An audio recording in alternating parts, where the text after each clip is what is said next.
Taglay mo ang galing na sigurado. Kahit saan man mapunta, galing mo ay ipapamala. Tunay kay tatak Eugenio. Kahit subukin man ang panahon, sabay-sabay pa rin tayong aahon. Dahil kailan may hindi nawawala pagmamahal natin sa isa't isa. Eugenio, halina't sumabay sa tutugin ng ating tagumpay. Puso'y nagniningning ng Eugenio magaling. Ikaw at ako, Eugenio tayo. Panahon, oras ay lumilipas, galing ng Eugenio ay di kumukupas. Panahon, oras ay lumilipas, galing ng Eugenio ay di kumukupas.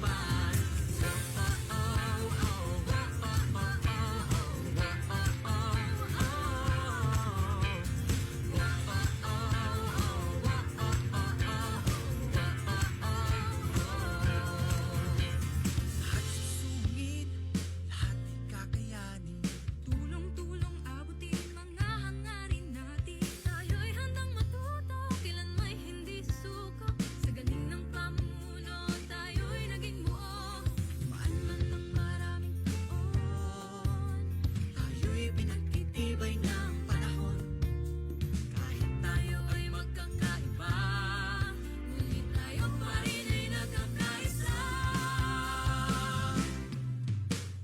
Eugenio, halina't sumabay sa tutugin ng ating tagumpay. Puso'y nagniningning ng Eugenio magaling. Ikaw at ako, Eugenio tayo.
Pagani sa tribo, sa gugma, sundalo, nga kanunay, kanimo.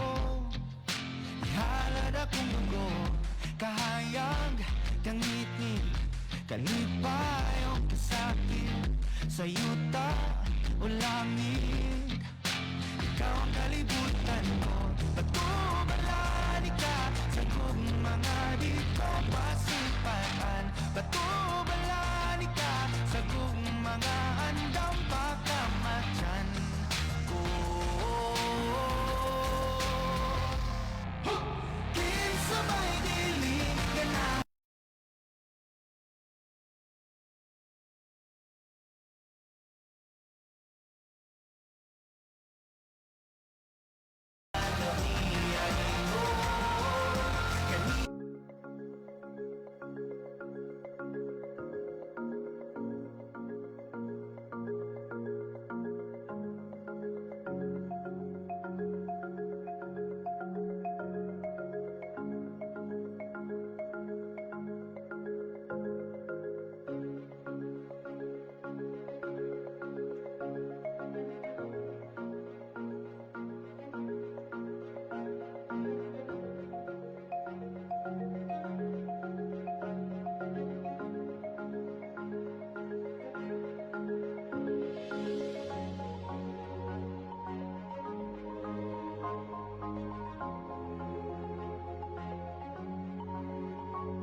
Ikaw ang hiraya.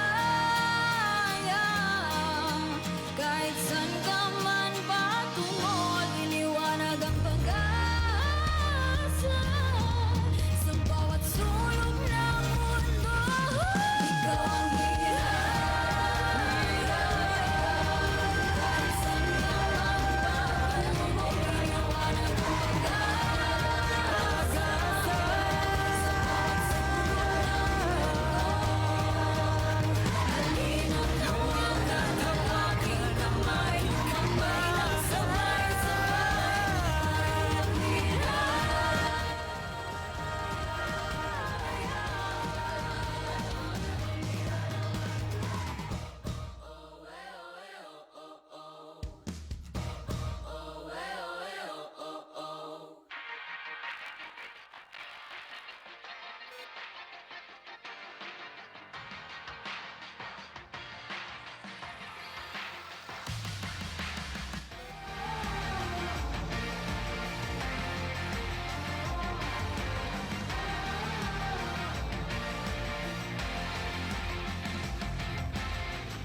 Pagani sa tribo, sa gugma, sundalo, nga kanunay, kanimo.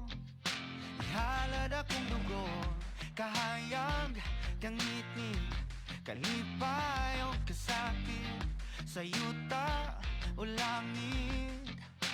Ikaw ang kalibutan ko, patubalan ka sa mga di ko pasimpatan. Patubalan ka sa mga andam pagkamatyan ko. Kinsabay diling ganahan ni sugaling kinabuhi. Nato sa usa kabahan di nga imong ipili kung adlaw-adlaw niya imo. Kanimo nga sa adlaw-adlaw ka itumaon o pilion.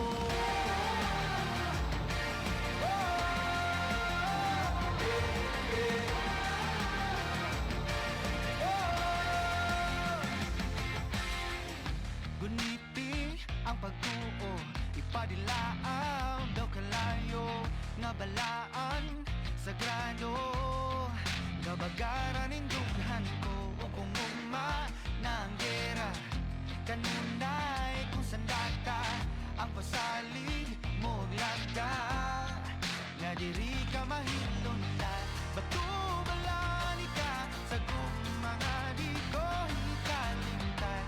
Ug andam ko mapakabuhi, taliwalan tanang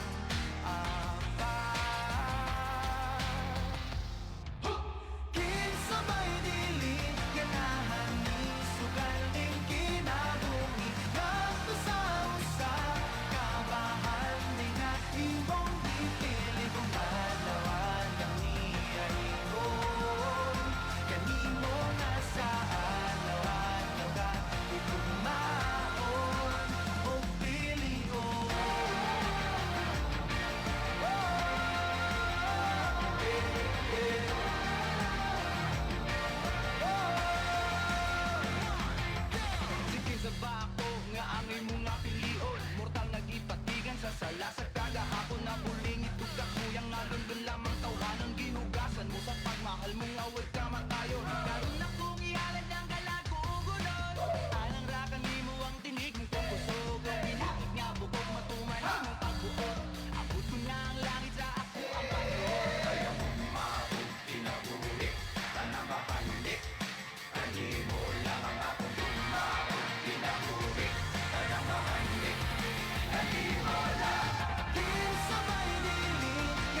sa iyo. Anumang pagsubok ang aking harapin, mananatiling nakatayo. Ikaw ang biyaya, kahit saan ka man patungo, niliwanag ang pag-asa sa bawat sulok ng mundo. Halina't tawagan ng aking kamay, lumakbay ng sabay-sabay, tayo ang biyaya.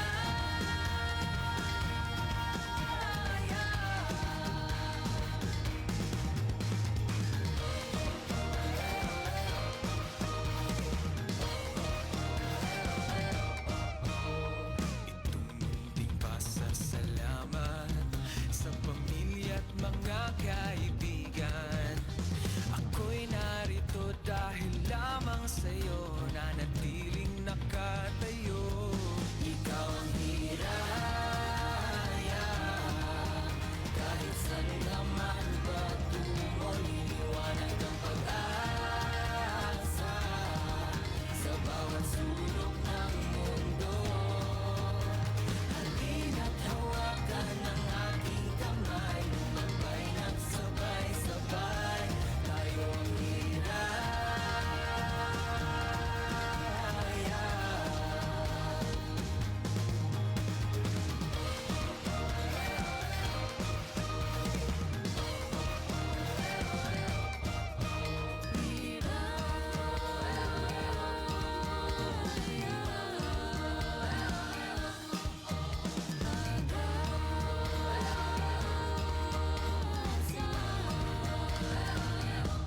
Ikaw ang hiraya, kahit saan ka man patungo, liliwanag ang pag-asa sa bawat sulok ng mundo. Ikaw ang hiraya, kahit saan ka man patungo, liliwanag ang pag-asa sa bawat sulok ng mundo. Halina't hawakan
Tawagan ng aking kamay, lumabay ng sabay-sabay.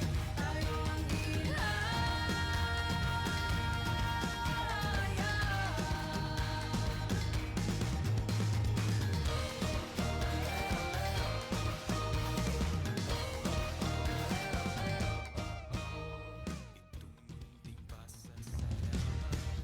Sa pamilya at mga kaibigan, ako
Sa gugma, sundalo nga kanunay kanimo.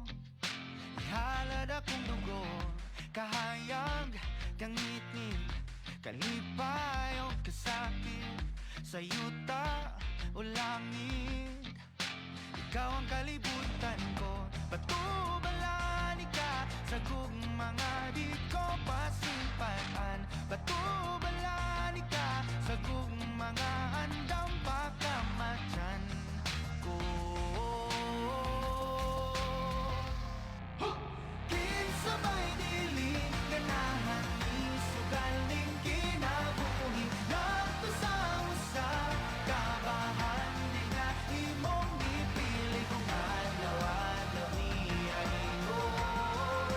Kanimo nga sa adlaw-adlaw ka tugmaon o pilion.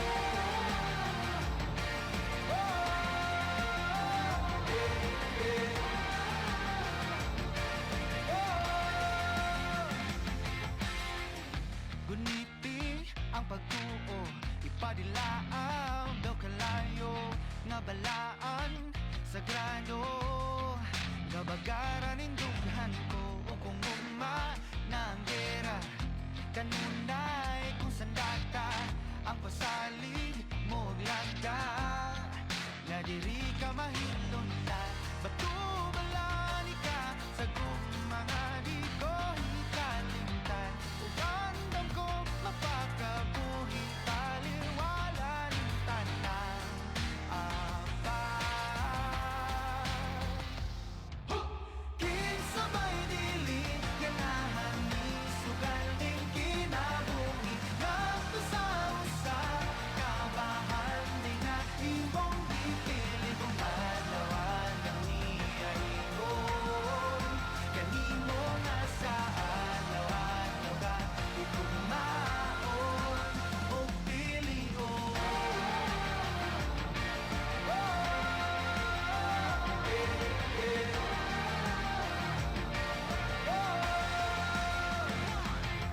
Sige sa bako nga ang imong nga pilion, mortal nagipatigan sa sala sa kagahapon na buling itugak mo yang alon lamang tawhanang gihugasan mo sa pagmahal mo nga way ka matayon. Karon na kong ihalad ang galago ugulon, alang rakan nimo ang tinig mong kung kusog, ang binakit nga bukog matuman mong pagbuo. Abot ko na ang langit sa ako ang Panginoon. Kaya mong maabot pinabulik, tanang mapanulik, kanimo lang ang akong umabot pinabulik, tanang mapanulik, kanimo lang.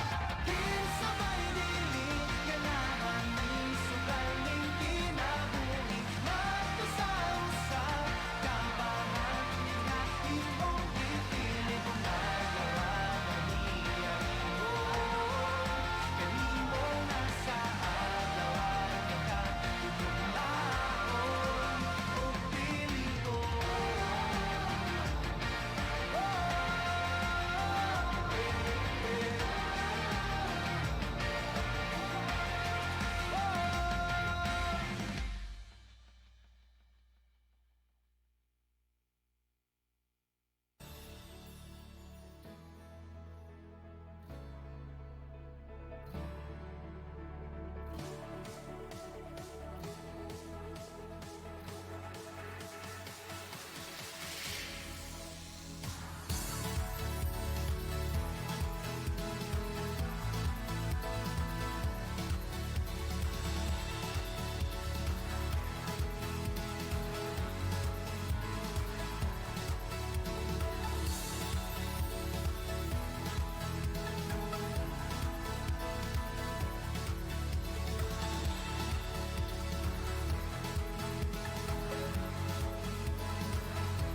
to our university-based organization presidents, publication representatives, and outstanding university counselors.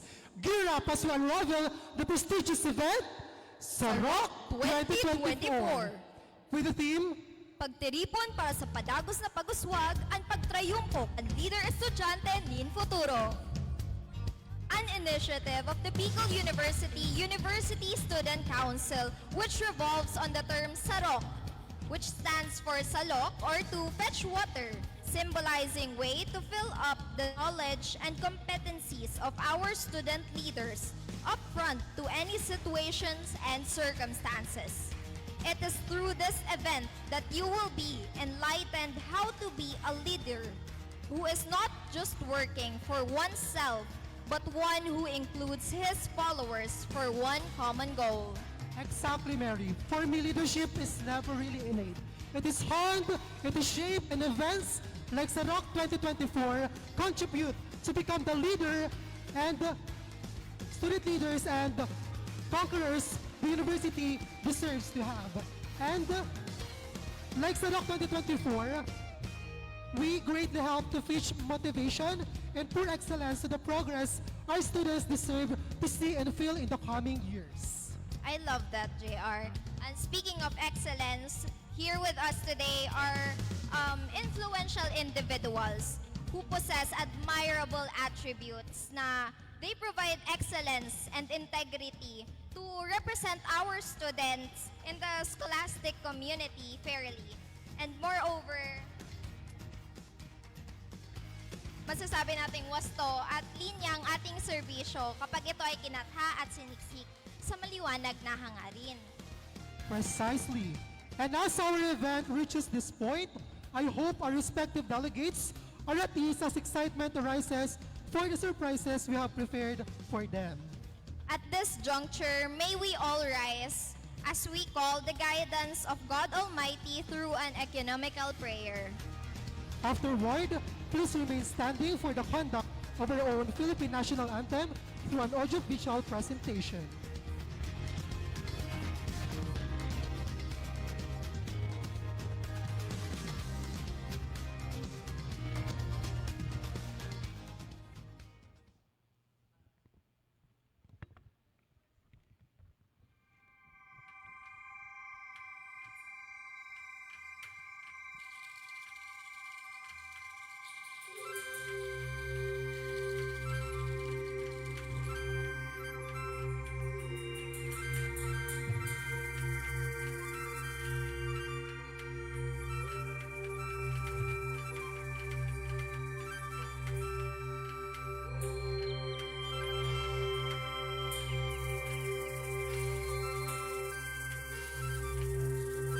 Hana kami pumaknongan ibiyagan nindat mo.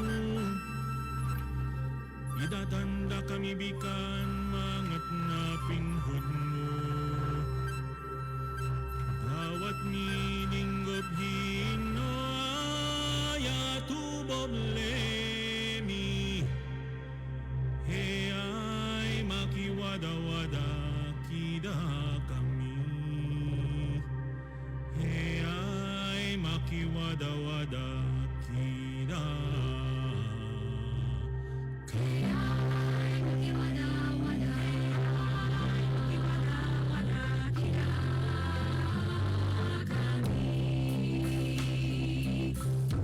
Bismillahirrahmanirrahim.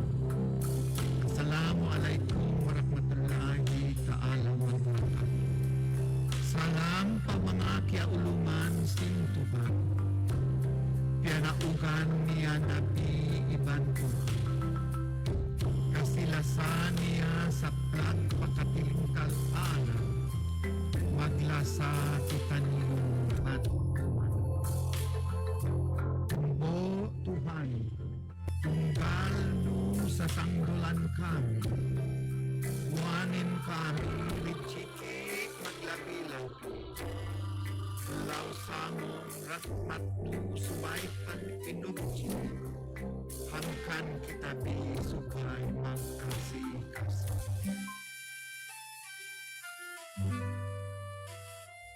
Sa ngalan Panginoon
Diyos na mapagpala, hiling namin ang pagpapalaganap ng kaalaman sa bawat nilalang.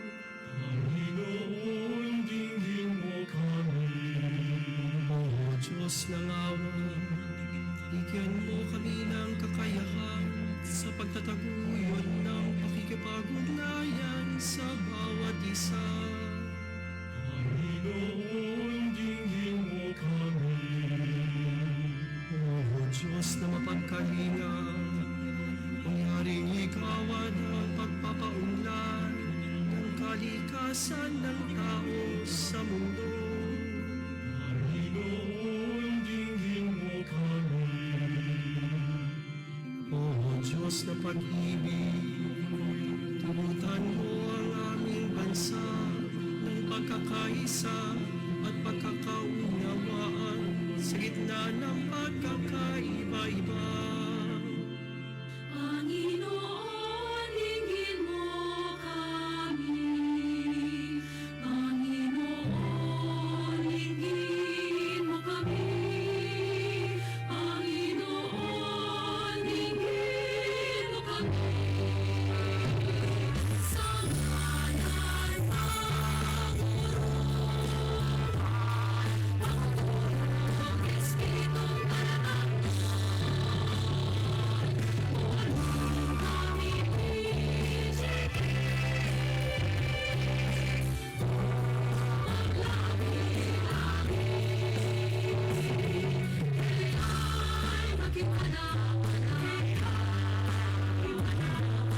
kami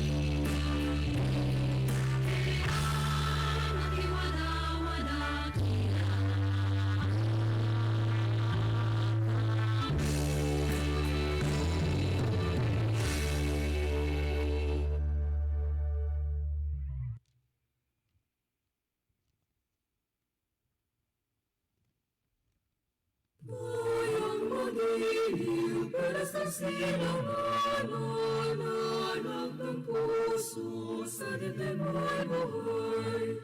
Lupang hinirang, gayat ka ng magiting, sa manlulupig, di ka pasisihin. Sa dagat at bundok, sa simoy at sa langit mabaga, may nilagang tulad, awit sa paglayang minamahal. Ang kislap ng matang at mo'y tagumpay na nanininig. Ang bituin at araw niya, kailan pa may magdidilig. Lupa ng harapan, bakit pagsinta mo'y langit sa piling mo? Ang hiligay na may mga apel, mamatay ng nalisa.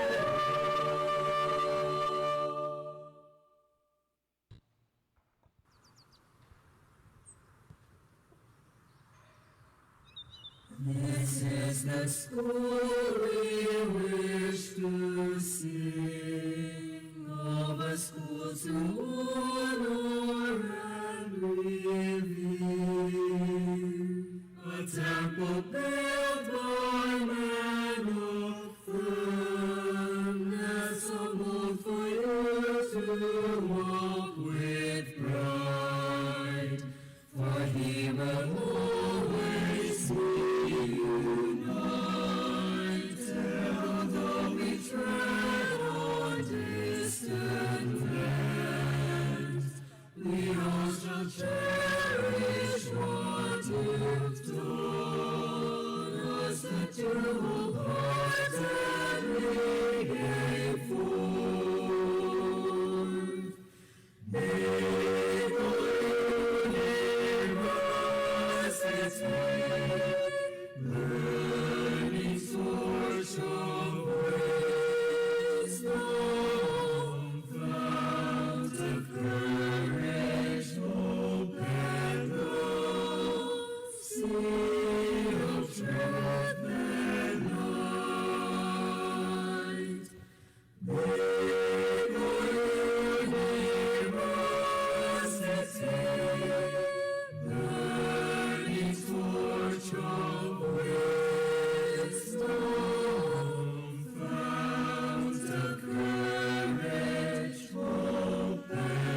Okay,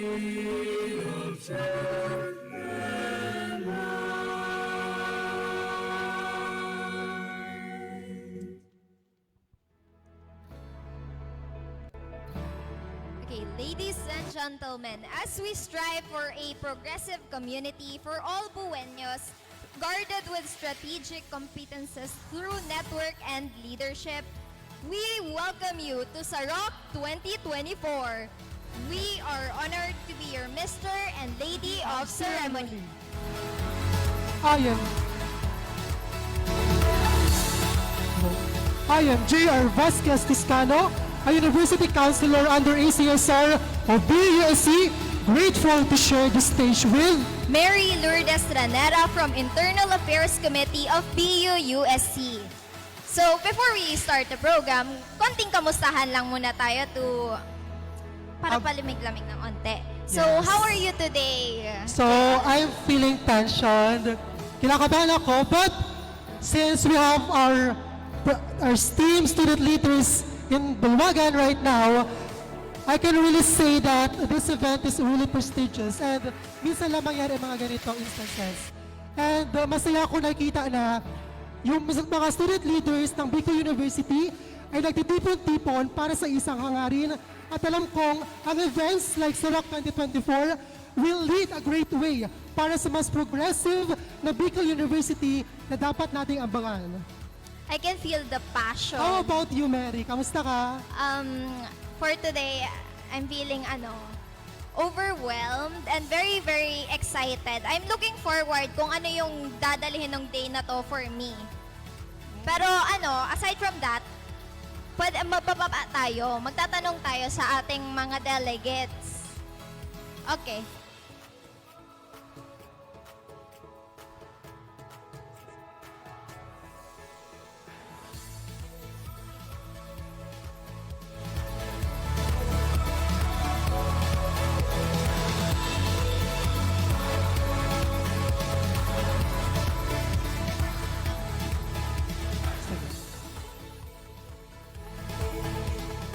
Okay.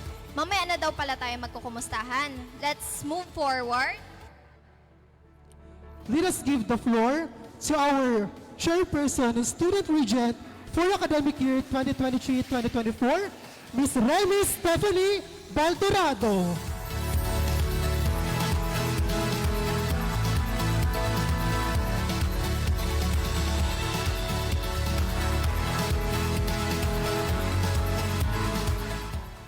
Alright, good morning everyone. A pleasant greetings to everyone who is present here, especially to our distinguished speakers. Thank you so much for accepting our invitation for you to participate in the event and as well as to contribute to the development of our student leaders that are present here. And of course, I would like to recognize the presence of our SUC President 4 of Vigo University, Dr. Baby Boy Benjamin D. Nevres III.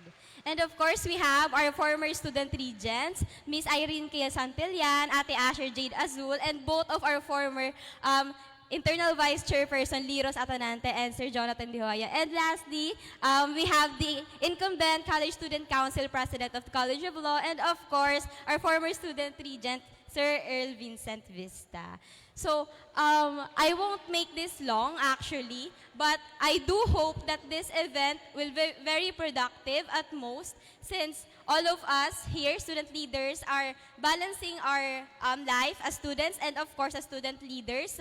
And of course, we just not thrive to develop our best practices in organization as well as how our organizations function, but as well as developing our communities. So may this Sarok 2024 be productive, and with that, I officially open this event productively. Thank you so much po everyone.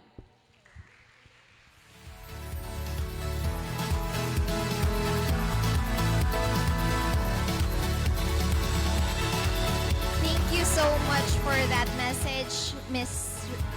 Baldorado. Distinguished delegates, to give his insightful and thought-provoking message for today's session, we welcome on stage Dr. Benjamin Baby Boy Nebres III, SUC President the 4th. Everyone, give our president the warmest applause.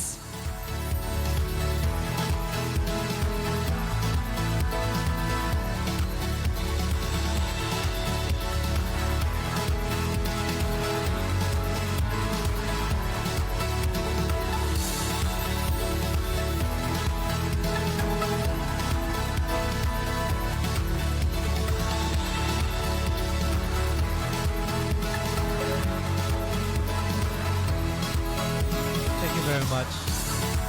Thank you. Okay. Actually, this is one of the surprises, but why surprise? Because I was only invited last night to speak in front of you. Another thing is, normally, I keep on saying that if you're going to invite me, you should have to invite me. I think 12 hours, or rather, a day before, because the schedule of being a president is too tedious. To tell you frankly, I have 4 commitments today, this morning. Kaya lang, I have to prioritize the USC programs and the student development undertakings. Sabi ko sa kanila, maghintay muna sila. Estudyante ang una. To the Dean of the Office of Student Affairs and Services, Professor Dave Stonga, who is presently at the main building or at the GAS building for very essential meeting regarding about the future of student welfare in the university. Kaya, in-excuse ko na muna po sila. Together with Professor Michael Alagaban, your USC advisor, to our University Student Regent, Remy Stefani Baldorado, and other members and officers of the University Student Council, fellow advisors who are here, resource speakers, former students, USC alumna, BUenos, marahay na aldaw sa Indogabos. Ang sarong pagtiripon na ang kaisipan iyo ang pagpapadagos ng marahay na liderato sa dalaning pag-uswag, sarong maray asin maugmang pagtiripon sa Indo. Today is a meaningful event because we are all wanting to move forward towards progress. Am I right? Kasi kung hindi, let's stop this. But the only way to do that is to become good public servant and transformative leaders. What's even better is to start right now on the road of becoming better leaders while you are still young, trainable, and adaptable. To tell you frankly, my leadership skills and even managerial skills was honed by the University Student Council.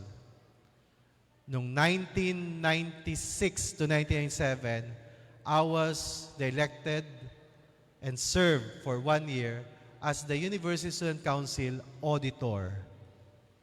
And in 1994, 95, 96, up to 97, I was a three-year term president of the Associates or the Association of Sociology Students. Hindi lang yon, naging CSC representative ako in 1994. I ran for vice president for the CSC of the College of Arts and Sciences and I lost for 1 vote. Isang boto lang po. Siguro, sabi ng mahal na Diyos, sobra-sobra na ang pagiging leader mo, Benji. Hindi ka na nag-aaral. Puro na lang sana leadership. But you have to reflect on that. Because what you're learning is who you will be in the future. Not only that, what you're doing is also for your future. So, the best advice is balance your work. Balance your activities. Or else, I'm going to ask the Academic Council to open BS in student activities and programs. Before the ways of the world get to you, before you become jaded and cynical, before you lose your passion, and before you lose your sense of idealism, now is the time to hone your leadership skills and to build your distinctive character as a BYU-led leader and scholar. To do so later or to procrastinate is the enemy of progress and progressive minds. Thus, today's event is a strong manifestation your unwavering commitment to service and productive scholarship. I am truly happy that this event has been organized. Very swift or very fast. Napakabilis. Hindi ko alam kung anong ginawang mahika ng organizer.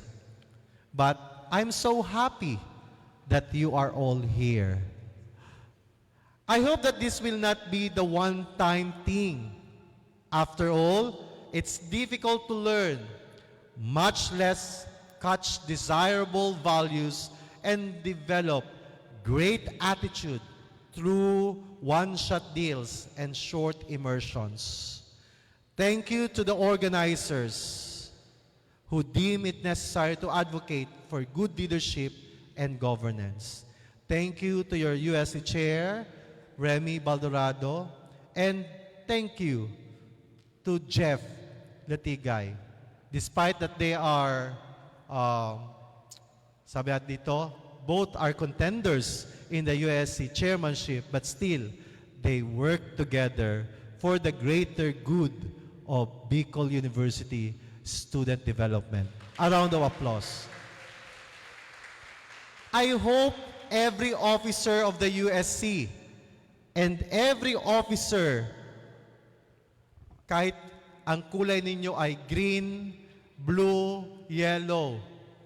May naiwan ba ako? May red ba? Wala. Okay. Kahit green, blue, or yellow, na ang kulay ninyo, we have to work hand in hand. This is the spirit of the University for Humanity. This is the spirit of what we mean of collaborative service. We cannot do it all without the help of each other.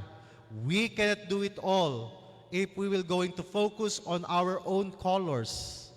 We cannot do it all if we will going to look only on what is best on our side.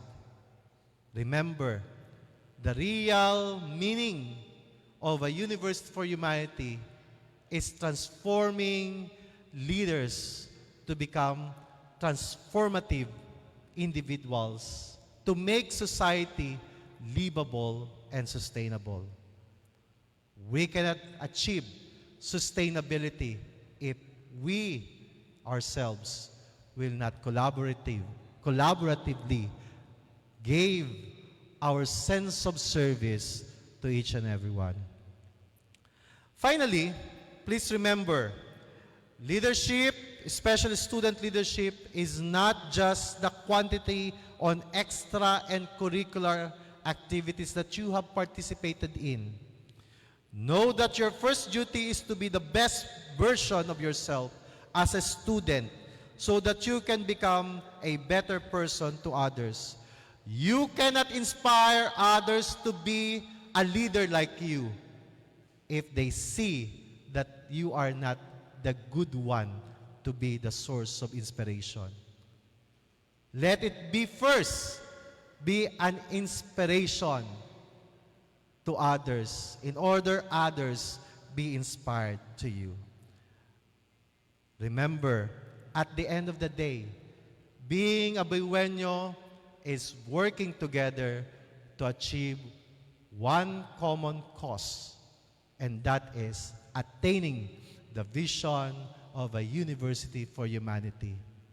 And because of that, I am praying that you have to give yourself to the university for the betterment of the university, because BU is you, Bicol University is us. Diyos ang mabalo sa gabos.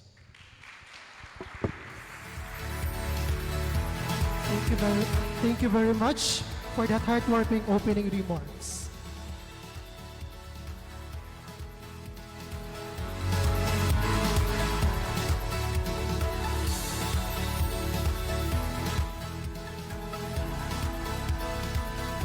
Okay. So the social networking bingo traits game, due to the delay in the start of the event, will be moved to the networking snack time. We will now proceed to leadership renaissance. And now, as we arrive at this juncture, before we proudly reveal our first guest speaker, let me read some of his notable credentials and achievements. A graduate of Bicol University College of Education Batch 2018 Top Cum Laude. Outstanding Buse Graduate 2018. Outstanding University Graduate in Leadership 2018.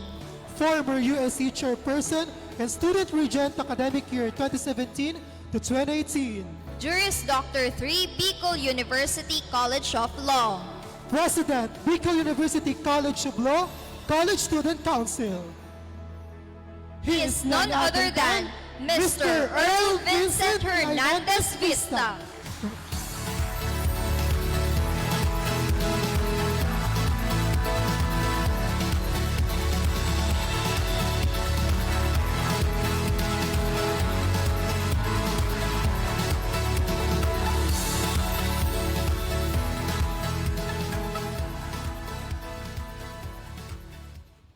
Good morning. Good morning. Ayan, parang wala pa silang energy, no? Although kumain naman na kayo. How are you today? Kulang daw sa tulog. You know, dito na lang ako. Psychologists say that the first question that's being asked on a person each day is very important, because it sets the mood and the tone of that person for that day, the outlook of that person for that day. So it's very important that we ask the right questions every single morning. So nagtanong ako kanina, how are you? I hope that you are all feeling good today, because today is a wonderful and meaningful day to all of us. It's a learning opportunity, and let's maximize this day to transform ourselves into the best versions of ourselves as leaders, as student leaders of Bicol University. You know, when Jeff told me that I'll be speaking in front of student leaders of Bicol University, I never hesitated to accept the invitation, primarily because the University Student Council is my first love. This is where I've grown as a student leader. And I am what I am now because of the University Student Council. I owe so much from the council of what I am today. So kahit meron din kaming event ngayon sa College of Law, I am here because I want to see the new faces of student leaders in Bicol University. Now, the topic that was given to me is reigniting the flame of purpose and influence in the modern era.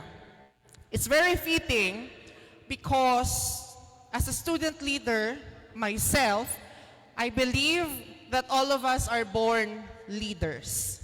Naniniwala ba kayo doon? All of us are born leaders. And we just have to awaken the leader that is inside all of us. Can we show now the PPT? Okay. Sige. May papakita sana ako kanina, kaya lang. Sige. Ito na lang. Sabi ni Jose Rizal, ang kabataan ang pag-asa ng bayan. The youth is the hope of the fatherland. Naniniwala ba kayo doon? Ay parang hindi. Naniniwala ba kayo na kabataan ang pag-asa ng bayan? Yes. But I refuse to believe that. Cliché as it may sound, parati nating naririnig, kabataan ang pag-asa ng bayan. True indeed. Rizal said that 128 years ago. up until now, naniniwala kayo na kabataan ay pag-asa lang ng bayan. Come to think of it. Sinabi yun ni Rizal 128 years ago because during his time, he knows that the youth, the future of the Philippines will depend solely on the youth. Mahirap yung panahon ni Rizal. Alam niya na kung merong isang puwersa na magpapabago ng takbo ng kasaysayan ng Pilipinas noon, he will be investing on the youth. Pero ngayon, iba na ang sitwasyon. 128 years ago, pag-asa pa rin ba ang tingin natin sa ating mga sarili? Pag-asa lang ba ang tingin natin sa ating mga sarili? That's why I refuse to believe that. For me, ang dapat nating sabihin ngayon, ang kabataan ay hindi lang pag-asa ng bayan, kundi naaasahan na at maaasahan pa ng bayan. This is a call to action to all of us, my dear student leaders. Let us not think of ourselves as just mere pag-asa.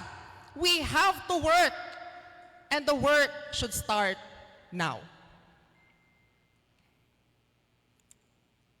Sana, ngayon na nandito tayo, panindigan natin, hindi lang tayo mga pag-asa lang. Naaasahan na tayo at maaasahan pa tayo ng bayan. Tama ba? Tama ba? Yes, of course. Ngayon, magsisimula ako sa pagpapakilala ng aking sarili. Because I cannot inspire you, my dear friends, without telling you my story. Sino nga ba ang isang Earl Vincent Vista? My journey to student leadership and student governance in Bicol University started from the very first day I entered the portals of this great institution. It was June of 2014. Pagtapa ko palang first day, ang una kong hinanap, hindi classroom namin or mga kaklase ko. I directly went straight to the office of the College Student Council of BU College of Education. Ganun ako ka-ambitious. I was too ambitious that I was looking on the very first day of school, not on my classrooms, but on the CSC office. And I asked Ate July Pagyo, naalala ko na si Ate July Pagyo, Ate July, how can I be part of the council? And when will be the elections? Election agad, no? Ate July responded, it will be on February. So imagine niyo yun, June pa lang, February yung election. Sabi ko, naku, matagal-tagal pa. Anong gagawin ko from June hanggang February? So she told me, you can just join departmental organizations, your year-level organization. And so I did. I ran for president of the Freshman Coordinating Council of the BU College of Education. And of course, guess, I lost. By 1 vote also. I ran for VP. I won. So I served as the VP for Freshman Coordinating Council. And on February, of course, alam nyo na, nag-run bilang representative of the College Student Council. And I won as the CSC representative. Pero ang thinking ko noon, I was not actually oriented that meron pang USC, merong CSC. So nung nanalo ako na sa CSC, dun sa akin na-explain ni Ate July, okay, ganito, ito yung work mo and all in all, but there's a higher organization and that's the USC. And I questioned Ate Jules, ba't hindi mo ko dyan sinali? Meron palang ganyan eh. And she told me, you have to work first on the ground in your college if you want to serve the University Student Council. Sabi ko, mas gusto ko yun eh. USC, ito yun, di ba? Ito yung gusto ko doon. And so she told me, sige, kung gusto mo talaga, next year, mag-run ka. And so I did. I did run in the University Student Council on my next year, second year, as Deputy Secretary General. And of course, I lost. I lost in the elections. At ang malala, yung kalaban ko noon, mas may pamangkin. Di ba? Medyo madrama talagang political student leadership life ko. Pamangkin ko. So, anong nangyari noon, pag umuwi kami sa Donsol, ang bahay namin halos magkatapat lang eh. Pag umuwi kami noon, talagang, hindi talaga kami nagpapansinan and all. Kasi nasaktan ako. Siyempre, hindi ko naman expected na magkakalaban kami. At natalo ako. So, that kept me, or that allowed me to realize, nasabi ko, maybe the USC is not for me. I should go back to the CSC. On my third year, I said I would run as the College Student Council President of the College of Education. That was my plan. Kaya lang, nung filing na of candidacy for USC, our chairperson for USC eventually backed out. Nag-back out siya. So, walang papalit. Sabi sa akin, gusto mo ba mag-run ulit sa USC? Sabi ko, ayoko na. Masakit matalo. Diba? Masakit talaga pag natatalo. So, ayoko na. Dito na lang ako. Hanggang sa, wala talaga. Walang gusto mag-run and all. And so, I told myself, maybe ito na talaga yung tadhana ko, no? Sinalo ko, knowing in myself that I have 30 to 20% only of chances of winning dahil alam ko ang kalaban ko noon incumbent USC officer. So accepted ko na, sabi ko, sige, magra-run ako, pero for the sake of pagdadala ng bandera ng partido, magra-run ako. Pero ang nangyari, there was sudden changes. Yung inaakala ko na magra-run na incumbent, hindi nag-run. So nagkapalitan ng mga taong nag-run sa student council. Doon ako nakapag-isip na, sabi ko, parang may chances. Kasi walang incumbent eh. Di ba kasi pag may incumbent, parang edge mo na yon over sa mga kalaban mo. Pero walang incumbent, so parang pantay-pantay kaming lahat. That was when I told myself, if I really want it, I will work hard for it. I did. Campaign season, 2017 to 2018 elections, aside from campaigning inside the university, I was campaigning inside the malls of Legazpi. Tumatabi lang po ako sa guards ng Pacific Mall at Ayala Malls noon. Nagpapaalam ako, Kuya Guard, pwede po ba akong tumabi sa'yo at kada may papasok na BUN yung magka-campaign ako. Ginawa ko po yun. To the point na Wednesday is a wash day, so hindi mo alam kung sino yung mga papasok, hindi naman naka-uniform.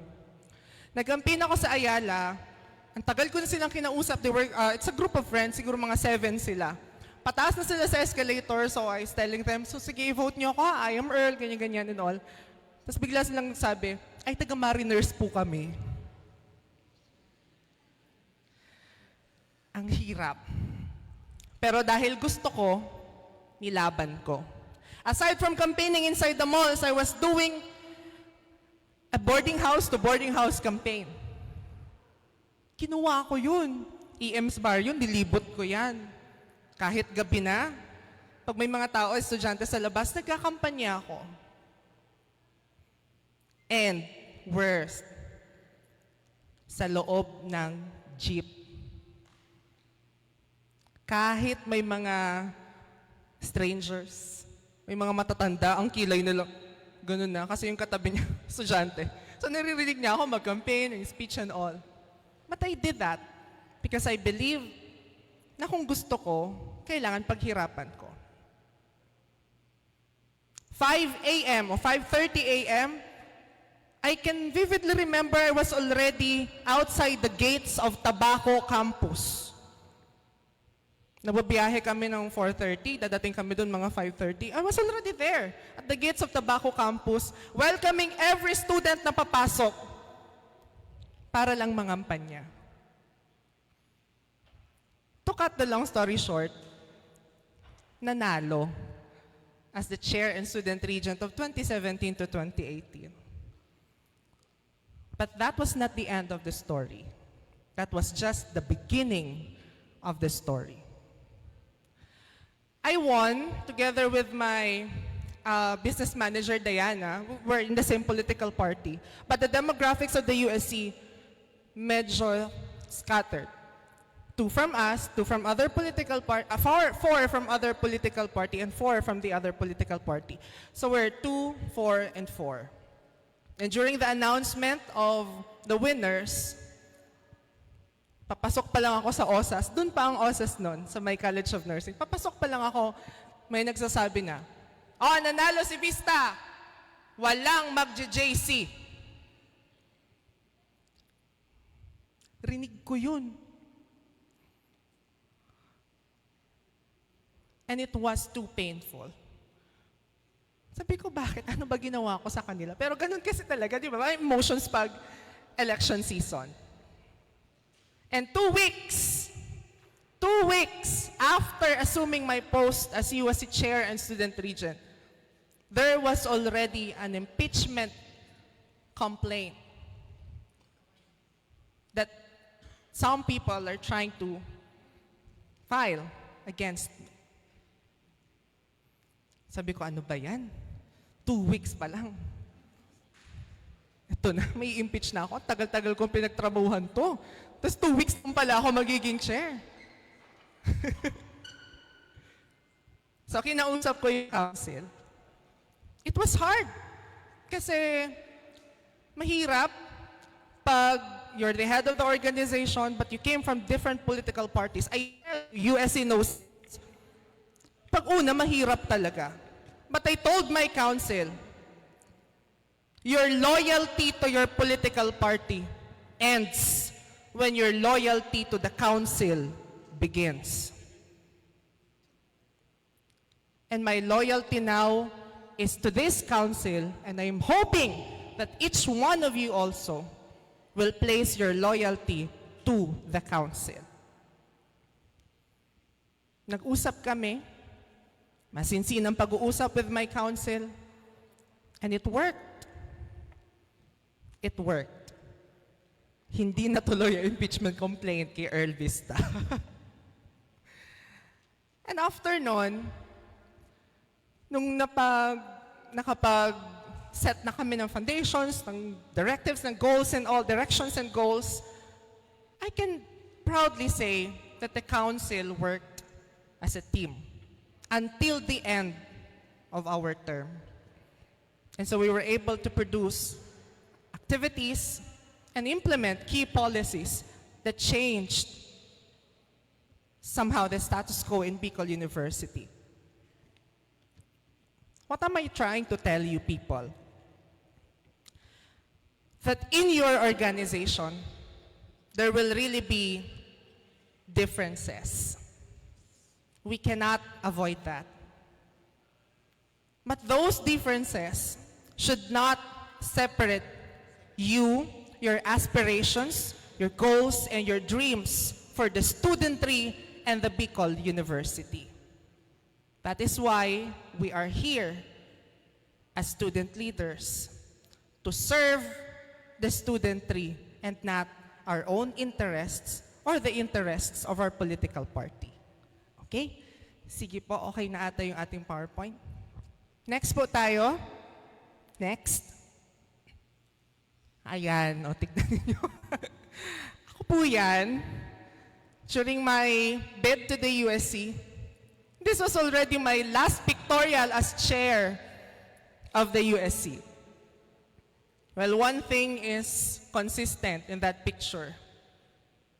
Kilay. Ah. I told myself, kasi sabi, my advisor way back then was telling me, oh Earl, dapat paghaharap ka sa council, sa lahat ng mga students, you should always look fierce.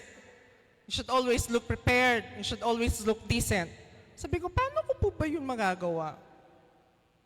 Tapos big lang may isang co-officer ko nagsabi sa akin, kilayan kita. Sabi ko, what? Kilayan niya daw ako. Sabi ko, sige. Kinilayan niya ako. And it looked good to me. Sabi ko, ay parang, sige, powerful aura to ah. And that became the branding of my term. Sige, next po tayo. Next po. Now, before all of us can actually serve the students with purpose, you should know first what type of leadership and what brand of leadership would you want to offer the students.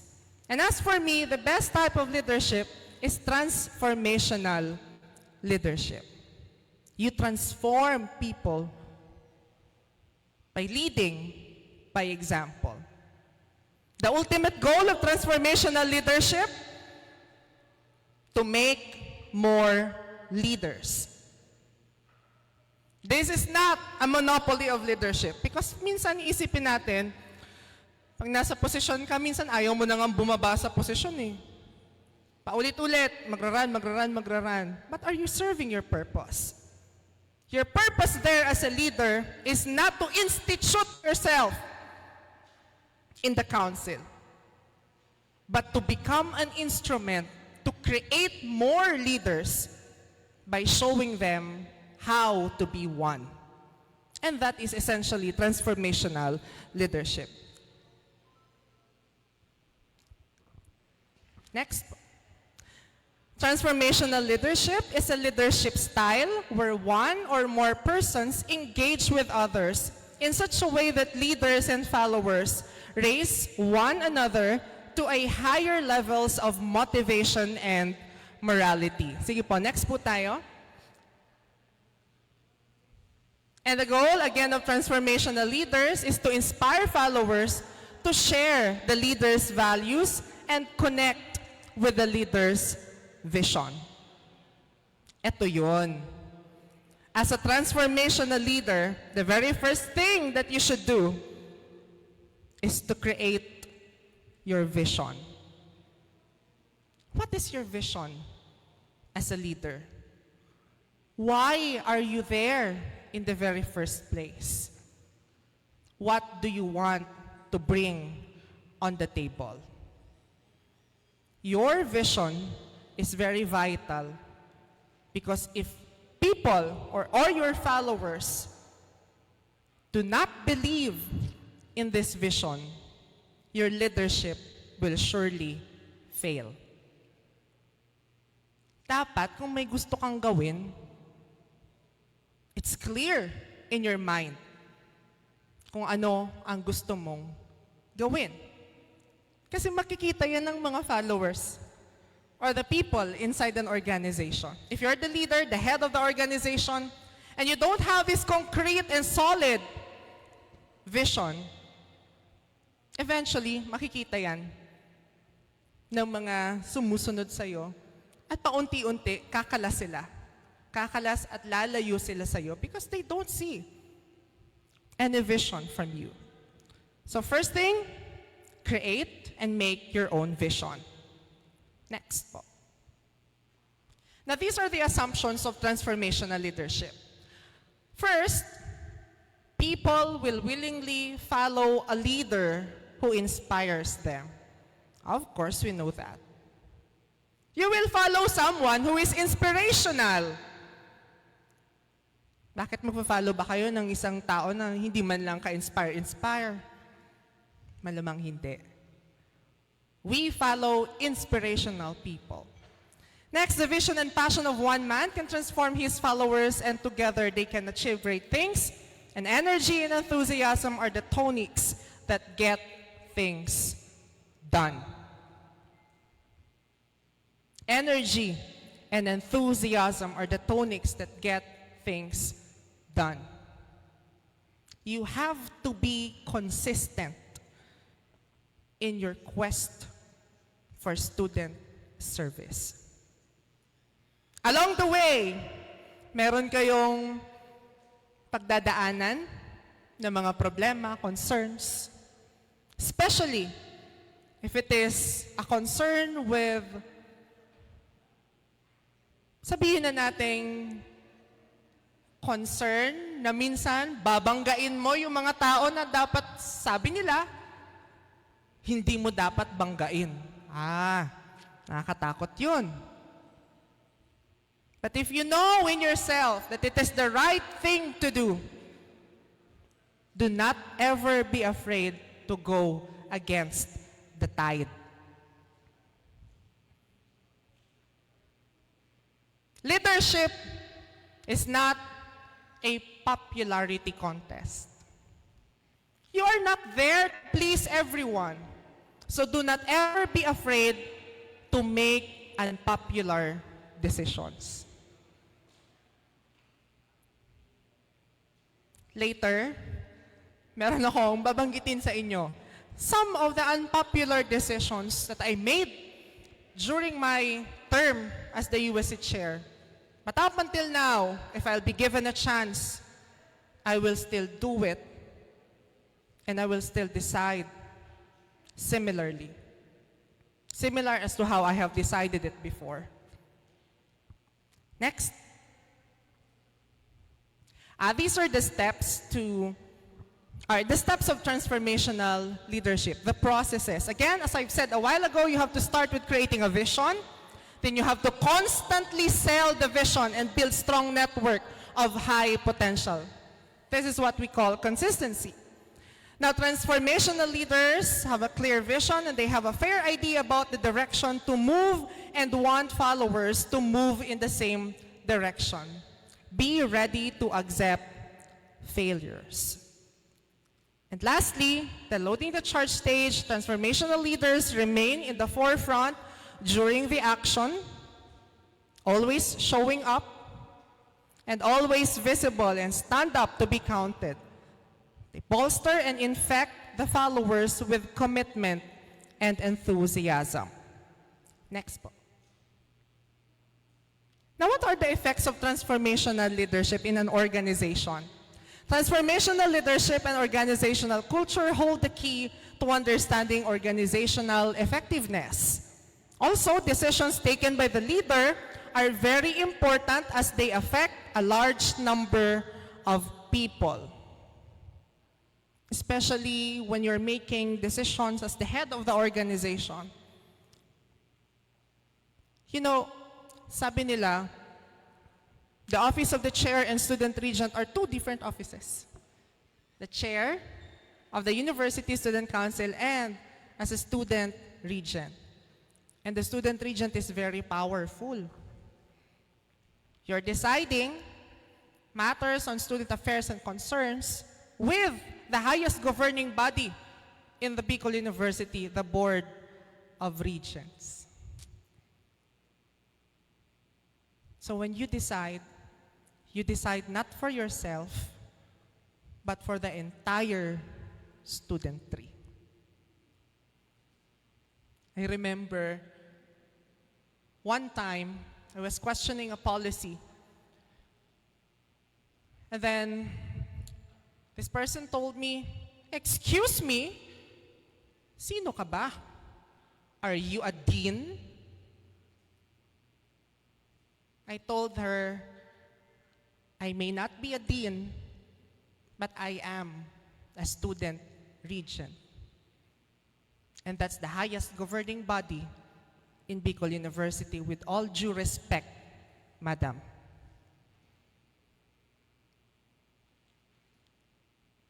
And so, I would like to let you realize that as the head of an organization, your decisions will impact not only your life, but the life of the people that you serve.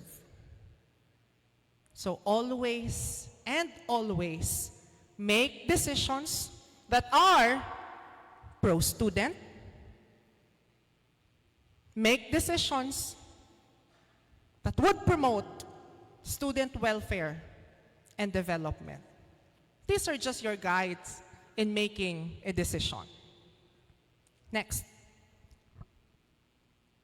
Now, how do we reignite the flame of purpose and influence? Number 1. Next po. Go back to your core. Sometimes, napanghihinaan tayo ng loob bilang mga leader estudyante ng Bicol University. Nakakapagod. Totoo naman. Nakakapagod maging student leader. Pero bakit ka nandyan? Panay reklamo, wala namang allowance, walang sweldo, pagod, stress, eye bags, puyat. Yun lang yung reward natin bilang mga student leaders. Reklamo tayo ng reklamo.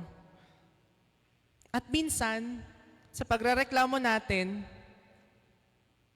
nauubos tayo, di ba? Pero sa mga panahon na nauubos tayo, feeling natin na ayoko na. Wala naman akong nakukuha. Nakukuha ko, nag-serve na nga ako sa students. Sila pa yung galit. But go back to your core. What is your purpose in being a student leader? I remember, before, mahirap pa mag-disseminate ng information. Pag may mga biglaan na cancellation of classes, di ba biglaan, mga ganun, hindi pa naman ganun ka-maximize ang social media. Ako mismo nagre-reply ako sa mga posts, sa mga texts ng students. At minsan, may mababasa ka talaga na medyo off na. Sasabihan ka na, ano ba naman yan? Late na naman nag-announce ang USC. Napaka-ano nyo naman, walang kwenta, ganyan-ganyan. Nasa jeep na ako. Nagta-travel na ako papuntang BU. Ngayon pa lang kayo mag-a-announce and all. Napaka-incompetent nyo. Oh my God.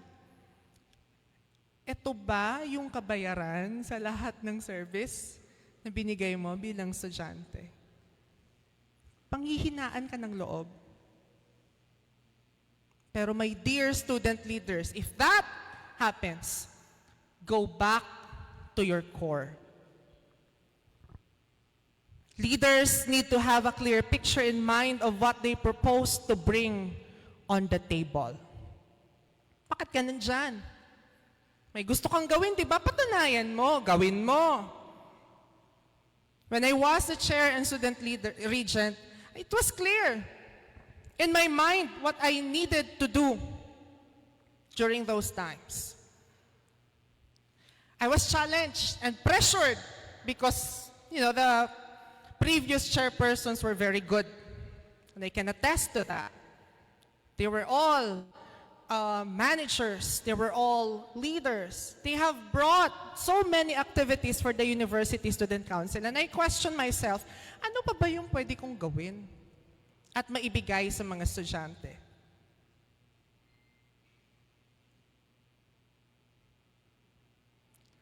And I had to go on the ground to realize kung ano ba yung dapat kong ibigay. Mind you, when I immersed myself to the students, that is when I realized that there was already a culture of discrimination inside the university, based solely on the uniforms that we wear. Pag uniform ng ganitong college, di ba kasi dati iba-iba uniform? So pag dinignan mo, ganito, galing siyang college of ganito, wala yan. Pag ganito, college of, sabihin natin yung mga, si BEM, SENG, home of the top-notchers. Ay, iba. Galing. Pero pag ibang college na ganito, wala lang yan. Pa-chill-chill lang naman yan. And so I realized I needed to do something about it. I proposed the one uniform policy. The uniforms that you are wearing right now, that's the one uniform policy that we proposed under my term. There were so many oppositions. They were telling us, oh, no, we need to preserve college identity and college pride. Even the deans before were questioning it. But I told them, what is more important, to preserve college pride and identity or to preserve university pride and identity? Even student leaders in the council or in the GLA would tell me, bakit hindi na lang tayo mag-propose ng no uniform policy? It was opposed in the same GLA. Nag-propose ako ng one uniform policy. There were another group of students proposing the no uniform policy. Kasi sabi nila, mas okay daw yun sa UP nga daw, walang uniform eh. But I told them, if we propose the no uniform policy, will this eradicate discrimination? I told them no. Bakit? Eh kung no uniform policy, it would be anti-poor. Kasi yung mga, sabihin na nating nasa laylayan, syempre wala masyadong pambili ng damit or what, uulit-ulitin yung damit, discrimination na naman yun. And so eventually, it passed the GLA, it passed the academic and the administrative council, and it passed the board. That's why you are having now your uniforms. One uniform for one Bicol University. Next. Never be afraid to fail. Leaders take calculated risks and understand that failure is always part of the equation. Manage your expectations. Let's admit it. Sometimes we fail. But always remember that your failure does not define you. You define the quality of your mistakes. If you fail big, it's because you dream big. If you fail small, it's because you dream small. Again, your failure does not define you. You define the quality of your mistakes. Just dream big. Dream big, people. And you have your council to help you up. When you fail, what's important is to stand up, move up, and get things done. Next. Know your people. Yes. Leaders know that an organization is never a one-man team. You need to work by heart. You need to know by heart the people you work with. Ito naman yung sabi ko sa inyo, naging problem ko before, di ba? Mahirap. Kasi iba from different political parties kami. But I really worked hard to know each one of them. Kinilala ko sila isa-isa. And eventually, nagkaayos kaming lahat. Yung mga tao before nagsabi sa akin na, ay, hindi niya matatapos ang term niya. They were the same people who were helping me to finish the term successfully. Important, know the people that you work with. Next po tayo. Immerse with your community. Leaders know that staying on the ground would help them deal with reality. Totoo. As a leader, you should not only have the bird's eye view of the problems, you should also have the worm's view of the problem. Diba? Kasi tayo mga student leaders, we're at the top, we have a bird's eye view. But not most of the time, it's the best view. Sometimes you have to immerse on the ground and see the worm's view of the situation. That's when you can decide properly on things and matters concerning the student tree. Next. Do not be afraid to make the unpopular decisions. Leadership is not a popularity contest. You are elected to serve, not to be liked. And leaders are courage in action. This is true.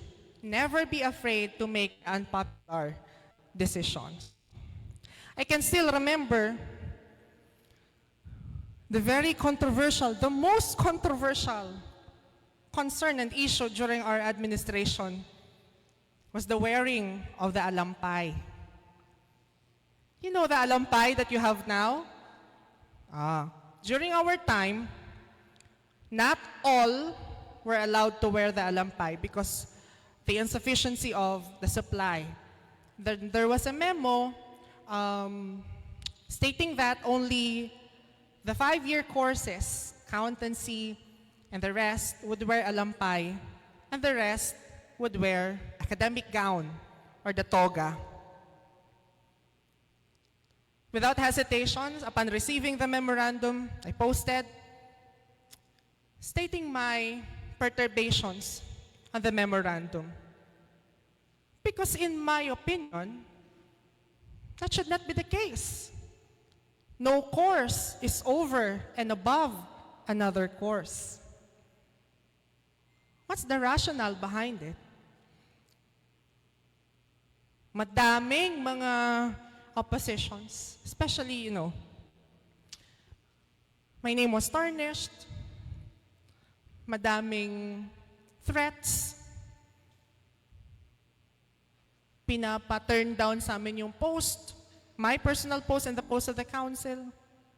We never turned it down. Because as for me, we have to fight for the rights of the students. And for me, during that time, that was the right thing to do. Kaya lang, nangyari, wala talaga kulang na sa time. So, hindi talaga masusuplayan lahat. So, we had a compromise with the president then. Very supportive naman si president. We had a compromise. Sige, basta next year, you promise that everyone will wear the alampay. It may not be our time or during our time, but please, next year, make sure that everyone will wear it. And they agreed. And so after it, lahat na, nag-aalampay naman natin. But that was really the plan.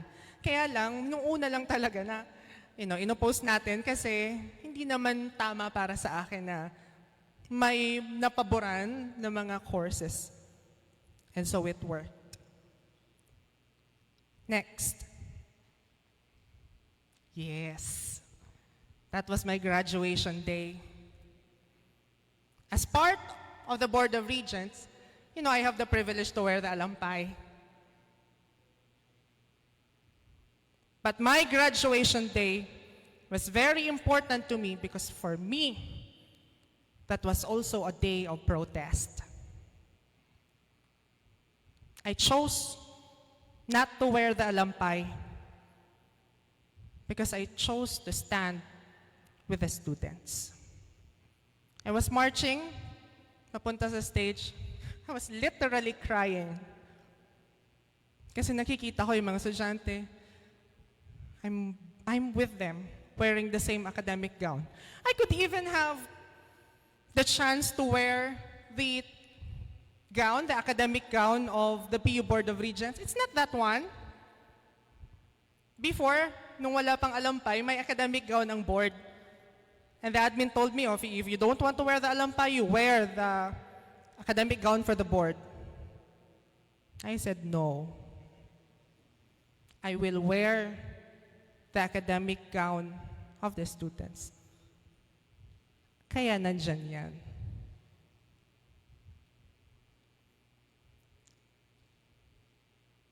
What I want you to realize is, along the way, people, you will face hindrances.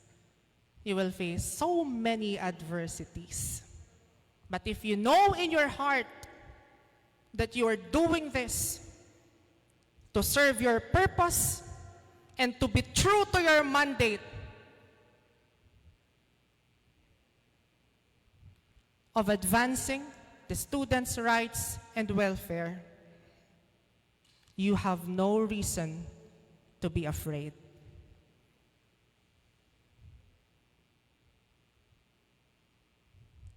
Next po. Tapos na pala. Tinatay mo na ako ni Jeff. And so with the little time that I have been with you today, I hope that I have shared something essential and something meaningful to all of you. Together, as students of Bicol University, let us work together to forge a council that is pro-student, proactive, consultative, and responsive. Again, I am Earl Vincent Vista, and I will always be proud to be a student leader. Thank you.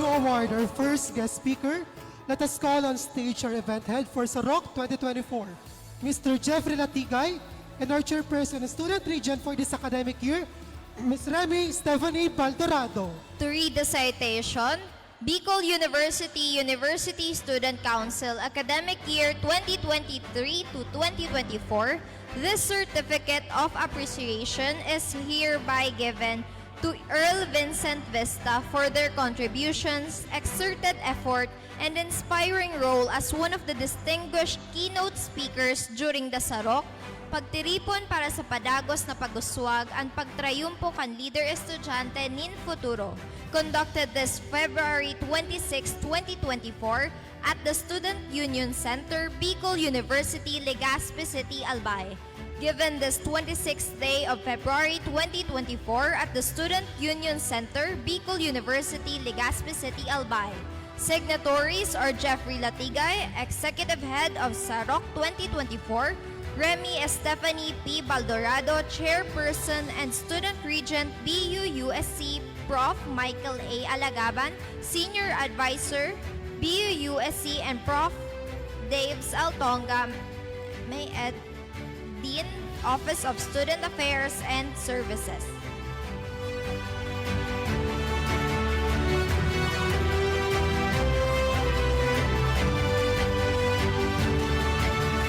Thank you so much again for allowing us to resonate your presence, Mr. Earl Vincent Vista. To proceed, let us switch the mood as we arrive to the next part of our program, the panel discussion. Here you would be able to hear learnings, insights, and critics as to what the meaning of active leadership is truly all about. Delegates, let us clap together as our esteemed moderators. Let us all welcome Dylan Zenid Zivtanji, our current and ever-alluring BUUSC Public Information Officer. Together with a representation of refinement, brilliance, and poise, are Mr. Bicol University College of Nursing, Dio Brandon Viterbo.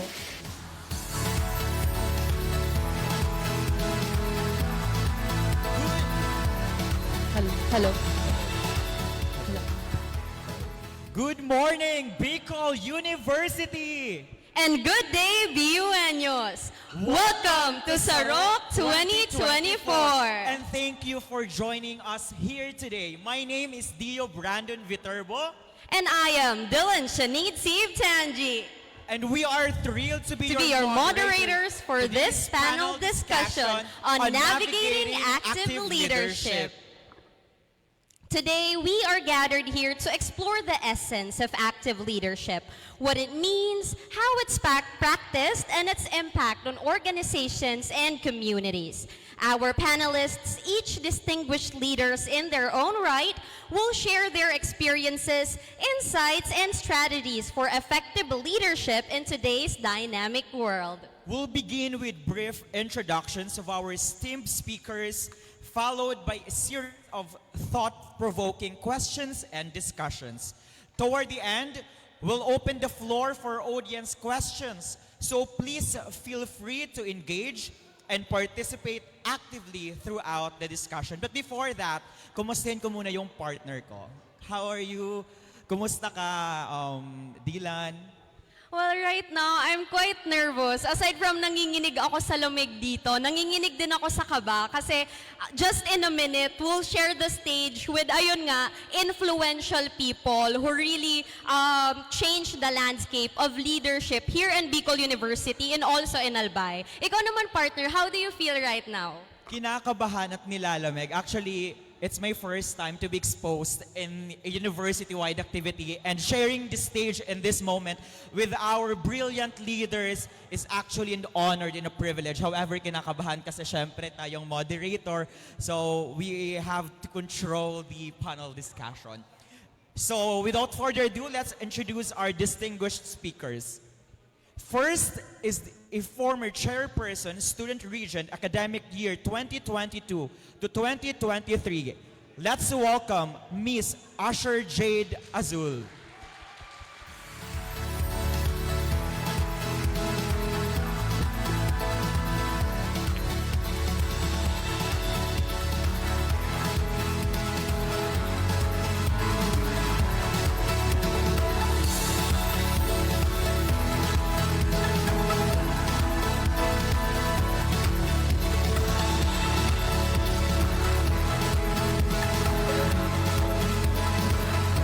Second speaker, a former internal vice chairperson, academic year 2022 to 2023. Let's welcome Mr. Liros Atanante.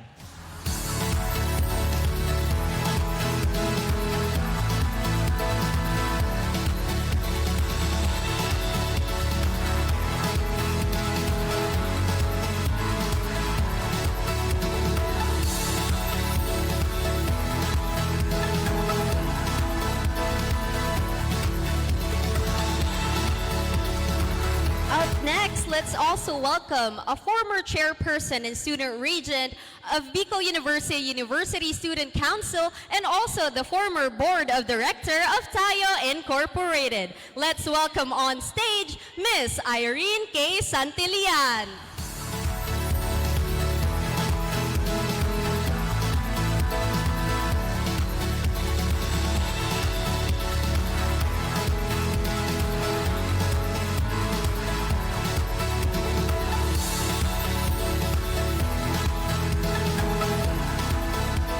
And of course, last but not the least, our next panel is an alumnus of Bicol University College of Business, Economics, and Management, the Program Development Officer of the House of Representatives, 2nd Albay District Office under Congressman Joey Salceda, and of course, the Executive Director of Albay Youth Farmer Organization Incorporated. Let's welcome on stage Mr. Joshua Carl Barcelon.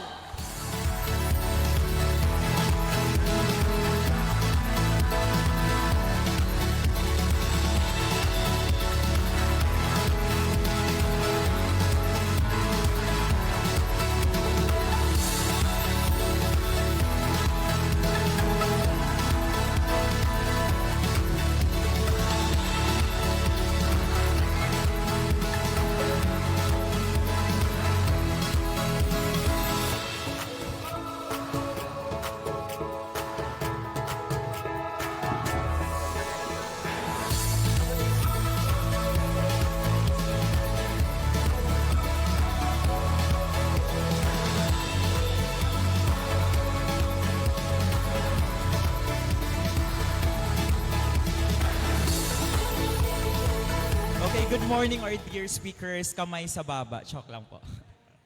Okay, we are really honored to be here sharing the stage with you, our dear leaders. And before that, we would like to have some quick kumustahan muna. We'd like to ask kung ano yung naramdaman nyo when you stepped into BU. And we are sure kasi this is your second homes, di ba, before. So, how does it feel to be back again? Siguro let's start with Kuya Lee. So, good noon everyone. It really feels great to be back sa BU because after a year of graduating and having my own personal and of course achieving my own personal goals as a community leader, kumbaga, it's very fulfilling to go back to where you started and of course to where you have gained your distinctive skill sets that are required na sa present buhay mo. So yun na. So what am I feeling after going back? Actually, I feel like I never left. After graduation, patuloy pa rin ang communication ko with the BUNyos, especially the University Student Council and of course my own College Student Council back in Buseng. And up until now, andito pa rin ako sa USC. So I feel like I never left and feel na feel ko pa rin ang spirit of being a BUNyo. And I think for the next few years, ganito pa rin ako. So we'll see each other again. Charot. Paunahin ko na si Josh kasi ako yung pinakamatagal na hindi nakakabalik. Sige. Anong feeling ko nung nakabalik ako ulit dito sa Bicol University? Wala, sakto lang. Charot. Hindi, first time ko kasi dito sa Bulwaga na venue nyo. First time, very first time. Dati wala pang OSAS. Dati ano pa lang, ining venue na ini o every time na may pakawat sa BU Week, palaging may station na nandyan sa uphill. Pero amazing race. So being back dito sa Bicol University is amazing. Amazing in a sense na dati kami yung nag-organize ng mga arog kaining mga events. Pero now kami na ang mga nasa panel. Pero hopefully may matutunan kayo sa amin, sa aming mga pangka-clout chase. Ayan, so thank you very much sa organizers for inviting kaming apat dito. Ayan, si Ate Kil na. Alam niyo na kung bakit ako yung huli kasi ako yung inaate nila. It's been a while since I was able to go back here. Tinatanong ko nga si na Jeff kanina, sabi ko buo na pala yung third floor. Kasi the last time I visited, second floor pa lang tong building. And funny how Josh mentioned that back in our years, bakanting lupa lang to. And station lang siya for Amazing Race during BU Week.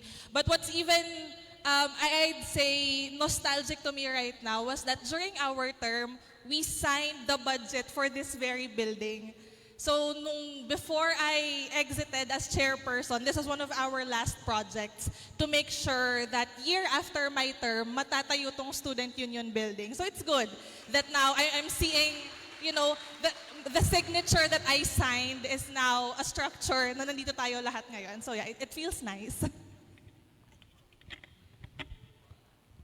Alright, so thank you so much for sharing that with us. I feel like it's very nostalgic na parang dati sabi nyo nga wala pa yung mga building na to and right now you're here, dati kayong nag-organize, ngayon distinguished guests na kayo.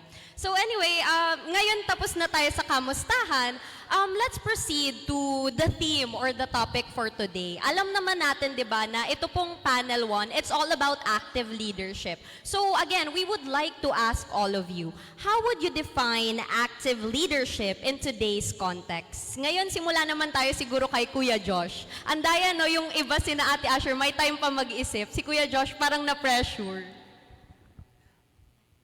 Ayan, active leadership. May family. Hindi, okay, sige, ganito. Oy, sana may matutunan kayo sa akin dito kasi marami akong kakilala dito. Seryoso ako ngayon, wag kayo. For me, active leadership in a sense is sustainability. Sustainability in a sense na what you've started ngayon should be sustained.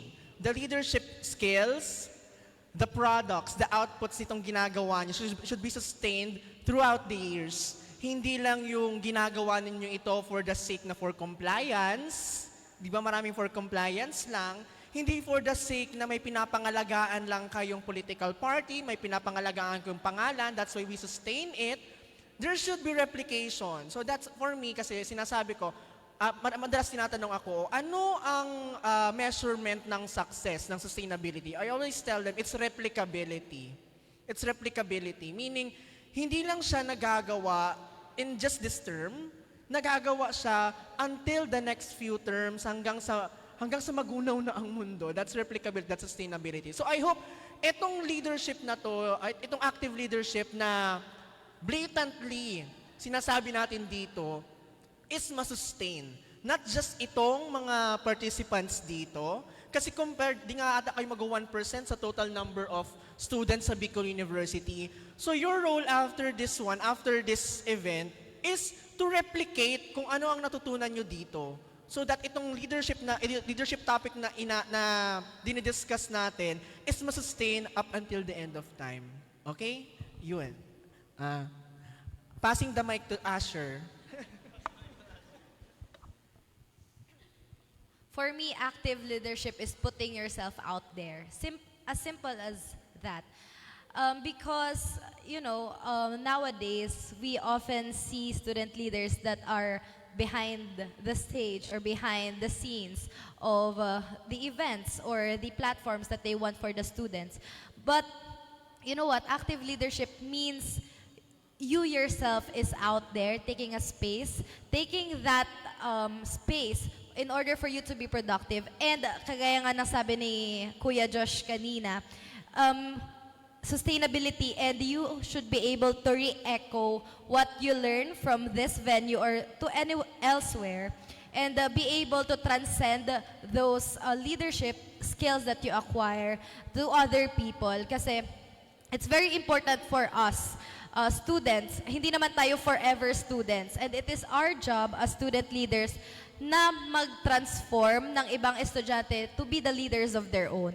Active leadership means producing another generation of student leaders that will, have that same kind of mindset, virtue, and willpower that comes from one person to another. And that's an active leadership. Pasa-pasa pala ng mic.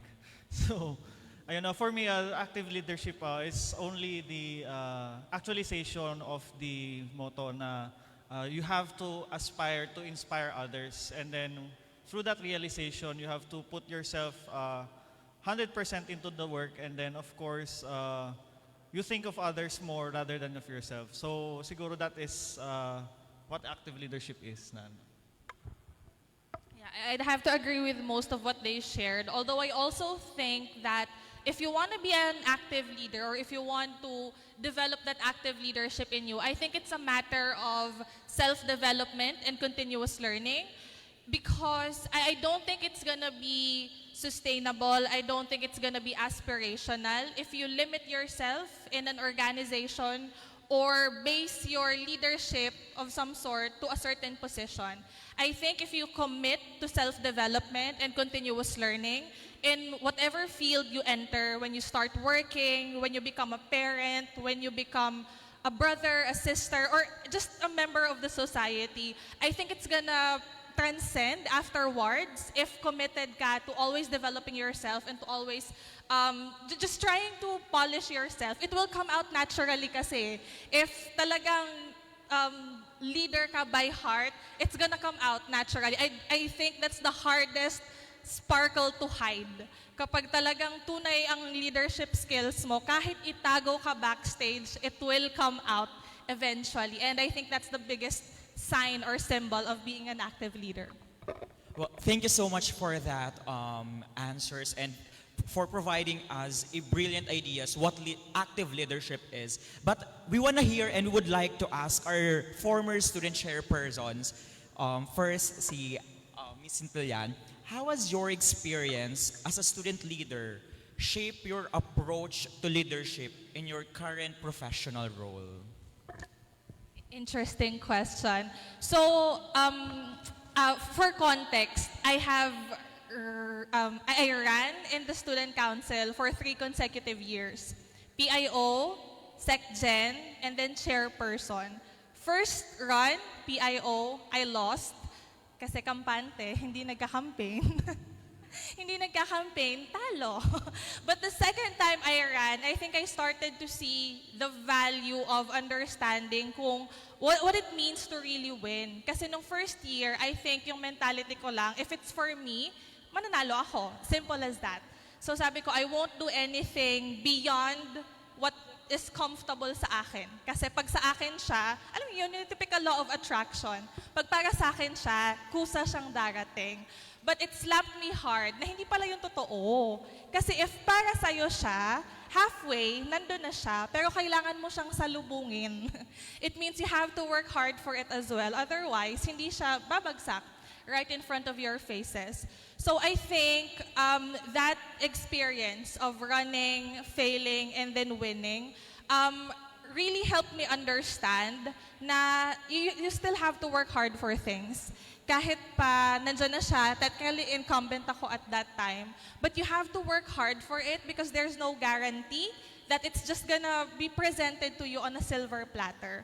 I think it's important that we do not feel the entitlement after all, because I would be honest, when you're up there, I'm not sure if Asher and Lee and Josh would agree with me here, but when you're up there and people invite you, make you sit in special places, give you food, give you things like this, sometimes it gets in your head.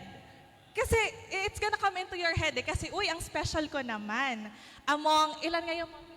24,000, 25,000 students, graduation, nakaupo ako sa stage, kasama ko yung president, kasama ko. So sometimes, it will get into your head.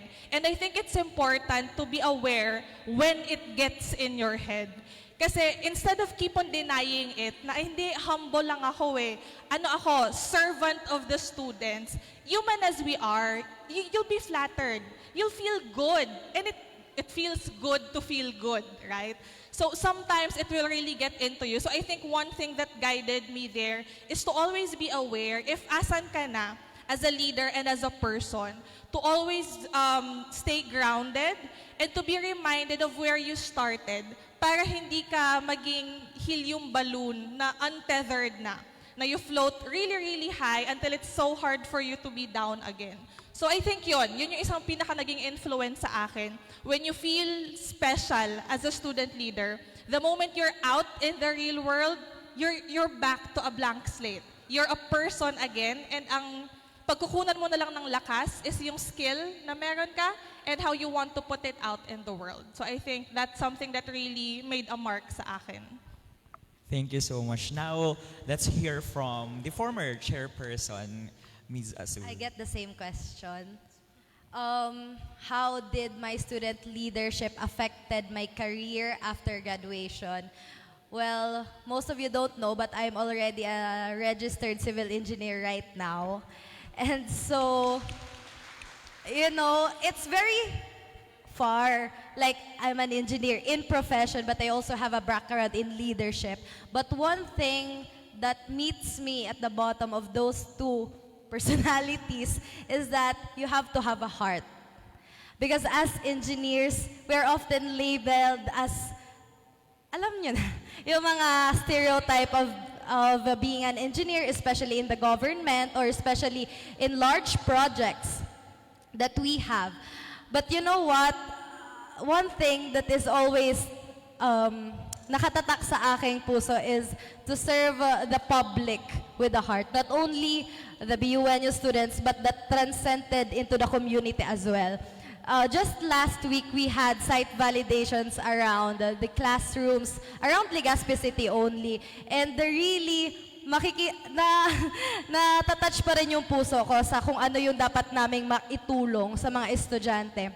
Because those classrooms really are in need of repairs.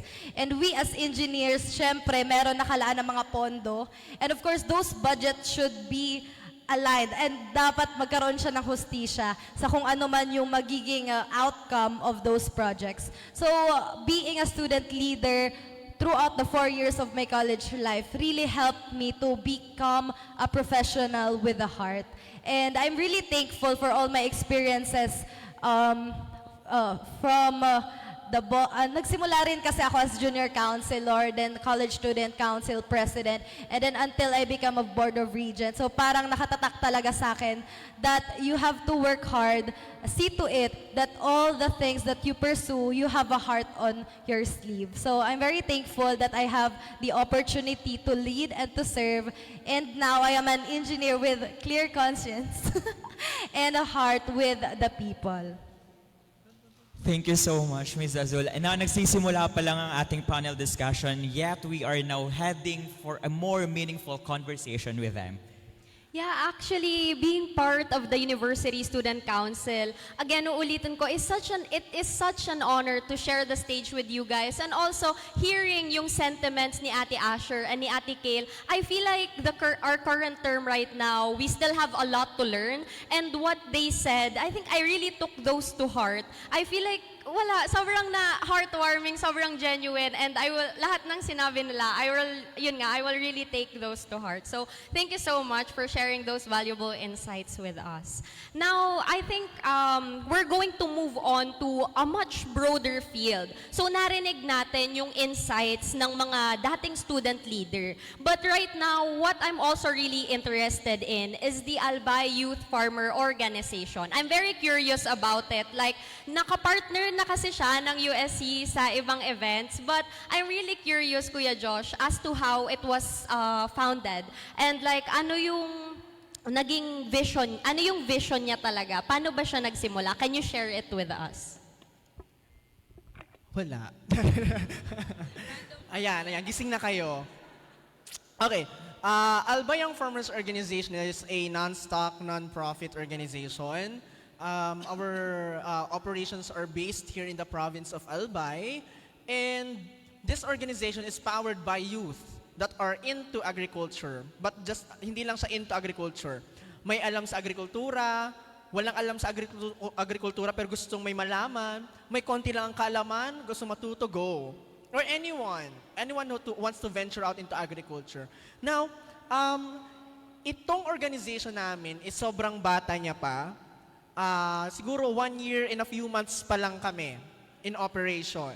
But prior, it was established and was registered sa SEC way back August 26, 2022. Ayan. August 26, 2022. But prior to August 26, nag-start na kami ng operations namin, which is February 2021, which is the height of the pandemic. We implemented this program called Edible Landscaping sa Barangay Project, wherein ang kapartner namin ay mga sangguniang kabataan chairpersons. What we did is to establish communal gardens sa bawat barangay in the 2nd District of Albay with 223 barangays. And out of those 223 barangays, lahat ng 223 barangays, merong gardens sila. It was considered as the biggest agricultural program or project implemented by the youth in the whole Philippines. In the whole Philippines, only in Albay. And was also recognized as a national winner sa 10 Accomplished Youth Organizations. We breathe life into our vision na walang albayanong magugutom. Walang albayanong magugutom. That is the vision of the organization. But more than a vision, it's also a commitment and a testament that there should always be food in the table of every albayano. Not just food, but nutritious food. Now, after having these different accolades and winning different recognitions, we opt to change that vision na walang albayanong magugutom to walang Pilipinong magugutom. So that is now our year 2 thrust. So in the 2nd year namin, we are now branching out to the different provinces na i-share namin kung ano tutunan namin sa Albay Young Farmers Organizations. Ang gusto kasi namin sa Albay Young Farmers Organization and its people is that hindi nila matutunan yung skills, but the values na meron ng agriculture. That is teamwork, passion, and patience. Na ito yung mga values na napapansin namin na kulang na sa mga kabataan na ngayon, kulang na sa mga student leaders.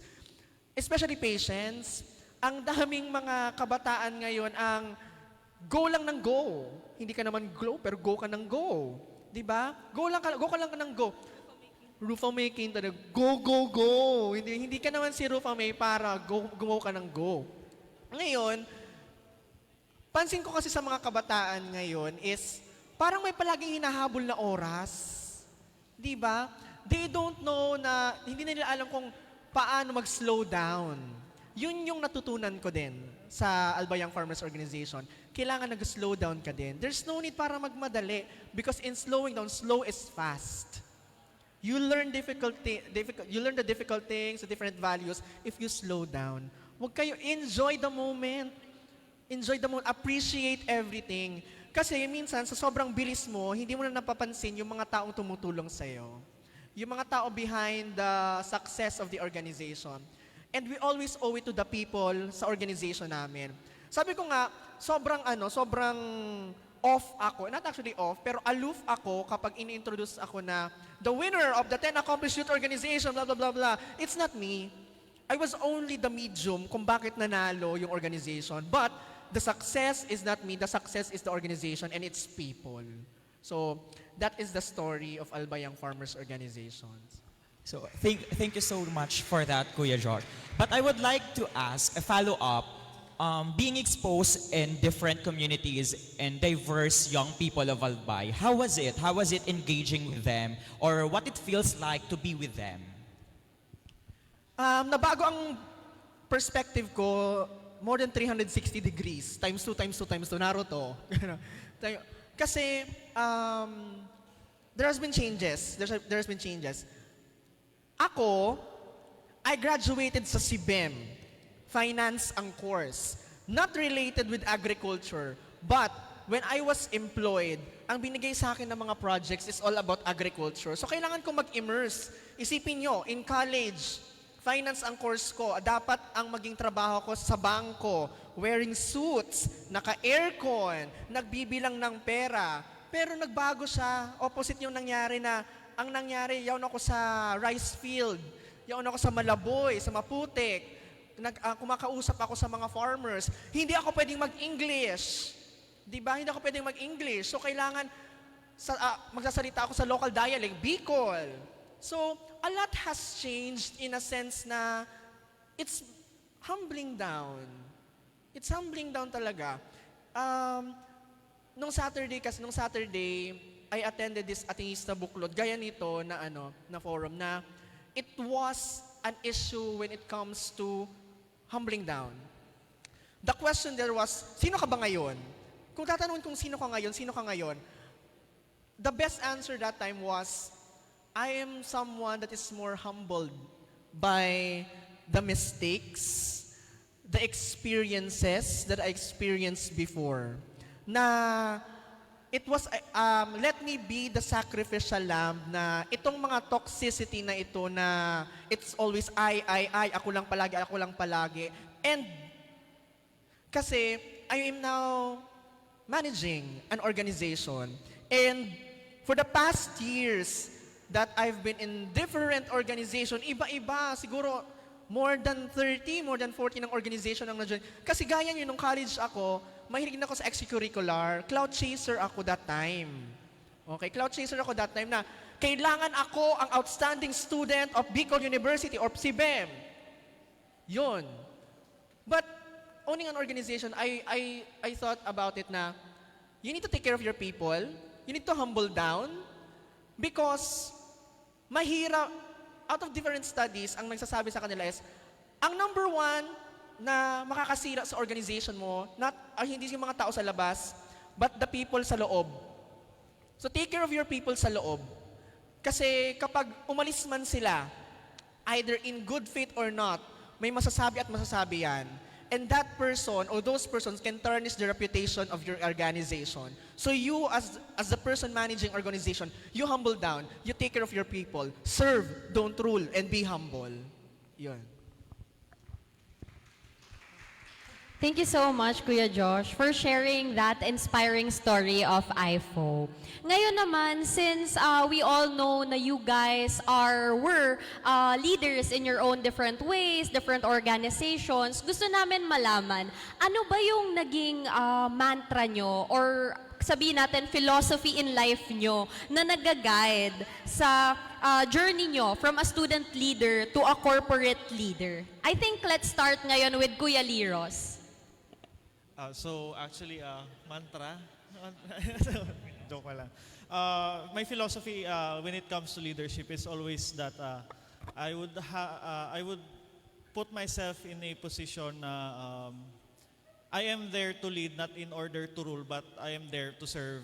And of course, I put a great deal of amount of time in training myself. That's why I entered into the junior JCs that time. So aside from that, building your own capacity, of course, you have to put it into great work and really actualizing what you want to do in life and what you want to do for others. So that's all po. Thank you. Actually, when I was the chairperson last academic year, nakalagay yan sa t-shirt ng committee ko. Yung mantra na gusto ko talaga for not only for my committee, but for myself lang. I always believe that we need to serve in virtue and willpower. Because I believe the virtue is not enough without action. Willpower is not enough without a heart. So I really believe that we need to serve in virtue and in willpower. Because virtue reflects your character and willpower reflects your dedication to serve not only for the students but of course for the community. And until nag-review ako for board exams, nadagdagan siya ng one word, which is faith. Kailangan natin magkaroon ng faith to ourselves and of course to the divine intervention talaga. No, this is not like a religious kind of faith, but just for the destiny. Na if it's for you, it's for you. If you worked hard for it, if you really think that you broke your neck, your back, everything for it, I think it will be given to you. So my mantra talaga guiding me as a student leader and of course as a professional is in virtue, willpower, and faith. That's all.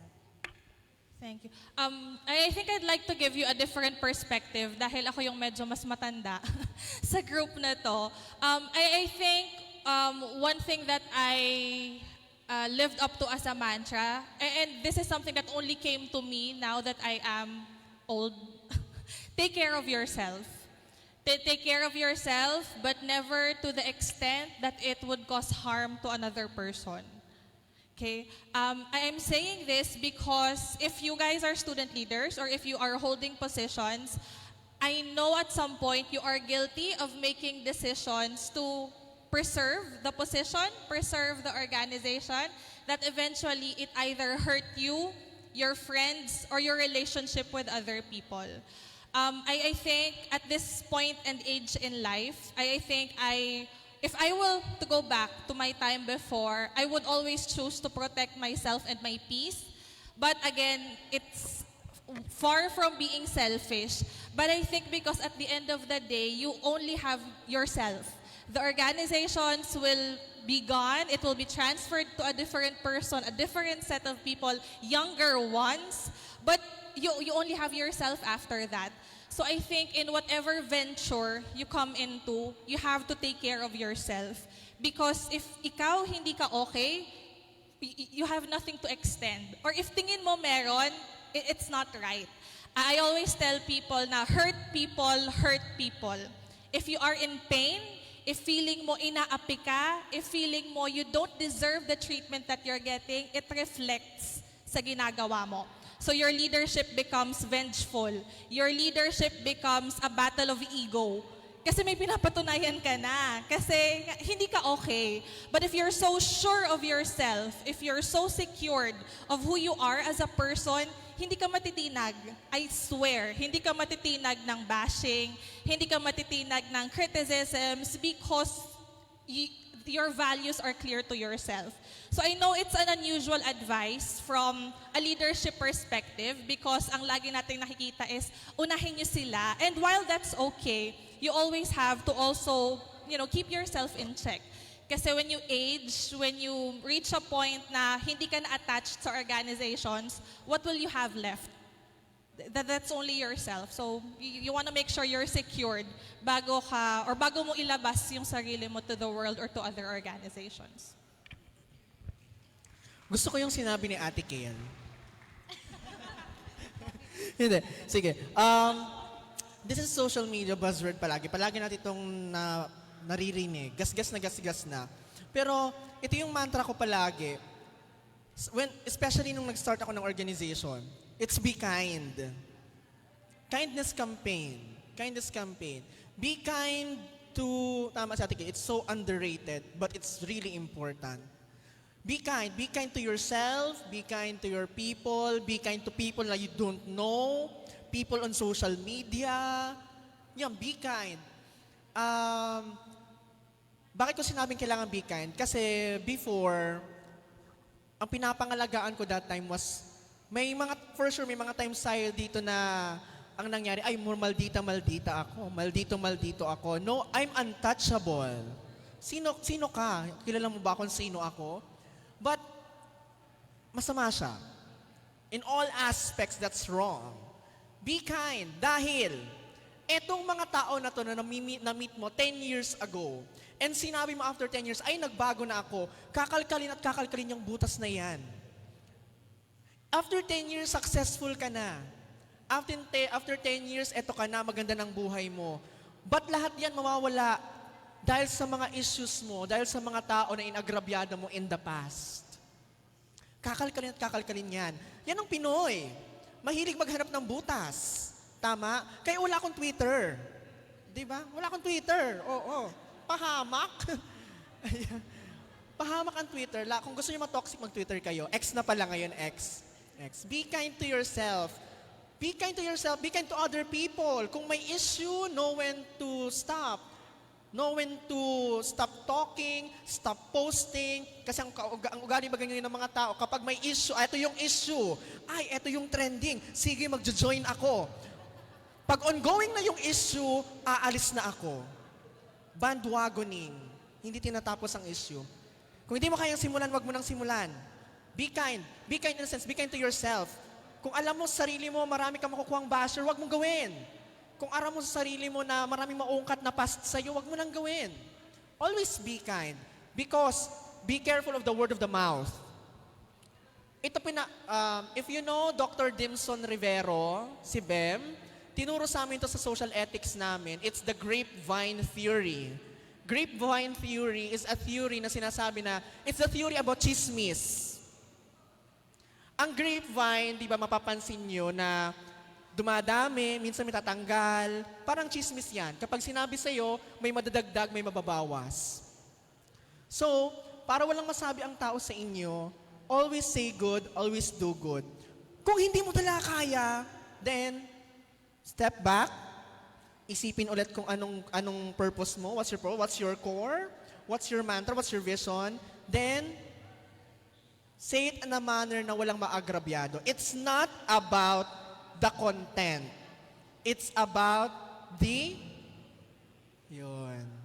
kung paano mo siya sasabihin. Okay? So, yun lamang po. Be kind. Thank you so much for sharing different perspectives regarding your leadership style. They provided us with their own mantra and philosophy in life, and you all have that uniqueness. Pero sometimes, as a leader, natitempt yung mantra and philosophy natin because we are put in the position to be judged. So, I would like to ask each of you, can you share a specific challenging leadership situation that you have encountered and how you navigated it? Pwedeng specific examples, ganon. Sige, let me volunteer first since you know what, it's last year but still feels very fresh to me because this is really an event that I think is one of the most memorable during my term, which is during the election of the SUC president. Because during my term, it was the 8th year of Dr. Mascareñas, and as the student regent, I am one of the regents that will vote for the next Bicol University president. And it was very hard for me. Not because of I don't know which attributes of the president should I choose. I know very well that I need to elect a president that will be beneficial for us students. I know very well that a president should be pro-student and really think of the student welfare, inclusivity, and all of that. I know that very well. But you know what? It was very hard because of the pressure. external pressures that we have undergone, not only myself as a student regent, but of course my council as well. Because mainit yung mata sa amin ng mga tao, not only yung mga mata ng estudyante, but also the different sectors. Board of Regents is composed of different sectors, private sector, alumni, our government representatives. So napakaraming mata. And as the youngest and the only female member of the board, it was very pressuring to me. But because I am guided by my principles, that I know which attributes of these kind of president that I will be elected, na-navigate ko naman siya. And of course, hindi siya naging one-man decision only. I know that when I was elected as the chairperson and the student regent of Bicol University, it is imposed to me the responsibility to speak for the 25,000 students. But I was not selfish that time. I thought of ways that I could reach almost, the different sectors of our university. We have a lot of steps na tinake so that I can really be direct kung ano yung mga gusto ng mga estudyante. Because although that right is imparted within me already, but I still want to hear and listen to the students. So ang ginawa namin, together with my council members, nagkaroon kami ng online surveys, nagkaroon din kami ng physical surveys, per campus at that. Every 5 p.m., pumupunta yung mga junior counselor namin sa iba't ibang campuses of Bicol University. And nagkaroon din kami ng face-to-face forum with all the students. So everyone is invited to come so that I, myself, firsthand can listen to them. So we sat and have a productive conversation. So para talaga alam ko kung ano yung mga ginagawa nila. Because it was very important for me that time to show the students na talagang nagkikare ako sa kung anong sasabihin nila. Kasi hindi siya critical for myself It's for the university that I love. It's for the next 4 years of this university. Ako, ano naman sa akin? Gagraduate na ako. Ano pa bang makukuha ko dyan?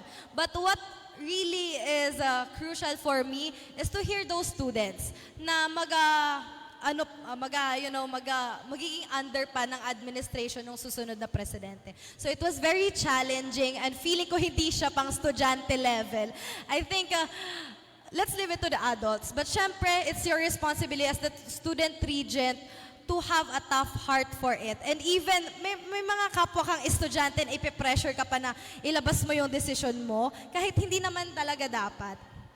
But still, it's my responsibility at that time to just show the students that I am very willing to coordinate and to talk to them in order for me to know their sentiments. And the main point is to gain their trust. That trust that is imposed to me upon my chairpersonship during that time will not be wasted. Okay, so ako na pala sasagot. So siguro I would like to share the most recent experience that I had. Especially, I entered into politics, and of course, I joined the SK elections last October 30. So, really, life within the university and life outside is really different. The politics here within the university is much more friendlier, despite na may mga bashing, may mga issue, mga ganon. But life outside the university is, kumbaga parang free for all, challenges left and right, front and back. So kumbaga, it will really test your principles and your beliefs in life and what you really stand for. So during that time, few days before the election, may mga chismis na, uy, si kalaban mo ngayon nagpalabas na ng ganito. Uy, si kalaban mo nagpalabas na gano'n. Tayo malalabas pa tayo ng ganito. So, there were times na ika-question mo yung prinsipyo mo, and then there are times that you will have to really go back to why you really started that and why you really wanted to fight for their cause. And of course, the simple answer to that challenges that you will be facing outside the university is, of course, go back to your values, go back to your principles, go look at yourself few years back before you exited your college. So, kumbaga, you try to adapt but not change yourself fully because kailangan mo baguhin yung prinsipyo mo. So, I guess that is all po.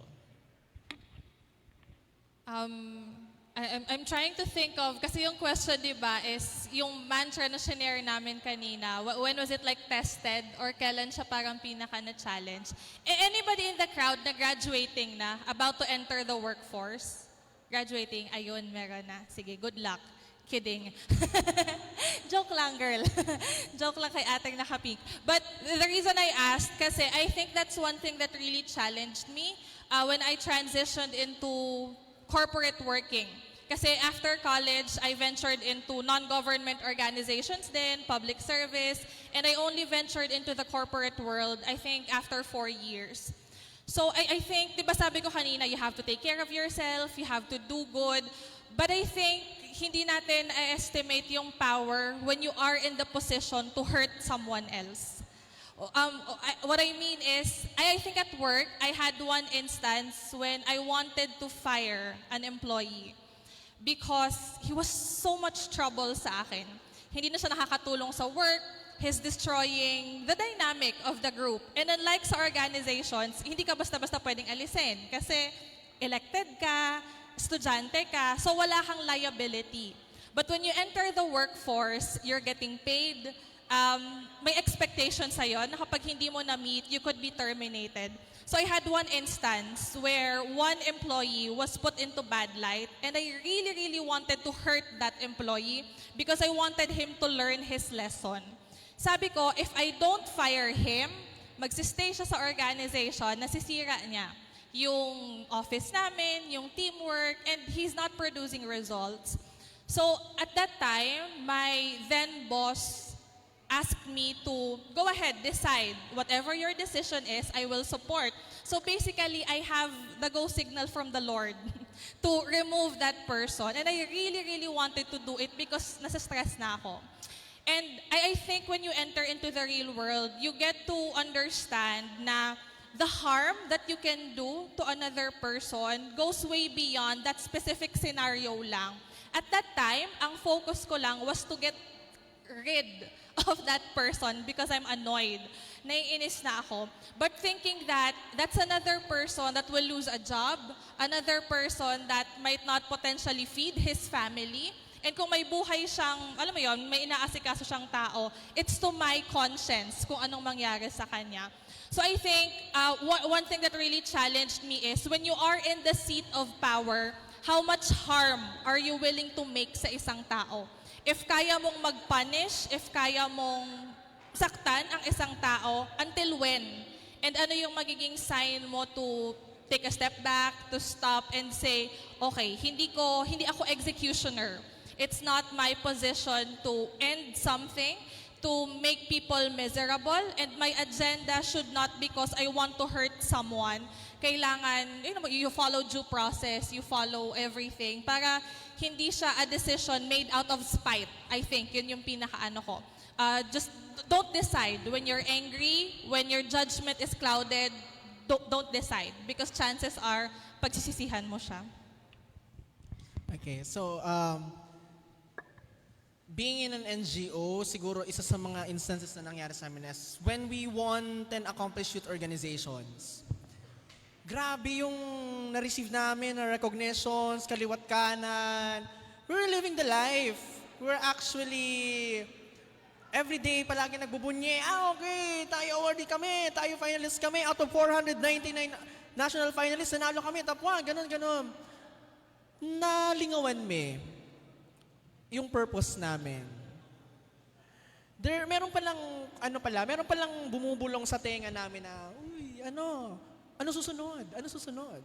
So, parang nagpalamon kami sa titulo. We were awarded February. We resumed our operations August. Sobrang haba ng oras. Bakit?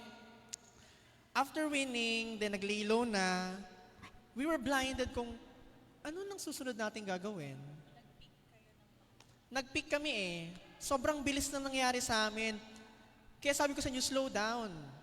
Di ba? Slow down. Kasi kapag nabigla kayo, mo culture siya kayo, what's next? Ano nang susunod? So, we took a step back and evaluated. Ano na ang gagawin natin? What's next for the organization? Now that we have the Tayo Award, now that we have been recognized as one of the top 10 organizations in the whole Philippines, ano nasusunod? We took a step back, nag-usap kami ng team ko, we open up.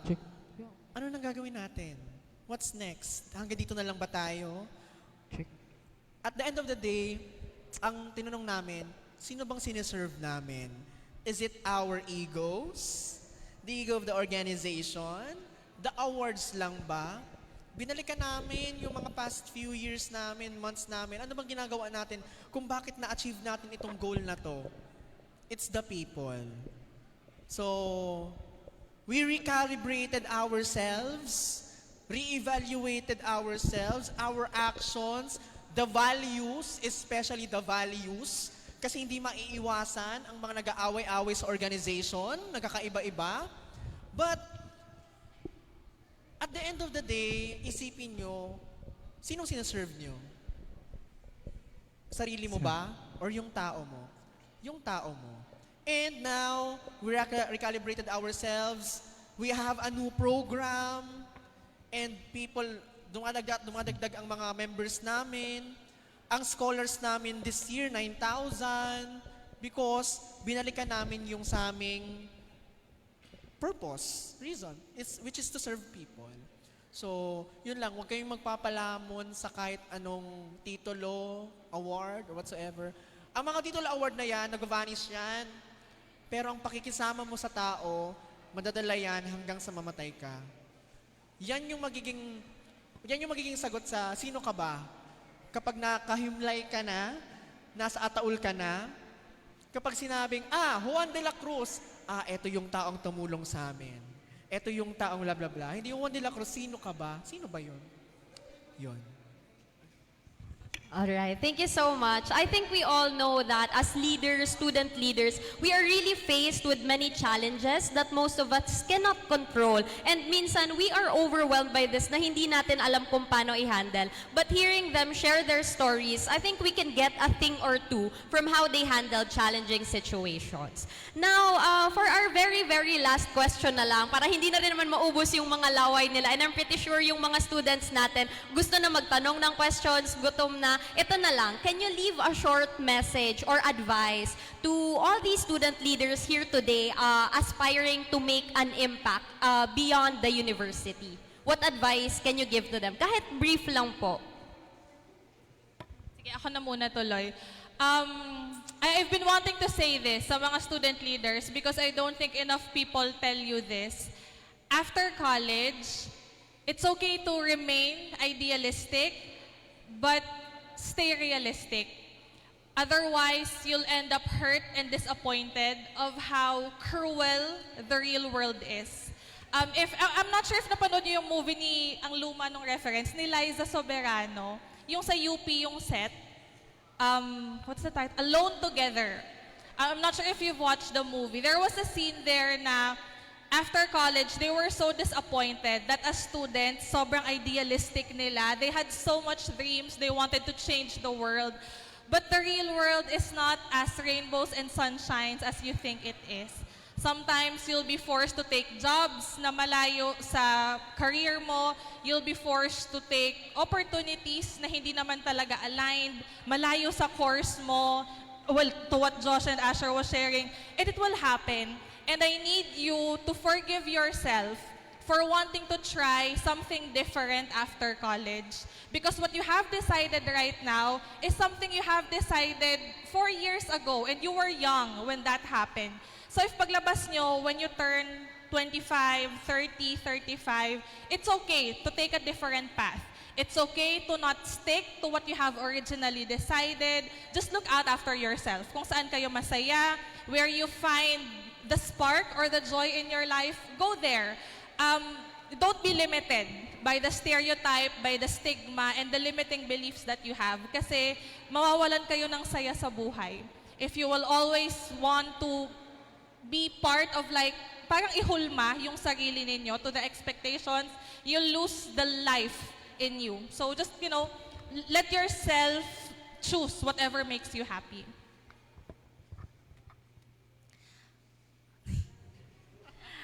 Medyo hesitant ako to say this, especially we are all student leaders, but someone has to say this.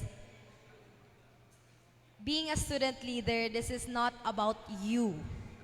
I don't want anyone to think that just because you have a position, it's all about you. The world revolves all around you. Kasi me, myself, I've been a regent, a student regent. So, but never kong inisip sa sarili ko na para sa akin tong ginagawa ko. I mean, ako na to. Hindi ko siya naisip. And that's one thing na dapat aware ka sa sarili mo. The world does not revolve around you. You may be the UBO president, you may be the editor-in-chief, you may be the chairperson and student regent, pero hindi ka lang ang nagtatrabaho dyan sa posisyon mo. You have your team behind you, and don't forget that fact.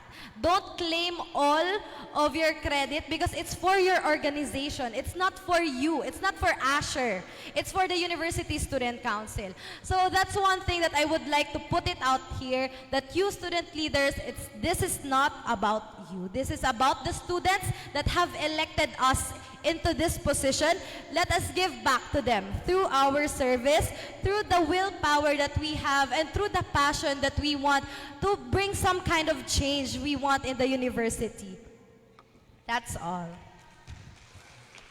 Wow, hirap naman sundan yun.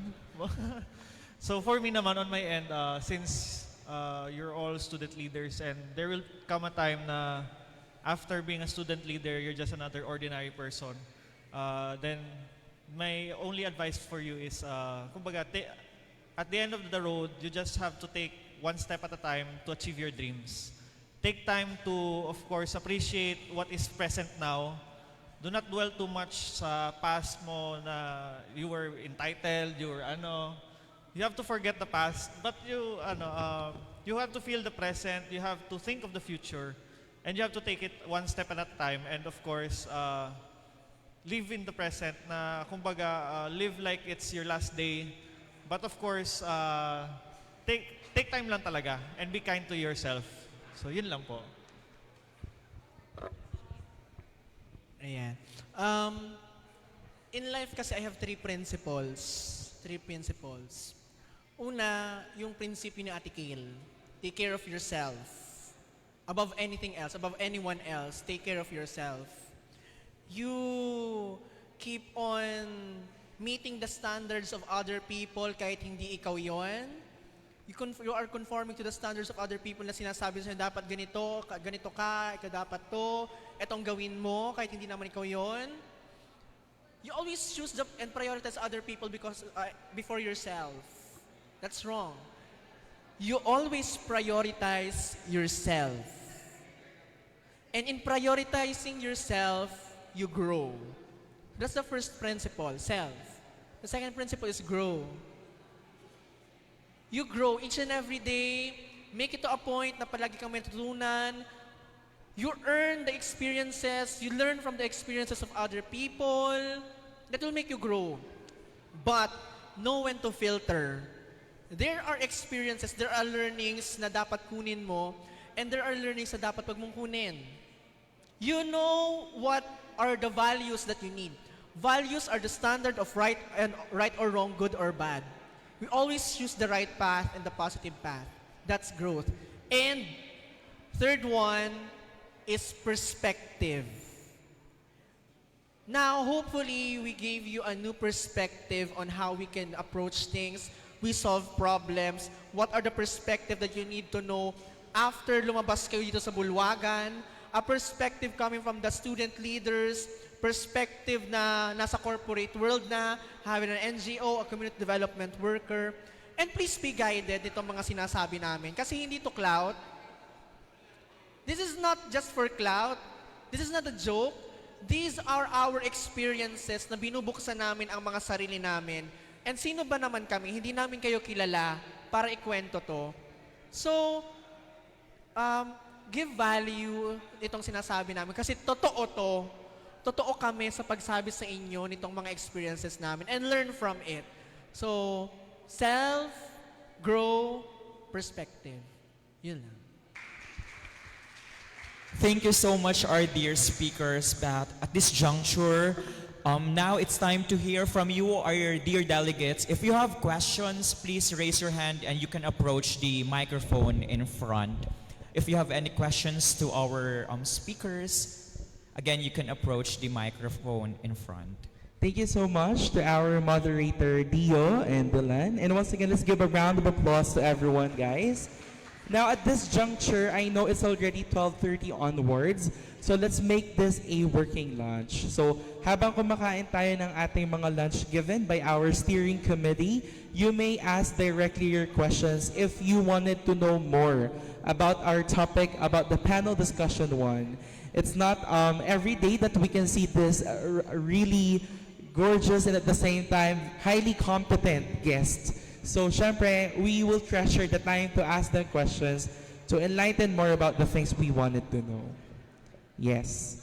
Yes. We have from the Editor-in-Chief of the Vital Signs. Hello po, good morning. Good afternoon po to everyone. So, hello po mga ate and kuya. So, I am Mac Luis Glenn Aserdano, the current Editor-in-Chief of the Vital Signs. This is my first year as an Editor-in-Chief, though I have previous background in the publication or in the campus journalism. So, as a leader po, I also share some of similar mantras with you, like being empathetic and being student-centered. So, since there are different situations that call for different leadership approaches, I think my question is, I want to hear all of your perspectives on this. So, when is it the right time to be tough, and when is it the right time to be gentle? With my people, and how I lead, like, when is the right time to be tough, and when is the right time to be gentle? Parang buyabunda lang. When is the right time to speak, and when is the right time to listen? So that's my question po. Thank you so much, Ma. So the question is, when is the right time to be tough, and when is the right time to be gentle? Sige na, I'll take one for the team. Pero kung may add kayo, syempre go. Tutulakan kasi sila kung sinong sasagot. I think that's a very interesting question, and I know it's a very common dilemma sa maraming tao. Now, when do you tighten your hand, and when do you, parang sa gentle parenting, di ba? Do you agree na dapat pinapalo ang bata, or dapat ba you nurture the kid? I think before you even get to answer that question, Luis, it has to be clear to you, ano ba yung personal leadership style mo? Because I think not a lot of people takes time to get to know it. Are you the type of person na nagna-nurture talaga? Kasi may mga ganon, yung very motherly, very fatherly. Are you the type of leader na talagang strong and firm? And I think you have to identify that first before you even decide on that dilemma para hindi na-skew yung values mo and preference mo as a leader. But because I'd have to answer for myself, ako nandun kasi ako sa nurture side, hindi ako matapang. Only because may natural fear sa akin ang tao. I don't know, maybe dahil matangkad ako, kasi malaki siguro ako. So may natural fear na sa akin ang tao. If I become too tough, kung sasakalin ko pa sila, I am leading people out of fear and dominance na, and I don't want that. I think I already got the respect as it is, and I'm very thankful for that. So doon na ako pumalo sa nurture side. Kasi hindi ko na sila kailangan takutin eh. Nagpa-follow na sila out of respect, out of, again, the natural fear na na-impose ko on people. So doon na ako sa nurture side. So I'm sharing this to you kasi ikaw, kailangan mo munang malaman, asan ba ako doon? Am I the naturally tough leader that I am? Kasi ako, hindi talaga ako tough person. I mean, I look tough madalas, pero hindi ako masaya when I'm tough. Hindi ako masaya when I make people do things. I don't find fulfillment in knowing that people obey out of fear. So hindi siya para sa akin. I'm not saying this one is right and the other one is wrong, but I think you have to understand saan ka pinaka nagsa-thrive as a leader. Kasi ako, I have mentors who are on the tougher side. And I love them for that. Kasi that's something I cannot do as a person. So dapat, alam mo din, asan ka, and then you navigate from there. If you feel like it's too much, loosen up ng konti. But if you feel like it's necessary and it's justified, then I don't think there's anything wrong with toughening up from time to time. So yun lang, alamin mo muna kung which side are you on, and then start from there, navigate from there. Kasi pag hindi malinaw sa'yo kung ano yung type of leadership mo, you'll force it. Either you'll be too nice kasi gusto mo maging people pleaser, or you'll be too tough kasi kailangan mong mag-earn ng respect. So, just find your balance between the two is what I'm saying. So yun, that's for me.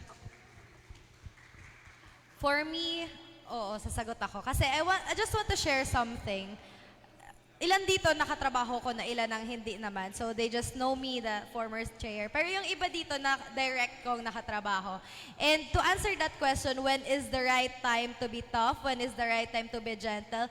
For me, personally, as a leader, I am tough when it comes to technical works. When we are at the office, nagmi-meeting kami or gumagawa kami ng kanya-kanyang task namin, I'm really tough and I will not deny it.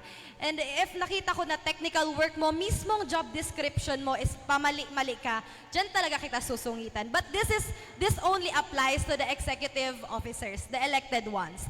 Sila lang yung makakaya kong mapagalitan. So I'm very sorry that time. Kasi talaga, for me, it is very important na maging tough ako as chairperson sa technical works nila. But naturally, I am a gentle person. I have a lot of friends na junior counselor namin and I'm very close to them at heart. And nagtatranscend naman na ganun ako naturally because they can see it in my attitude sa office kapag normal days lang. Hindi naman kami pressured of work, hindi naman kami pressured of the upcoming activities. Pero alam yan ng mga tao na katrabaho ko na kapag malapit na ang event or program or platform na ginagawa namin, that's the time that I become top for them. And it works. Kasi napapagalitan ko sila, yes, on the inside of the office, but after that work, wala na. Friends na lang kami ulit. So it's like some kind of balance that you have to have naman siguro for me because it was effective during my term. And they accept it kapag napapagalitan ko sila o kapag napapagsabihan ko sila. They accept it kasi alam naman nila sa sarili nila na hindi din nila talaga nagawa ng very slight yung trabaho nila. But at the end of the day, we're all friends. I love everybody that I have worked with and I'm very thankful for them.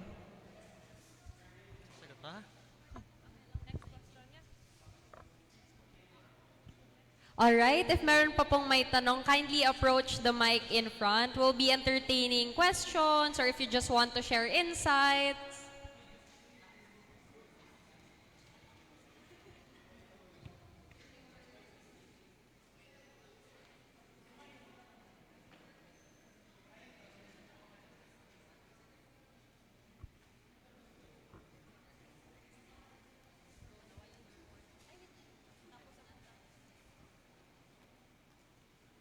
Hello po.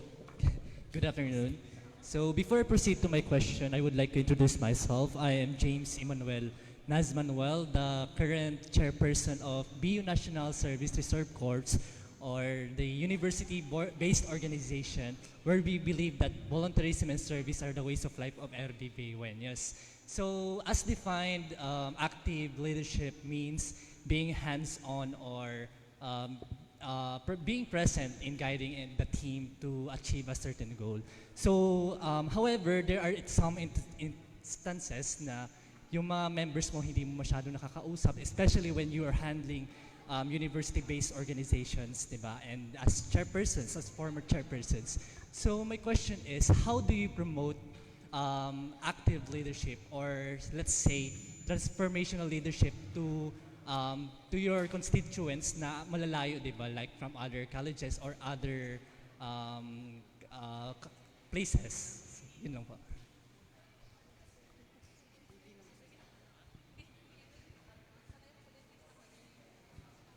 Okay, sige. For everyone's context, yung question is, how do you promote active leadership in an organization na magkakalayo kayo? 'Di ba? Kasi as a UBO, medyo difficult nga naman to reach your members and to maximize them if you're not always together. Funny that you asked, kasi right now, I am working in a full virtual work setup. Meaning, I haven't personally met nor touched any of my workmates. We just collaborate online. So, I think it's perfect that you asked that question because I think we're so used to wanting people present to be productive. And I think that's something that not a lot of people are ready to talk about. Na kaya namang gumalaw ng bagay kahit, I think the pandemic taught us that, na kaya namang mag-mobilize kahit magkakalayo kayo. I think, Manuel, right? I think, Manuel, one question that you would want to ask or to evaluate your people is, what's our communication style and why is it not working? Kasi if people are equally committed, I don't think distance would be a problem. Papunta na to sa relationship, na LDR. Pero I think it's true that if familiar kayo sa communication style ng isa't isa, you would know kung paano ba kayo dapat magko-collaborate to align and move forward with your activities. So I think, Manuel, my challenge to you after this is to talk to your people and understand how do they best function. Sila ba yung tipo ng mga tao that gets, yung parang they get motivated kapag may personal presence? Kasi yung mga extroverts, ganun eh. They get, na-energize sila when there's people around them. Work together. If talagang tingin mo, kailangan nyo magsama-sama, maybe one team building activity is something you guys would need para mag-reconnect kayo. If hindi naman, then find other means to reach out to your people. Kasi mahirap na ipipilit mo sa kanila yung style that works best for you. Kasi may mga tao naman na even if malayo sa'yo, they can function and very reliable pa rin sila. So I think you want to understand first, how do I best connect with them? And then start your way from there. Intindihin mo muna and then proceed depending on ano yung ma-share nila sa'yo. Because I think right now, it's just a matter of magkaiba kasi tayo ng gustong communication line. That's why it's not working. But I personally don't think it's not the distance that's the problem. It's really about how you choose to connect with your team members. Sige. Itong context na to, nangyari talaga to sa organization namin. Okay. Ang organization kasi namin, meron kaming iba-ibang mga members all over Albay. So, sa 17 na LGUs meron kami mga members. Ang sentro namin ay nasa Legazpi. Paano namin i-connect itong mga tao na to have a harmonious relationship sa organization? I tried 2 ways. 1, I tried it na ako lang. You being the head of the organization, iba-iba ang mga responsibilities mo, roles and responsibilities mo. 1 is, oy Manuel, mamaya na mag-inom. Ayan. Makinig ka. Ayan. Madali, nainom na muna. Sige. Sige. Okay ka na, Manuel. Naka-live tayo, Manuel. Or replay to. Okay. Ang trinay ko is, ako mismo yung nag-reach out sa mga tao na yan. I just sent, meron kasi kaming group chats na madaming tao. I just sent, kumusta? Good morning, kumusta? Pag may na nag-reply, you acknowledge. I-heart mo siya. Okay. That's the important. You acknowledge. Baka kasi ang nangyayari is, nagiging one-sided lang yung sa communication. You try to reach out sa tao na yon, and then kapag nag-feedback sila, you end it. Yon, that's the first case. So ako, tried and tested na, ginawa ko din siya, nangyari din sa akin, nambabluff din ako. Pero, ang nangyari, nalalagas. Nawawala siya as a member. Ikalawa, kung marami ka talagang members, ayan, may sarili kang kulto, Manuel, maghanap ka ng mga key persons sa kulto mo that will help you. What I did sa organization is, hinahanap ako mga bading. Naghahanap ako ng mga bading. Alam naman natin ng mga bading, mga influential.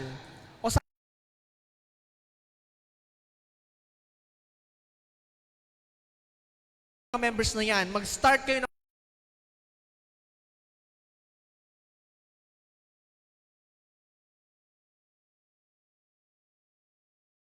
participatory. You also ask help from your people. Huwag mo rin sarilihin yung concern na yan. Because when you're inside an organization, a concern of the organization must not be a concern of solely of the head of the organization.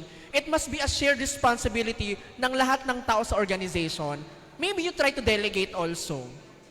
I-delegate mo din yung task na pakikipag-chismisan.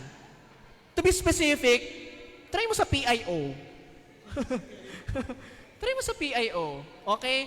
Pero sobrang malaking responsibilidad na atang sa mga head from the executive aspects, legislative minsan nga is also to reach out for your people kasi sila ang backbone mo kapag may kailangan kang gawin and they are people that supports you.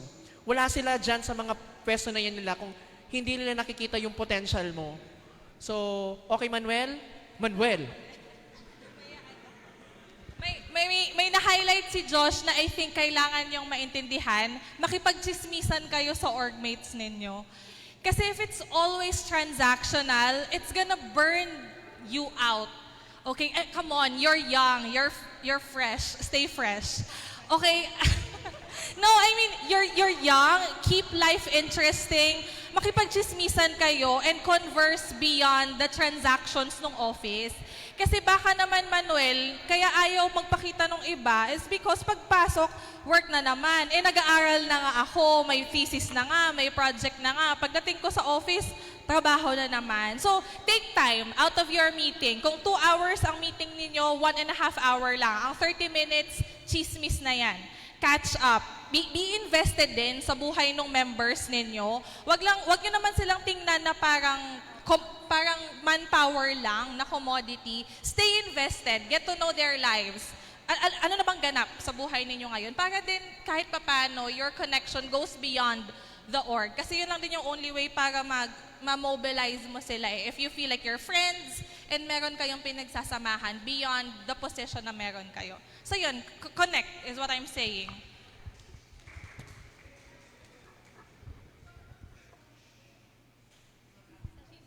May mga tanong.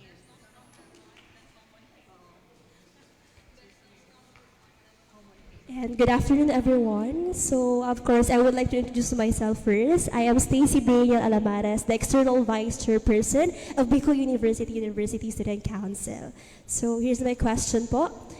As a leader, how do you keep your words sa mga constituents ninyo? Kasi for example, like you promised that you create this certain project or platform. Tapos additional question na din po, since my question is about keeping your word. Paano po pumapasok yung loyalty as a leader? And where does your loyalty end po?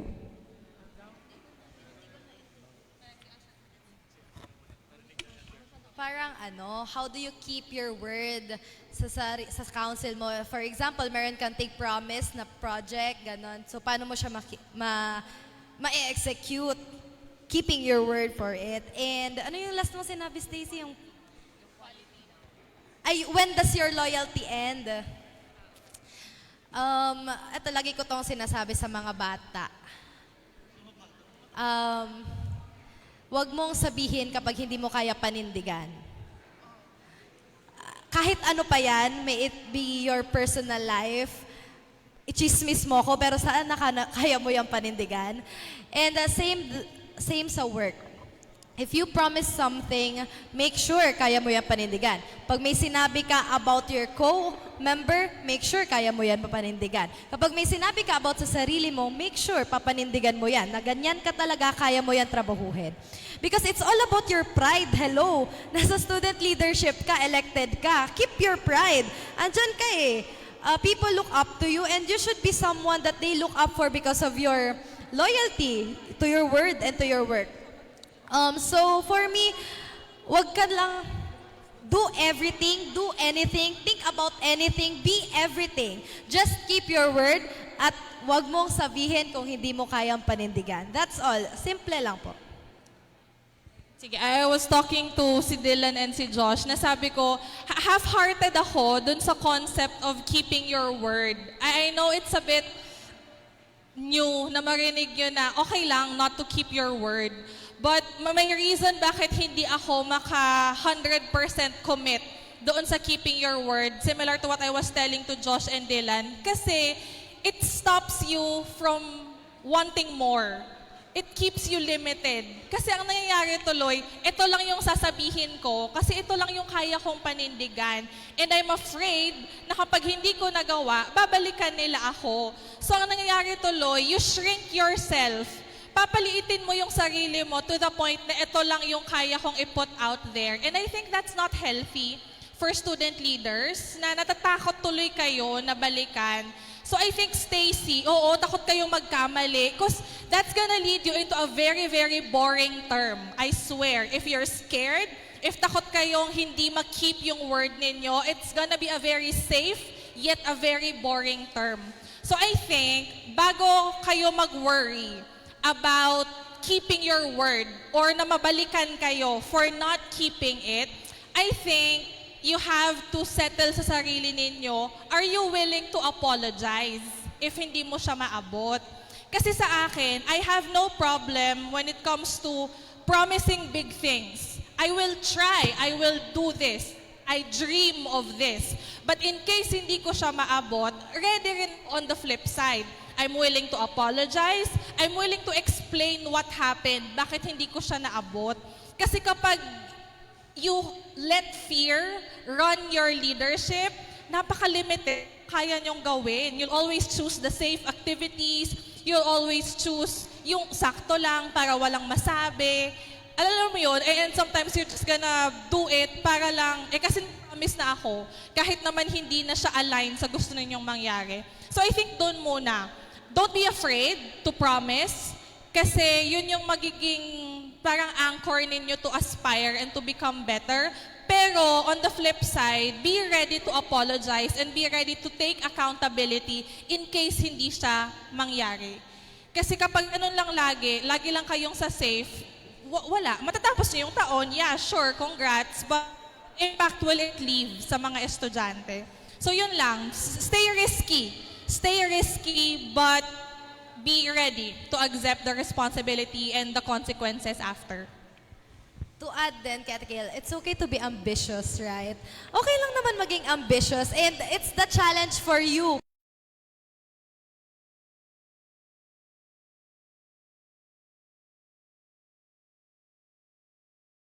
Denominator namin dito na ambisyosa kasi kami. Kaya kapag sinabi namin, we make sure na kaya namin yung panindigan. And it's okay, it's okay. Sige. Ilagay ko to sa context na before yan. You always evaluate your decisions and your promises. Maybe kasi it's also a decision, a promise na hindi mo pinag-isipan. Calculate it.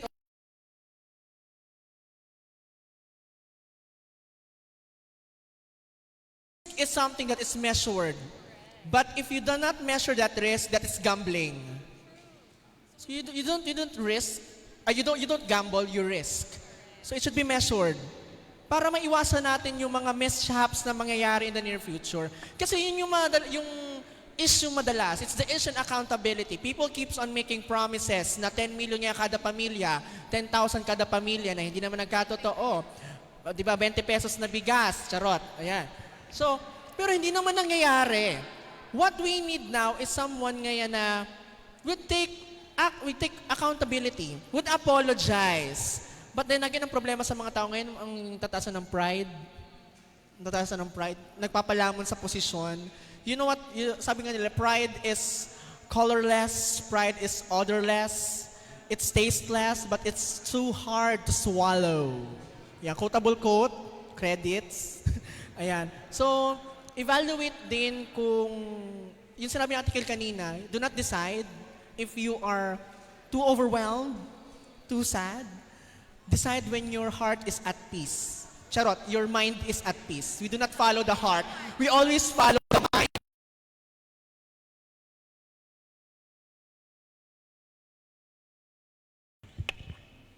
Actually, sinagot na nila yung first question mo, diba, Stacy? So, the last remaining question was, where does your loyalty die? Yun. I end ba? Sorry na.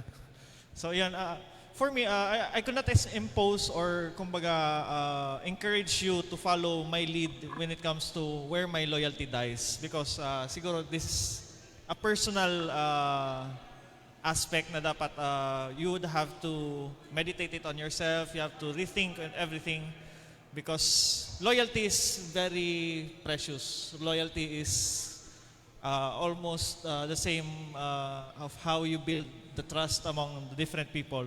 So for me, on my own principle in life, my loyalty dies whenever I could not anymore fulfill my own kumbaga or life, or I could not anymore fulfill or do not have the capacity to keep on fighting. Kumbaga, those are the times that you would have to take a step back and rethink, and you would have to kumbaga try to build yourself better more before you have the loyalty to serve the people once again. So yun lang po. And I think we'll entertain one last question na lang. Hello po, good afternoon. I'm Homer Dandisolo, the chairperson of LLR Reformal Coalition. And leading this organization, I've learned that there's always the next step. There's always a problem to solve, and there's always people.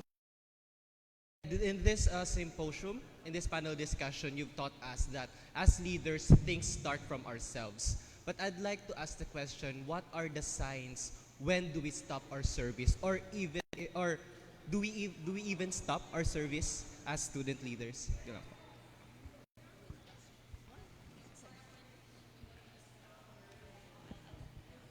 Thanks, Homer, for the question. So yung question ni Homer is parang when do you know when to stop your service as a student leader, or kahit ba sa context ng organization, parang when do you stop existing na as an organization?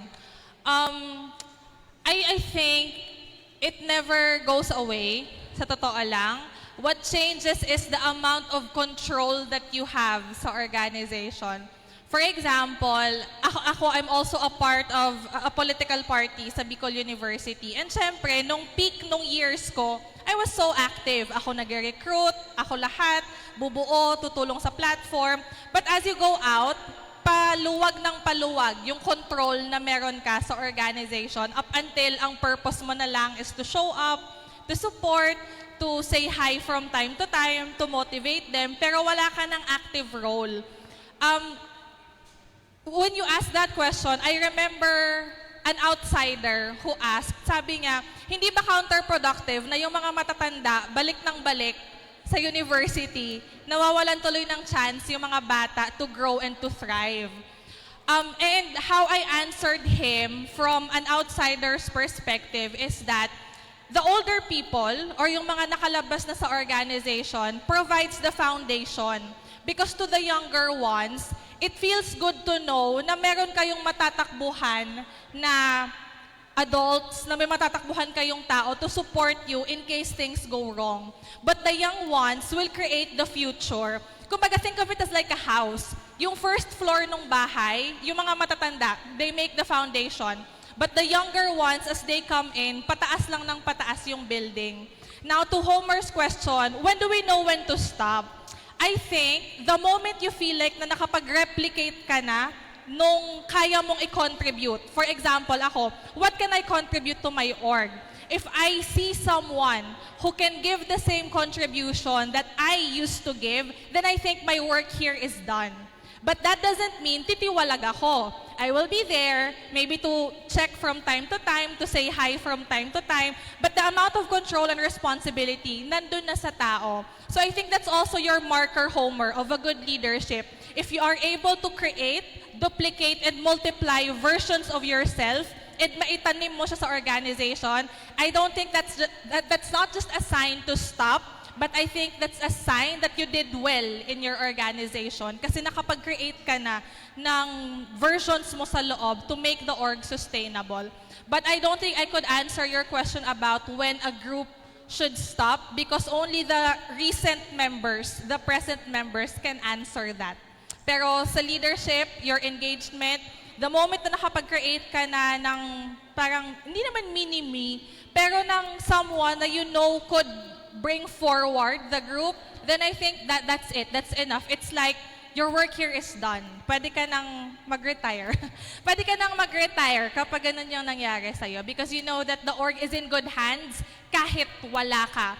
Pero on the flip side, that's also your marker to know if you failed. Kapag 5 years na, tapos yung term mo, pero you have to keep on going back, that's a red flag for you and your for org. Kasi bakit hindi ka nakaka-create ng tao na kayang magtuloy nung progress ng organization? So I think that's a good telltale sign kung saan papunta yung org ninyo. If you are able to keep on making good people to sustain the organization, then that's a good sign. Pero if on the flip side, parang paulit-ulit, tayo-tayo lang ulit, or parang, bakit kailangan ko pang bumalik, ilang taon nang nakalipas, then that could be like a red flag for your org na, are we not creating enough leaders for them to be able to stand by themselves? So I think yung para sa akin lang.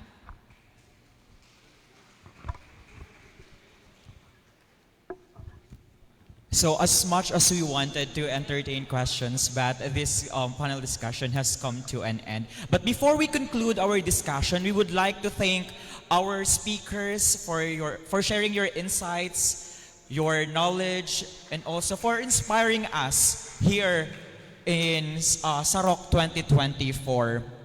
As we conclude our discussion, I hope that each one of us will reflect on the insights shared today and consider how we can apply them in our own leadership journey. Despite the turbulent landscape in the field of leadership, there is hope, and that hope lies in our energy, passion, and determination as young leaders. We are not just leaders of the future, we are leaders today. And also, fellow student leaders, also remember that active leadership is not just leading in the front, but also it is about empowering others to take the lead and to effect positive change. Ayan. So thank you so much. Thank you so much, Engineer Asher Jade Azul, Mr. Liros Atanante, Ms. Irene K. Santillan, and Mr. Josh Barcelon. Thank you and good afternoon. Now we will proceed to the awarding of certificates.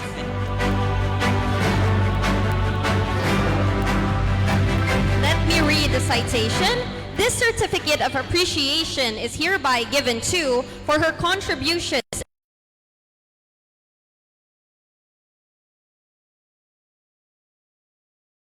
para sa padagos na pag-uswag ang pagtrayumpo kang lider estudyante ning Futuro conducted this February 26, 2024 at the Student Union Center, Bicol University, Legazpi City, Albay. Given this 26th day of February 2024 at the Student Union Center, Bicol University, Legazpi City, Albay. Signed by Jeffrey P. Latigay, Executive Head of Sarok 2024, Remy Stephanie P. Baldorado, the Chairperson and Student Regent of the BUUSC, Professor Michael A. Alagaban, the Senior Advisor of the BUUSC, and of course, Professor Daves L. Tonga, the Dean of the Office of the Students Affairs and Services. First, let us award Miss Asher Jade Azul.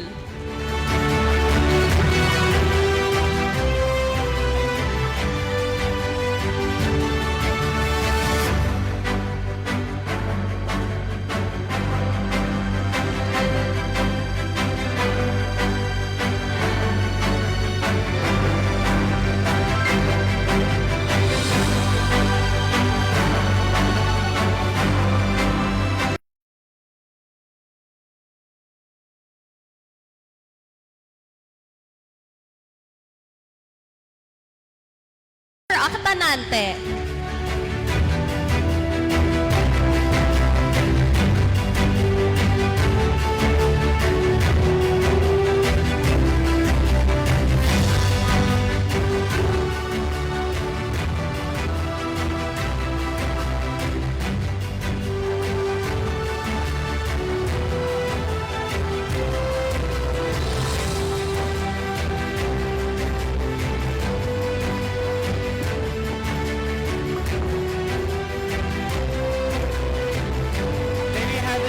and gentlemen, thank you so much to our dear moderators, our panel. For a while, I'll be taking the mic from our host.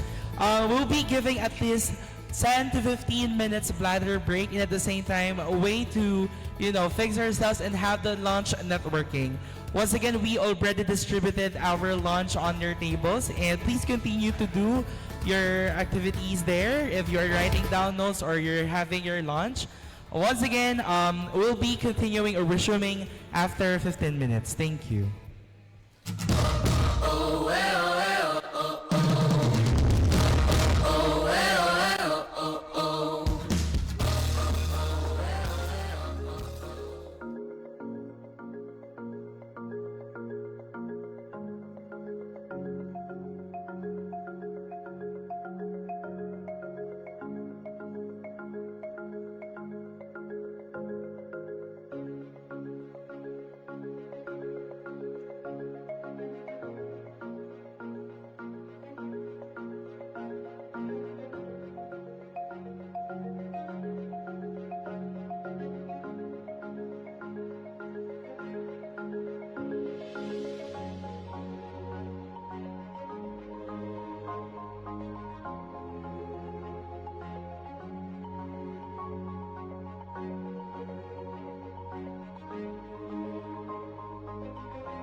Once again, we are reminding everyone that the continue or the resume of our program will be after 15 minutes.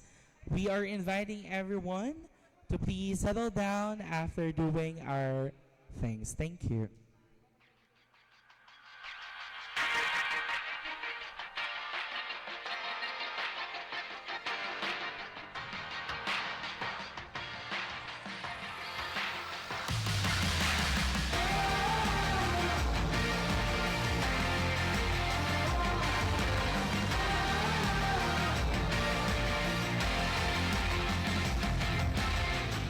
Pagani sa tribo, sa gugma, sundalo, nga kanunay, kanimo. Ihalad akong dugo, kahayag, kangit-ngit, kalipay o kasakit, sa yuta o langit. Ikaw ang kalibutan ko, patubalani ka sa mga di ko pasimpaan. Patubalani ka sa mga andam pagkamatyan ko. Kinsabay dilim, ganahan isugal ning kinabuhi. Nagtusaw sa kabahan, di na imong ipili kung alaw-alaw niya mo. Kanimo na sa alaw-alaw ka, tumaon o pilion.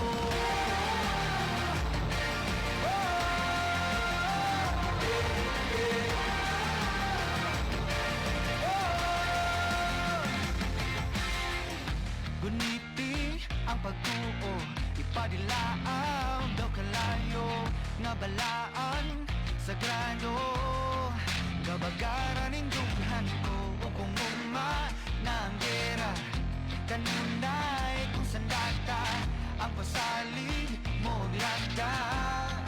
Nga diri ka mahilunta, batubalani ka sa mga di ko hikalimtan. Ugandang ko mapakabuhi, taliwala ng tanang apa. Kinsabay dilim, ganahan isugal ning kinabuhi. Nagtusaw sa kabahan, di na imong ipili kung alaw-alaw niya ingon. Kanimo na sa alaw-alaw ka, itumaon o pilion.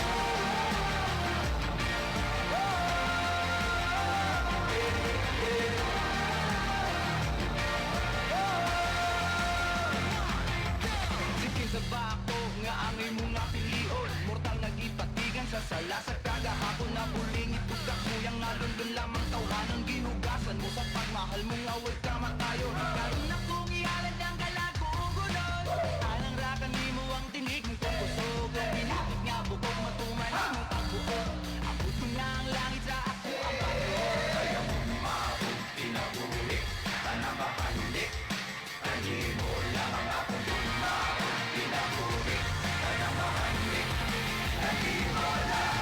Kinsabay dilim, ganahan isugal ning kinabuhi.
everyone. Good afternoon.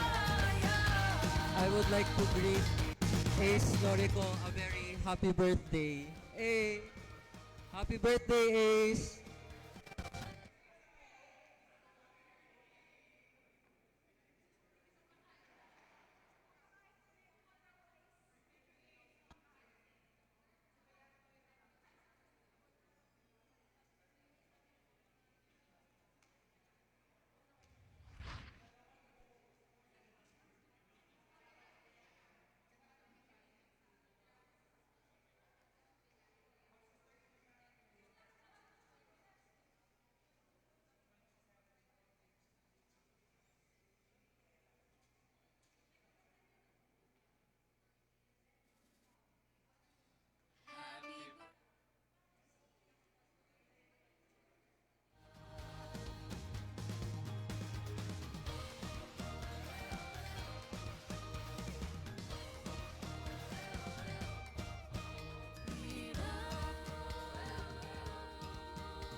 And there you have it, ladies and gentlemen.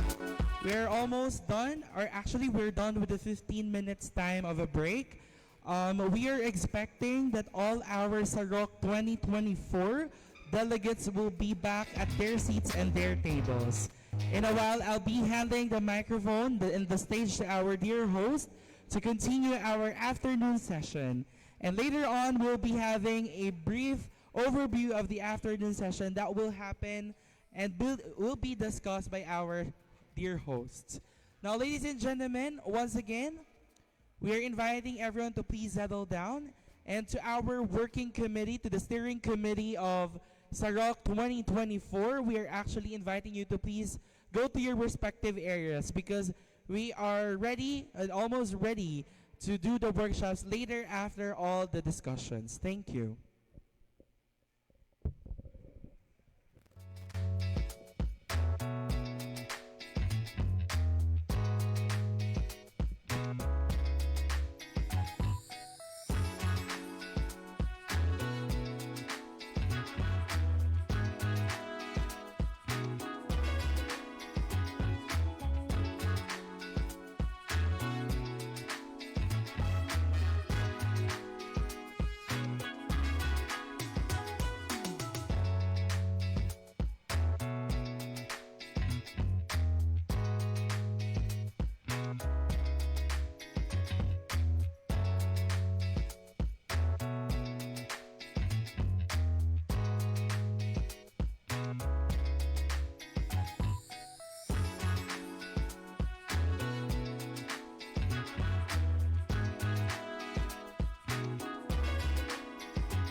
Good afternoon, everyone, to all the delegates. We will be starting in a few minutes time. So, to everyone na nakatayo pa po and are still outside, please proceed back to your seats para po makapag-start na rin tayo.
not. Squid not.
Good afternoon again to all Buenos present here today, to our dear delegates. Before we officially start our afternoon program, let me give you an overview of our afternoon session.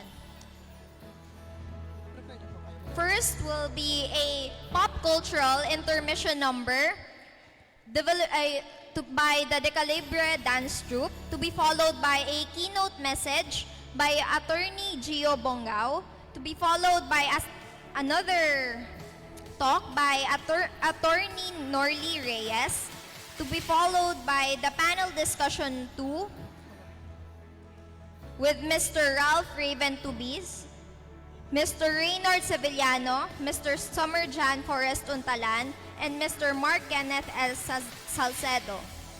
Next, we have Phase 1, Roundtable Discussion and Problem Tree Activities. Phase 2, Synthesis and Sharing of Resolutions and Learning Experiences. Next, Signing of Commitment Board, Distribution of University of the Philippines, Los Baños Edible Landscaping Starter Kit Seeds Packets, and Photo Opportunity and Video Shoot.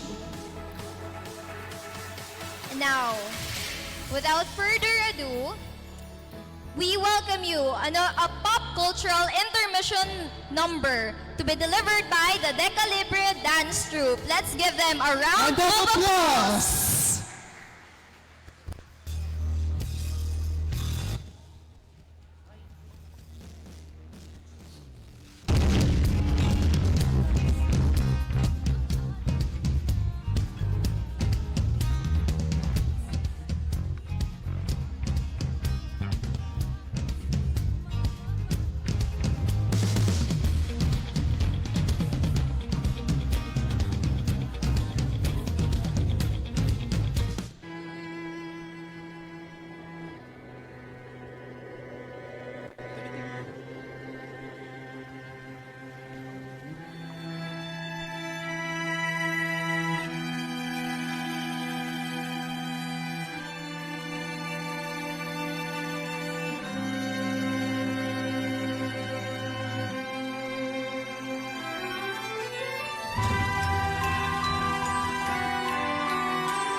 Chap chap in the bando, I don't wanna look like you.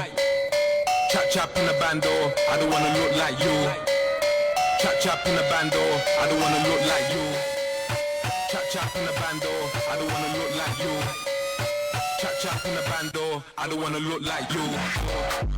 Chap chap chap in the bando, chap chap in the bando, chap chap in the bando, I don't wanna look like you. Chap chap chap in the bando, I don't wanna look like you.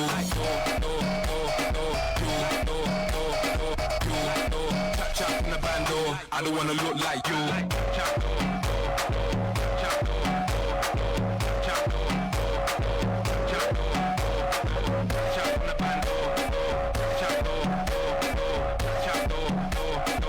Chap do. Personally, personally, I rock your body. I promise you go home, you want the daddy. I gave it to you like you never had it. Screaming, judging, like speaking Chinese. Now waiting with it, like a boom boom. Now waiting to see. Zaga, cause she know one day. She talks so she know one. I know no lie, the things within my mind. When I see you dancing, girl, you got me high. And if you wanna try, the game good in tonight. Cause I'm in the mood. As long as I'm feeling the mood, I deal with you. Personally,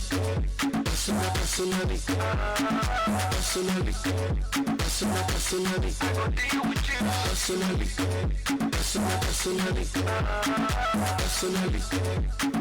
Personally, I go deal with you.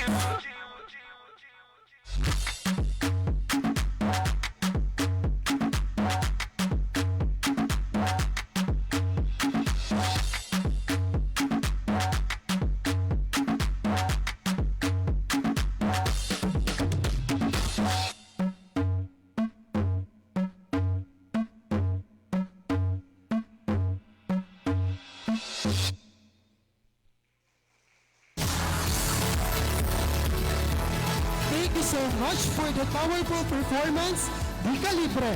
Indeed, a pride of College of Arts and Letters. Proceeding to the next part of our program, may we call on Mr. Jeffrey P. Latigay to share some information about our distinguished speaker for this afternoon.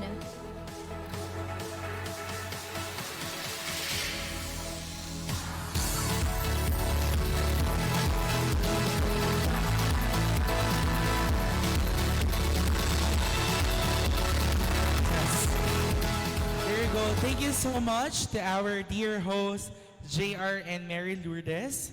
Ladies and gentlemen, as we come to resume our afternoon session filled with a lot of information and imparting of learning experiences, ladies and gentlemen, it is my honor and privilege to introduce one of our keynote speakers that will share his experience with regards to public service. Ladies and gentlemen, he is the only son of the Vice Governor Glenda Ong Bongao and Mr. Jomar B. Bongao. Just like any kids, his endless admiration of her mom was his greatest motivation why he entered the world of public service.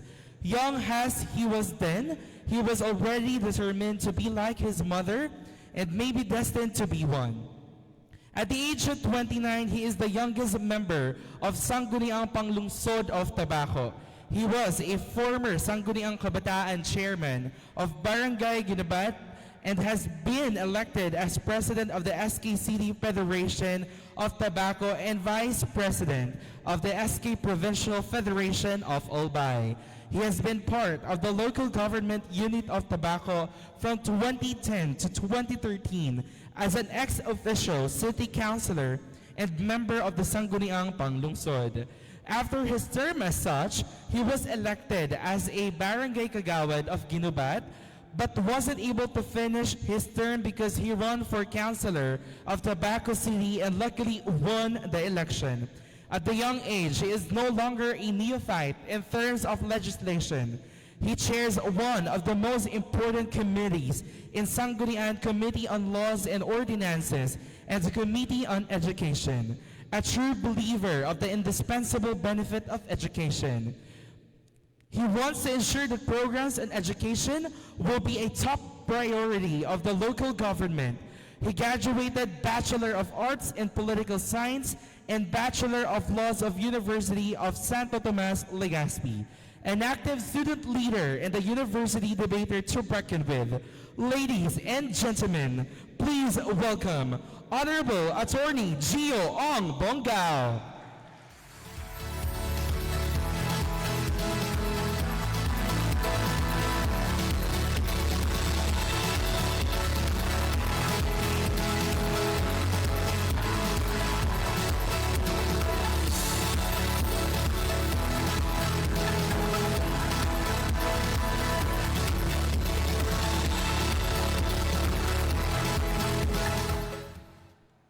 Hello po, and thank you, Jeff, sa introduction.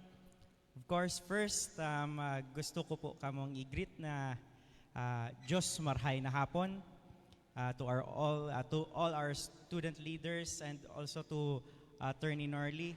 Sa indo po giraray Diyos marhay na hapon. Ang tinaos ako yung schedule, araw kayo ng oras, usually tururog ka mo eh. Kung bako kamo turog sa mga bakanteng classroom, nagpa-aircon, nasa library siguro kamo. Or baka yaon sa mga coffee shop, nag-aadal. Pero sana, so attention nindo, dahil man mawara sa kuya. Madali lang ang tataramon ko, tigtaonan lang okay 30 minutes. Pero kaya ko initapuson in 5 minutes and 1 hour. Kaya? Dahil man, I will stick with the schedule po. So I'm going to talk about commitment on public service. Halos gabos ka mo digde in your own way yaon sa public service. Gusto ko mo nang haputon kung ang mga taga Bicol University takot ba kamo sa commitment? Garo ba ko man takot ka mo sa commitment? Garo sa mga taga-Aquinas ang tarakot sa commitment, ano? Bako man gabos, bate ako taga-Aquinas man eh. Polsay ako sa Aquinas. Bad sa mga taga-engineering sa Aquinas, yung mga takot sa commitment. Pero digi sa Bicol University, gusto ki commitment, sigurado ako. Brilliance is always associated with excellence.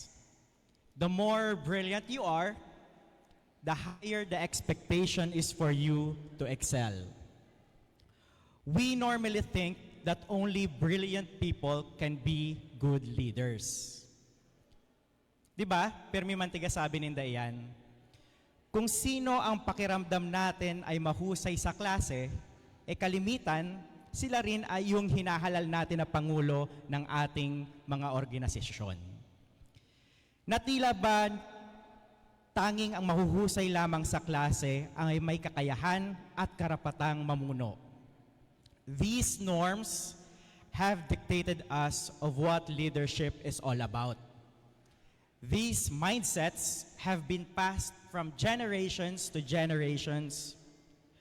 We base our concept of good leadership on how we perceive a person.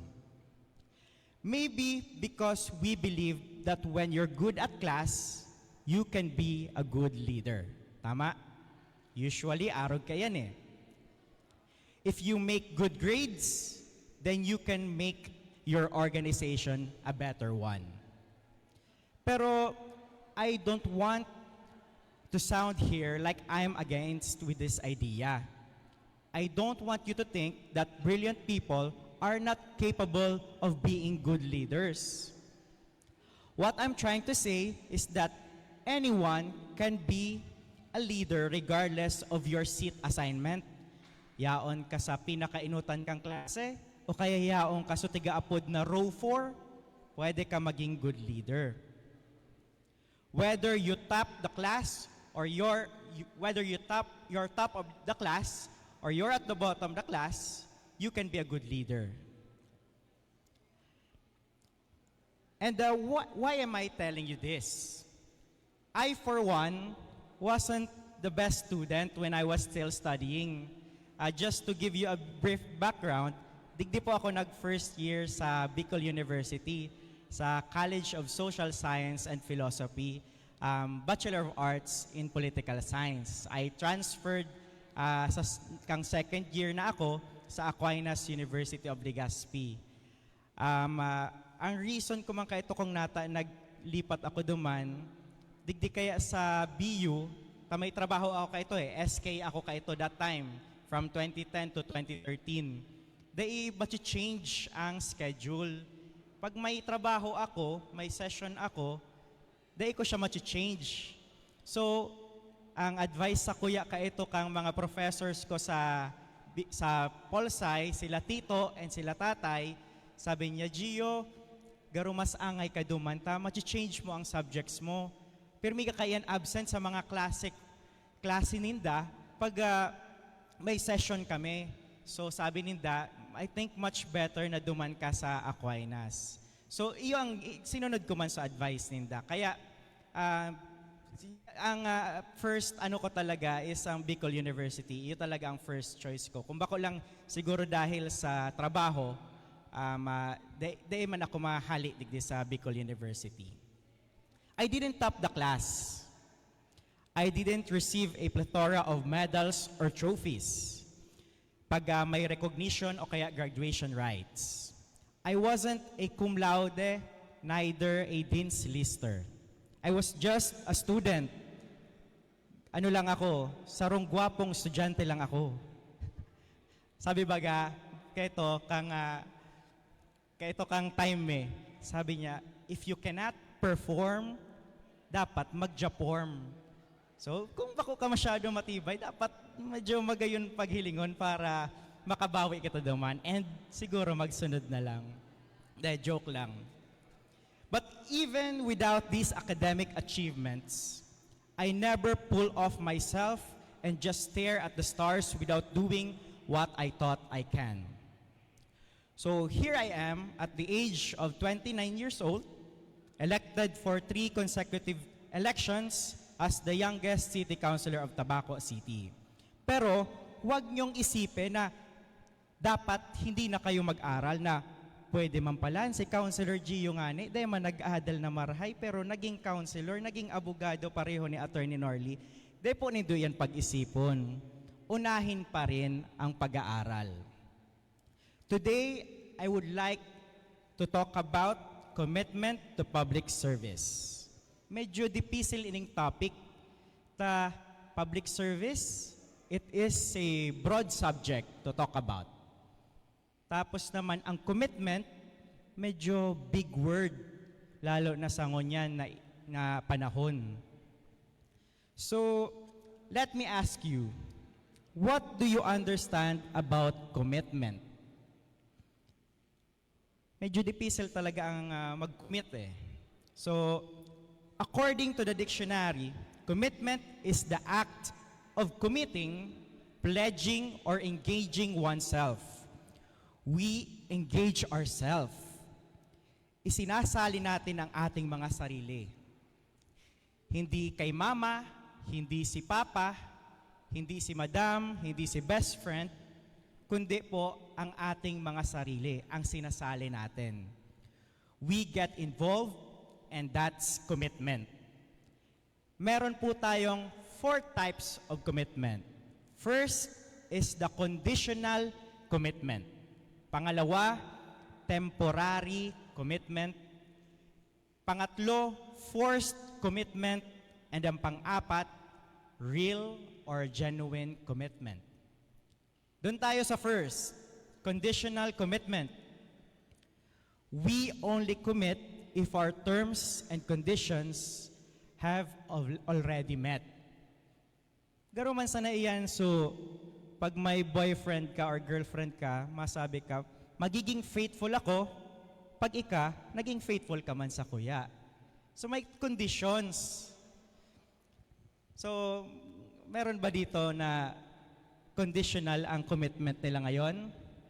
Wala. Ayos, sabi na talaga digdi sa BU. Committed talaga sinda. Baka sa pang-apat, hilingon ta.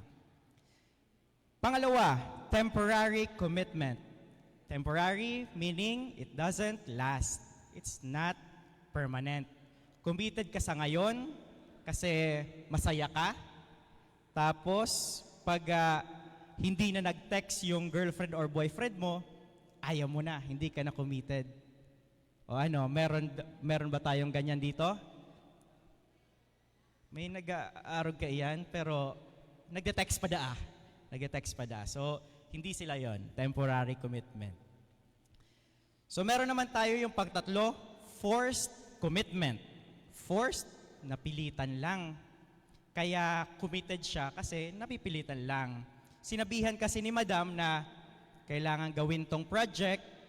O sige, gagawin ko na kasi sinabi ni Madam, napipilitan kahit ayaw. So, natakot ako, kaya ginawa ko. Forced commitment. Doing something that you were forced to will not succeed. And the last kind of commitment is the real or genuine commitment. Ginawa mo kahit hindi nasusunod ang mga conditions mo. Ginawa mo kahit ikaw lang ang gumagawa. Ginagawa mo kahit nagmumukha ka ng tanga. Ginagawa mo kahit napapagod ka na. Ginagawa mo dahil committed ka. Ang commitment ay tumatalakay sa ating pagkatao. Yawan an sa tuya eh. Ito ay sumasalamin sa kung ano at sino tayo. Hindi ito nakasalalay sa iba, kundi sa ating mga sarili lamang. Ang commitment ay paggawa sa bagay na dapat gawin kahit hindi ka inuutusan. Commitment is doing what you have to do no matter how difficult the situation may be. Ang tanong ngayon, and that usually iuman talaga pero may ang pigahapot kuman sa sadiri ko pag may tigigibo akong bago sa buhay ko. Committed ka ba? At kung oo, anong klaseng commitment ito? Young as you are, it is imperative as learning the mathematical equations on how to be committed. A lot of people failed in their prospective careers because they lack commitment. Maraming estudyante ang nakakakuha ng mababang marka at hindi makapagtapos dahil din sa kakulangan sa commitment sa kanilang pag-aaral at lalong-lalo na sa kanilang mga sarili. If you will not value the importance of commitment, you will always end up losing the battle that you will have a life full of regrets. Saro iyan sa naging piga-practice ko sa diri ko, lalo na kang nag-review ako para sa bar exams. Na habo ko na pag di ako naging abogado, mataramaw ako na, what if abogado ako? What if engineer ako? What if kung tinibayan ko and nakapasar ako? So habo ko maging arog kayan paggurang ko na sayang, kung inugutan ko lang kota, kang nagkaklase ako, nagibo ko kota sa mga muya ko, nakapasar ko ta ako sa board exam, nakapasa ko ta ako sa bar exam. So iyan ang habok kong mangyari sa buhay ko, and I hope kamuman na pangit mabuhay sa life na full of regrets, full of what ifs. Sa murang edad, dapat na nating malaman ang kahulugan ng commitment nang sa ganon tayo ay maging responsable sa ating mga pamilya, komunidad, paaralan, sa ibang tao at sa ating mga sarili. If you will not value the importance kaini, medyo madidipisilan ka talaga. So, you can never be in public service if you don't believe in commitment. It goes hand in hand ang pagiging committed and ang public service. So, madigdi naman kita sa view ta sa public service. Maaring isipin natin na madali lang bumitaw pag ayaw mo na. Madali lang umayaw pag pagod ka na. Madali lang sumuko pag hindi ka na masaya. Madali lang iwan pag sawa ka na. All this don't make genuine commitment. And public service can only be given by people who are committed because public service is a commitment. Sa panahon kung saan punong-puno ng pag-aalinlangan, may totoo pa bang serbisyo publiko? Yung baga minsan ang naanota, lalo na kang mga estudyante kita na bahala na sinda dyan na mga nasa gobyerno. Sindaman kayang nakaaram, kaming mga estudyante, dahil may man iyan aram. Pero sa panahon kung saan wala ng tiwala sa gobyerno ang mga tao, kakayanin pa bang magbigay ng serbisyo? Sa panahon na ang danil na lang maghusga, kakayanin mo bang manilbihan? Yung baga, ini talaga ang medyo na may diet ka lang na bashers, may diet lang nag-comment sa imong negative, mamumuyahan mo pa ba na magalaog sa serbisyo publiko?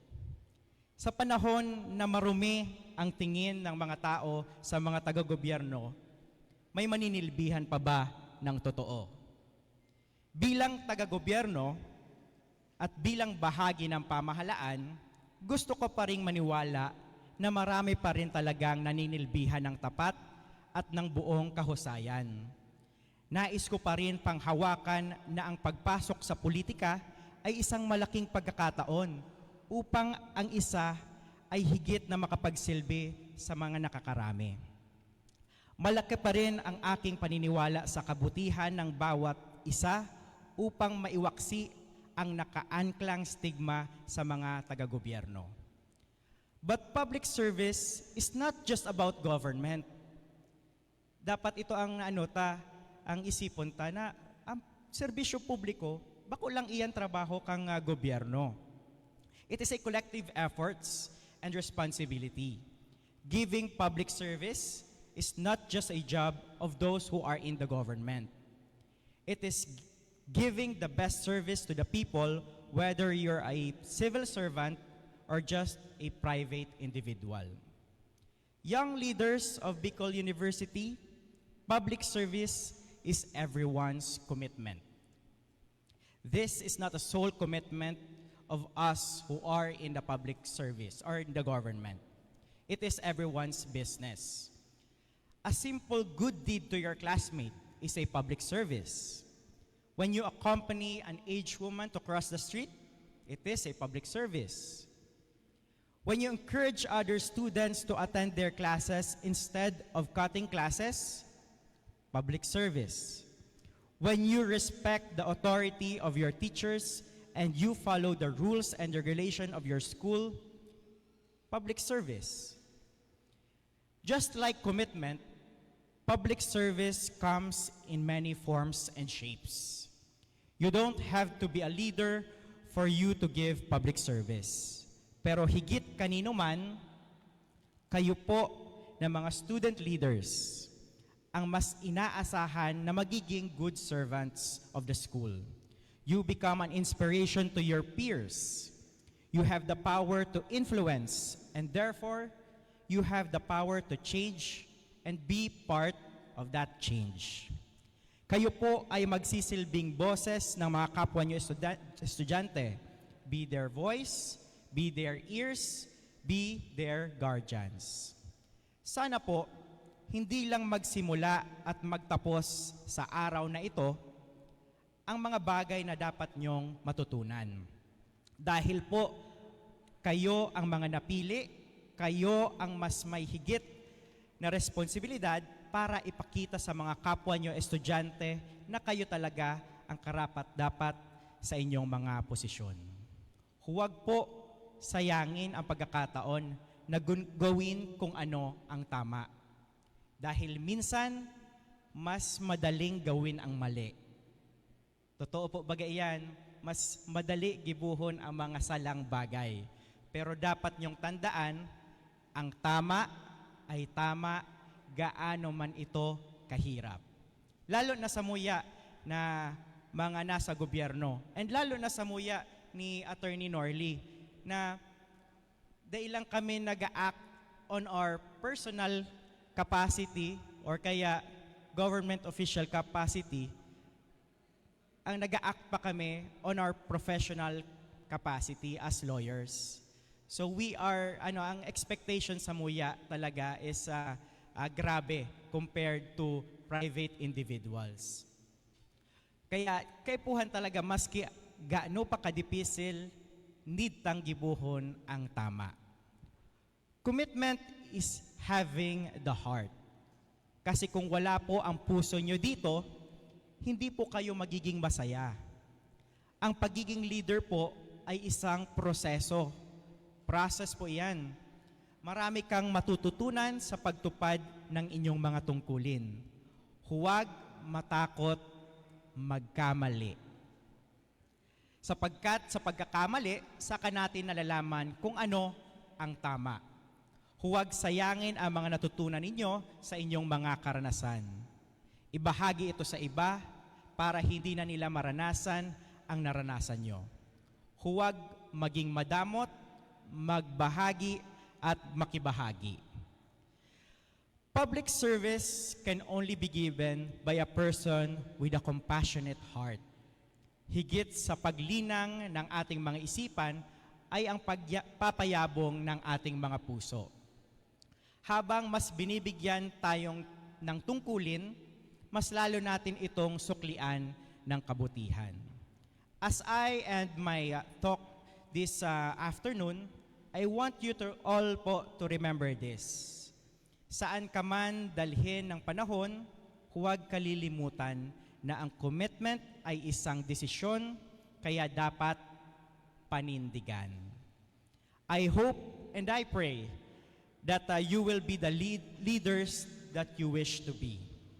Time will hone you. Whatever happens, good or bad, never forget there is always a tomorrow to start and have the chance to correct the mistakes. Thank you po for inviting me, and I would assume that this invitation is a reassurance that I have sure trust that I can do better as a public servant. You will be the next leaders of our nation, the next prime movers of our country. And don't be like us. Be better than us. Salamat po asin Diyos mabalo sa Indogabos. Thank you so much for that very wonderful talk, Mr. Gio. To award our second guest speaker, let us call on stage our event head for Sarok 2024, Mr. Jeffrey Latigay, and our internal vice chairperson, Mark Kenneth Salcedo. To read the citation, Bicol University Student Council Academic Year 2023 to 2024, this certificate of appreciation is hereby given to Attorney Gio Bongao for their contributions, exerted effort, and inspiring role as one of the distinguished keynote speakers during the Sarok, pagtiripon para sa padagos na pag-uswag, ang pagtrayumpo kan Leader Estudyante nin Futuro, conducted this February 26, 2024 at the Student Union Center, Bicol University, Legazpi City, Albay. Given this 26th day of February 2024 at the Student Union Center, Bicol University, Legazpi City, Albay. Signatories are Jeffrey Latigay, Executive Head of SARAC 2024, Remy Stephanie P. Baldorado, Chairperson and Student Regent, BUUSC, Professor Michael A. Alagaban, Senior Advisor, BUUSC, and Professor Davis L. Tonga, Dean Office of Student Affairs and Services.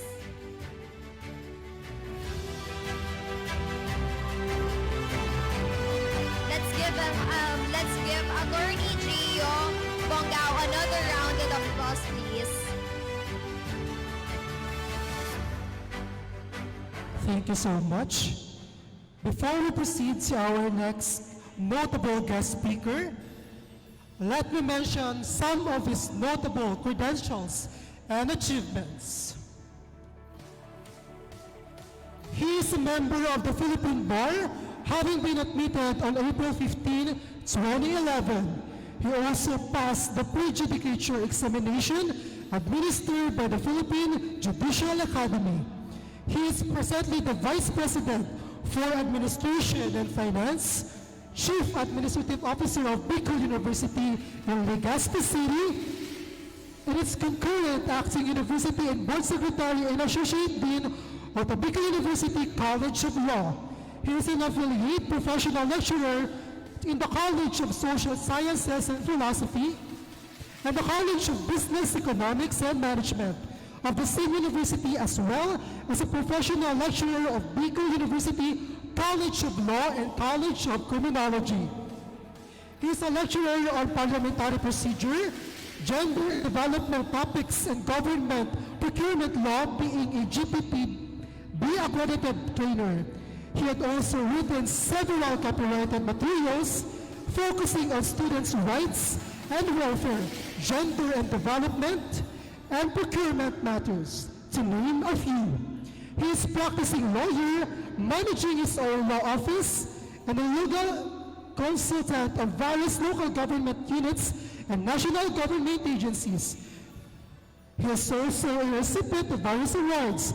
Prominent of these awards are the 2019 Educational Leadership Awardee, awarded by World Education Congress during the 2019 Philippine Education Leadership Award, Dr. Jose P. Rizal Academic Excellence Award, Gold Medalist, awarded by the Philippine Public Safety College, Best in Policy Paper Award, Gold Medalist, and Lapu-Lapu Leadership Award, also awarded by the Philippine Public Safety College.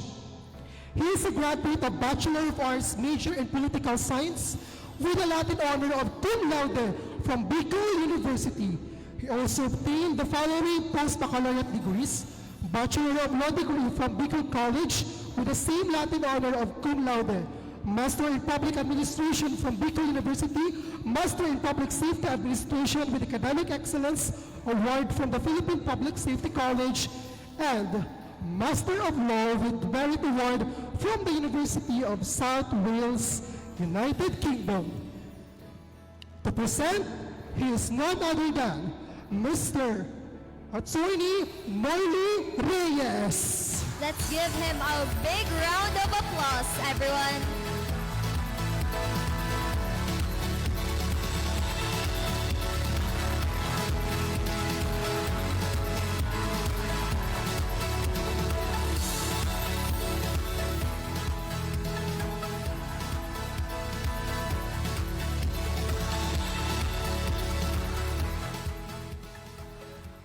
Thank you. Good afternoon. Marin hapon. Okay lang kayo dyan? Okay, sige.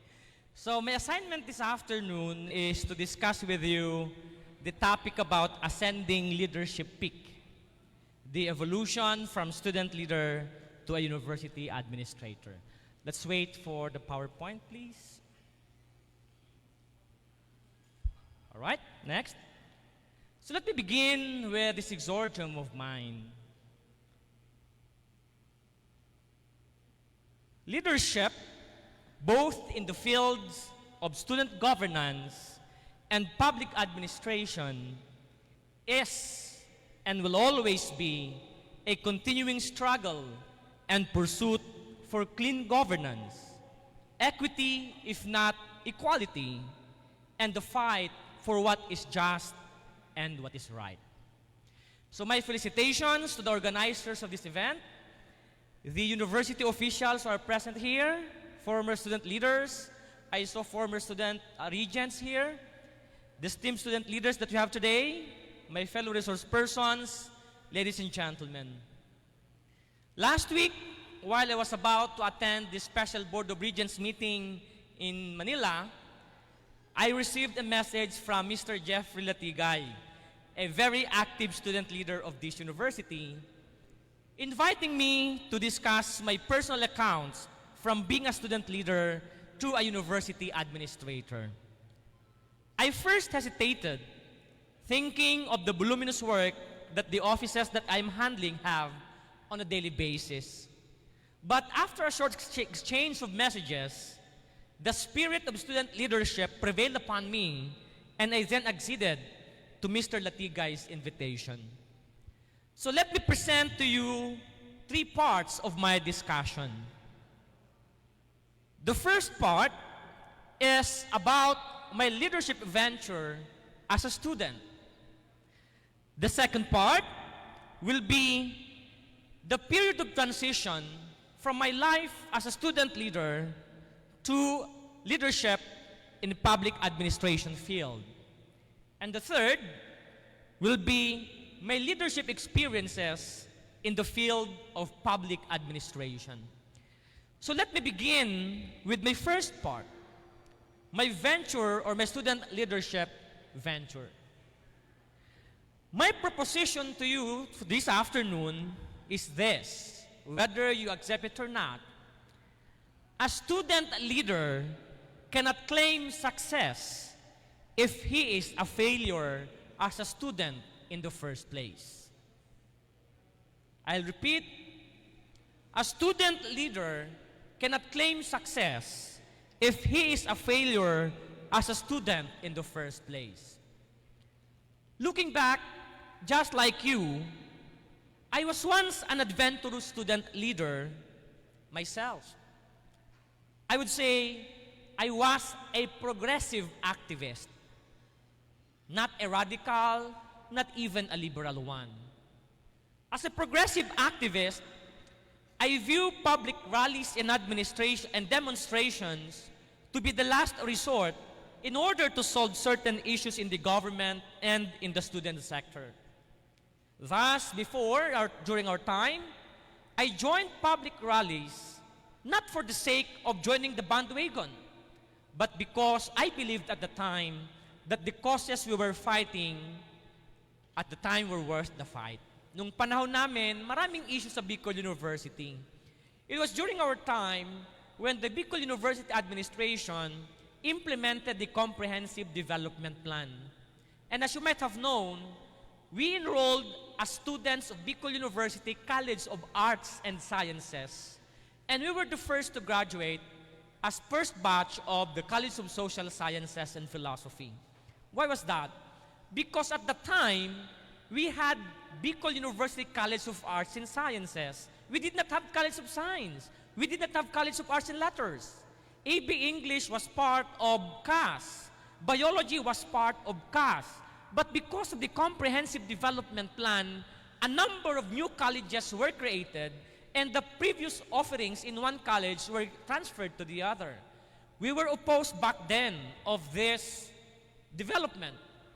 But as time and history might have proven it, the causes that we fought for that is worth fighting for still even up to this time. Probably because unang-una, nung panahon namin, yung Comprehensive Development Plan created a problem insofar student schedules were concerned. At the time, magkaklase ka ng Daraga Campus, ang next period Legazpi, ang next period Daraga, ang next period Legazpi uli. So we fought for the synchronization of schedules, and that's part of our advocacies back then as a student leader. So if you will ask me, did it pay to be a progressive activist? I would say yes. Lest shall I be misunderstood, however, I do not discourage nor encourage liberal or even radical activism. After all, these forms of activism are part of one's ideologies that is worth to be respected as well, so long as, as its existence is within the bounds of the law. Now, how then do we attain success in student leadership? Let me share with you some tips based on my personal accounts on how success could be attained in student leadership. Next slide, please. So here are some of my personal advices to you, my dear student leaders. First, you have to study strategically and ensure that you pass all your requirements and subjects. There is no better way for you to be a successful student leader than by striving to have passing or good grades. In this way, your professors will not have any reason to fail you in any subject because you have been a student major in extracurricular activity. Kadalasan, may mga propesor, binabagsak ang mga estudyante dahil laging aktibo sa mga gawaing extracurricular. And even if they're good students, they still fail because they lack the time for their studies.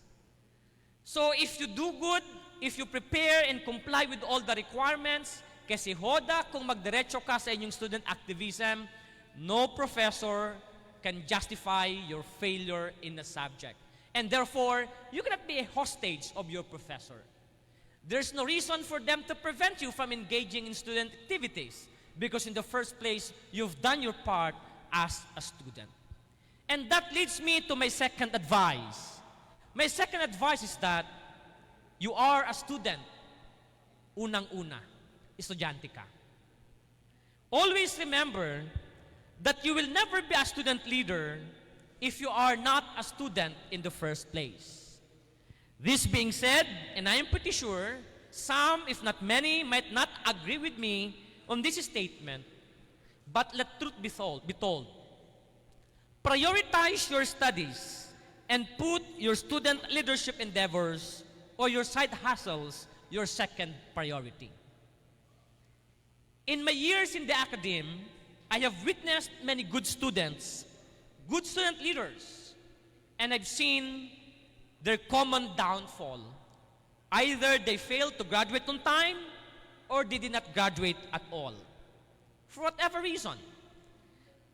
They may be very active student leaders, but they forgot the basic that they were also students in the first place. We go back to my proposition. You can never be a successful student leader if you are a failure as a student in the first place. And number 3, be bold with your ideas and do not be afraid to commit mistake. Attorney Gian mentioned a while ago, huwag matakot magkamali. And that is also my advice to you. Student life is the best time to experiment, to explore, and even to commit mistake. When you commit mistake as a student, what do you get?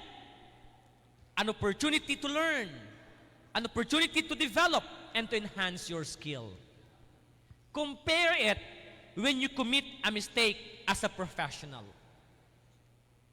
A lawyer's mistake means deprivation of his client's liberty or worse, life. A doctor's mistake may result to injury or death of a patient. A mistake of any professional, for that matter, means accountability to the respective profession, their peers, and to the public. But your mistake is an opportunity to learn and to grow. And number 4, be a principled student and student leader. Never compromise your principle no matter what. Next slide, please. It is common for student leaders to get entangled with issues within the college and within the university. As student leaders, you have the option to be silent or to get involved. Where do you place yourself in times like this? If you think being silent is the most principled thing to be done, so be it. If you think taking an aggressive action is more principled than being silent, then do it. But my advice is this: be discerning and practice restraint. Do not be reactive. Instead, study the issue, weigh them, consult your constituents, take your position, and make action. And number 5, pick your battle. The life cycle of student leaders will never be complete without them facing so many issues and concerns, not only about leadership, but also about life. My advice to you is this: not all issues require your attention and action. Some issues are addressed without you doing anything. Some issues are resolved by simply smiling, and some of them are resolved by time and nature. So remember, hindi ka si Atlas at hindi mo pasan ang mundo. Piliin mo ang laban mo. In this way, you can preserve your energy, and you can use your energy and resources wisely and preserve your integrity. Before I leave this part, I want to emphasize that your actions and decisions as student leaders will certainly have a repercussion when you become professionals. If you make good and principled choices as student leaders, you will surely benefit from it during your job searching. Otherwise, bad choices will haunt you in the long run because it will form part of your future employer's reference. After all, according to Albert Ellis, the best predictor of future behavior is the past behavior. Let me now proceed to the second part of my discussion, my period of transition from student leadership to public administration. Once a student leader will always be a student leader. This is what I learned when I entered law school. As you might have known already, law school is never an easy journey. As I always say, law school is a walk in the park, Jurassic Park. When I entered law school, all I wanted was to become a lawyer and be an advocate for my client. With all honesty, I never envisioned myself to be a BU employee, more so a university official. I never thought that my law school life was preparing me for something bigger than I dreamt about myself. When I passed the 2010 bar examination, the law firm that I was working then as paralegal made me as one of its junior associates.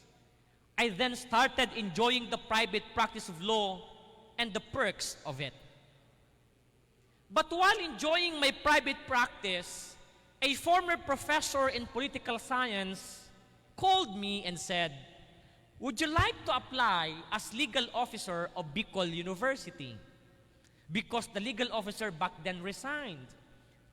I told her, "No way, ma'am. I'm enjoying my private practice. I don't like to be in the government." So after a week, the same professor called me and said, "Pwede bang magkape tayo?" And so I acceded. And over a cup of coffee, she told me, "Minsan nga naman ang mga tao nagbabago ng prinsipyo. Yung dating gustong magtrabaho sa gobyerno, ngayong may pagkakataon ng magtrabaho sa gobyerno, ayaw na magtrabaho sa gobyerno." And so I told my professor, "Diretsahin mo na ako, ma'am. Ako bang pinapatamaan mo?" And so she said, "Yeah. Remember," sabi niya, "when you were a student in political science, anong sabi niyo magkakaibigan kayo because we have a circle of friends?" Sabi namin, "Mahal namin ang bansang ito. Hindi namin ito iiwan. Lumayas na kayo sa Pilipinas, maiwan pa rin kami dito. Kasi love na love namin ito. Ano ngayon ang ginagawa mo? Pinapatrabaho ka sa gobyerno, may pagkakataon magtrabaho ka sa gobyerno, ayaw mo magtrabaho." And so, that gave me a realization that indeed I have to go back to my principle. I have to go back to being a nationalistic person as I was before. And I am still right now. And so I decided to join Bicol University as Legal Officer 3. Back then, the president was the seventh president, Dr. Faye Mata Loraya, and I promised myself, I will just be staying in this university for 5 years. Para maapis ko lang yung aking professor.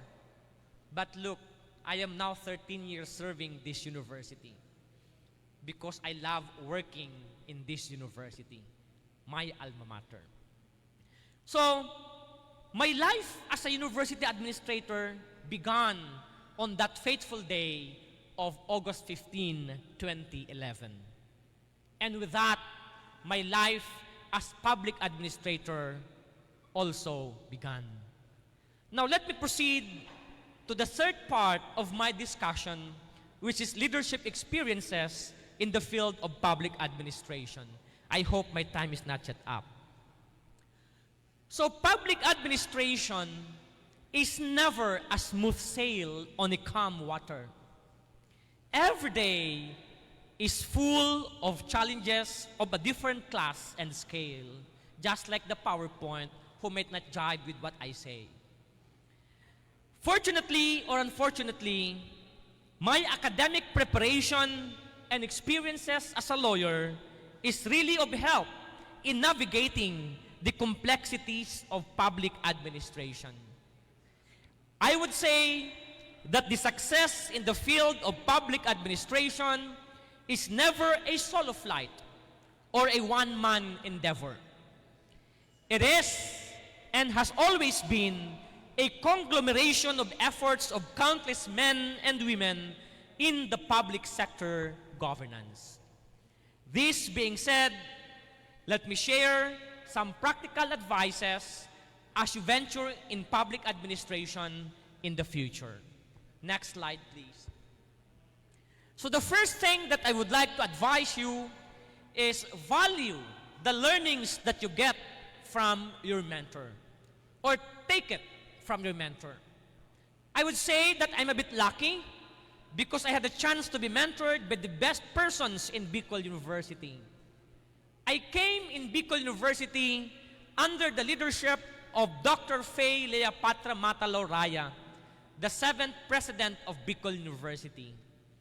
And in her, I discovered the nitty-gritties of public administration, and every time that I would go to her office, I have to bring with me a number of solutions.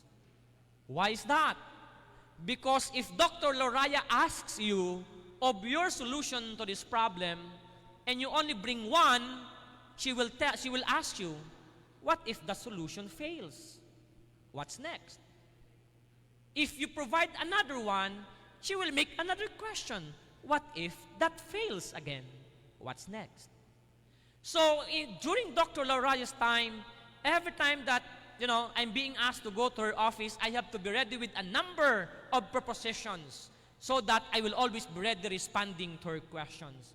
And that I was trained to be double my efforts every time that we face challenges in Bicol University. I am what I am now, partly because of the teachings that I've learned from the 7th president of Bicol University, Dr. Faye Mata-Loraya. And the great Dr. Faye Mata-Loraya was succeeded by another great man, the 8th president of Bicol University, Dr. Arnulfo Mateo Mascareñas. The learnings and lessons that I've had during the Loraya administration was fortified by the Mascareñas administration.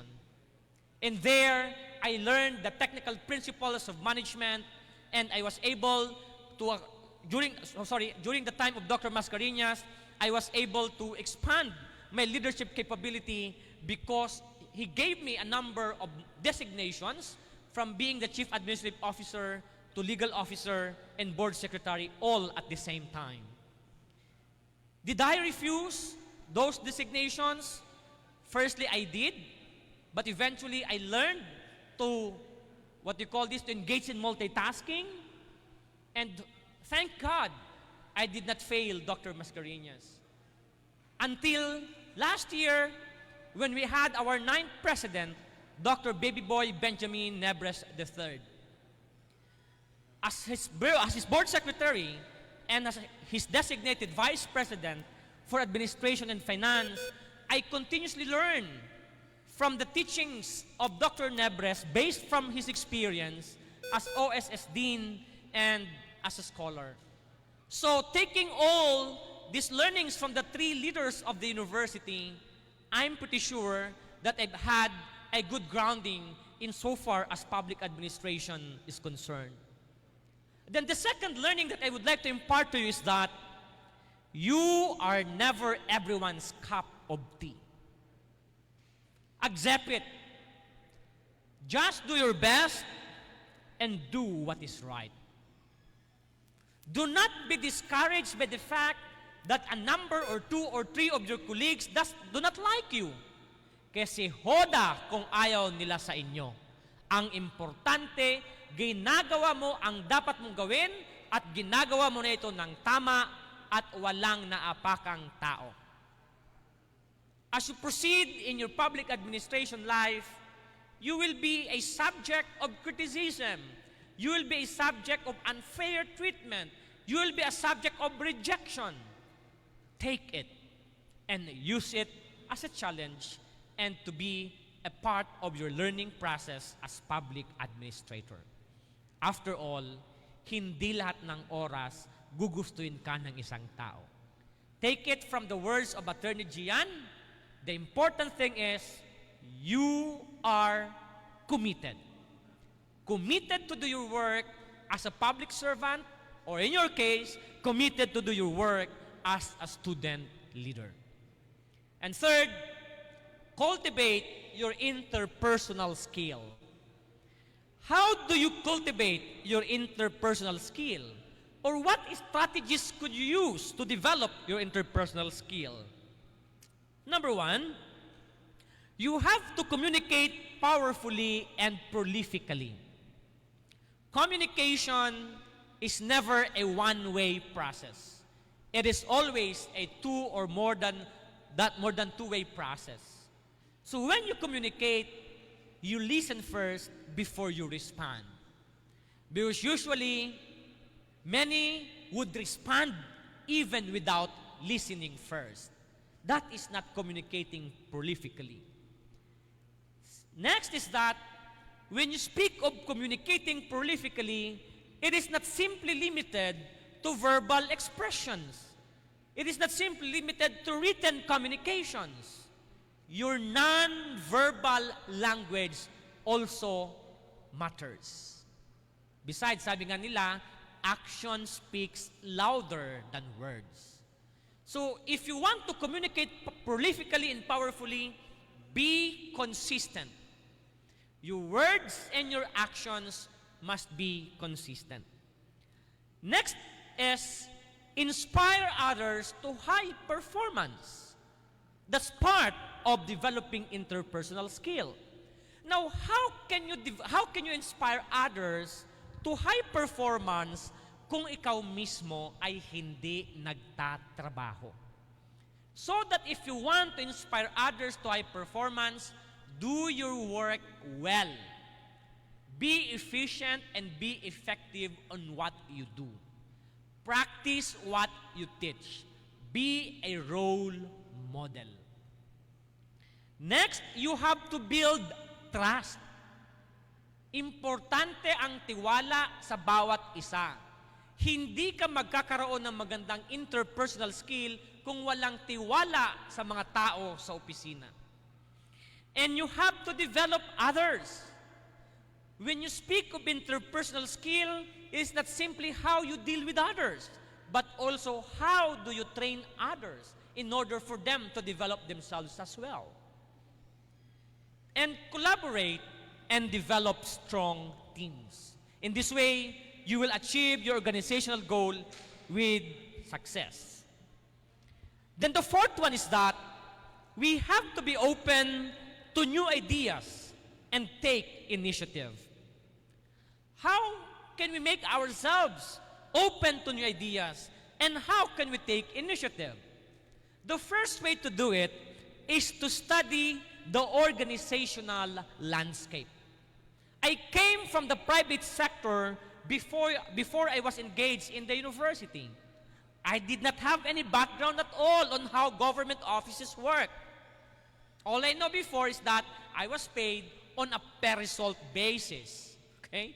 But when I came into the government, andyan yung 8 to 5 work. So in order for me to take initiative and to be open to new ideas, I need to study first. I studied first the organizational landscape of Bicol University. Why? Because every organization has its unique organizational behavior. Each organization has a unique organizational structure. You need to study them first so that you will be able to communicate with them properly and be able to open ideas and take initiatives if you want to develop the organization. Next, you have to make an action plan.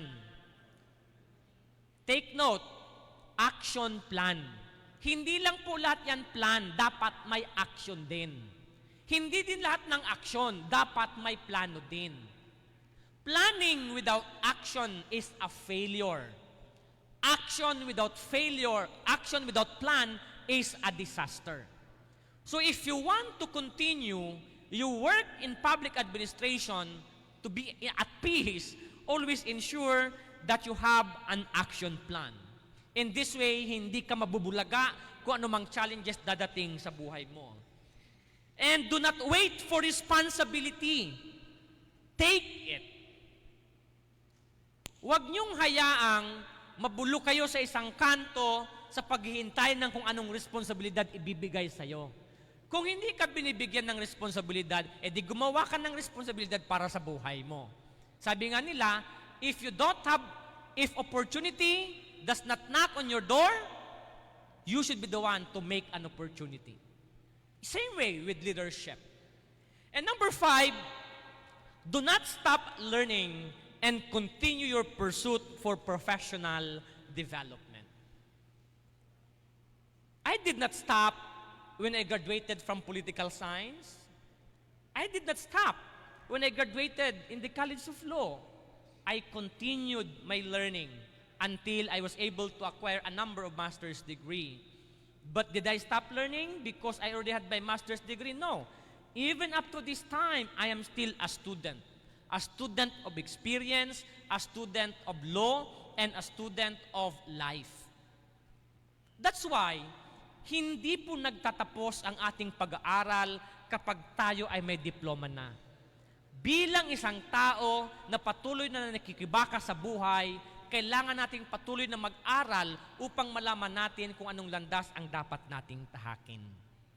And as a matter of epilogue, I would like to share this with you. If there is one commonality of being a student leader and public administrator, that is of giving selflessly part of yourself for the service of others.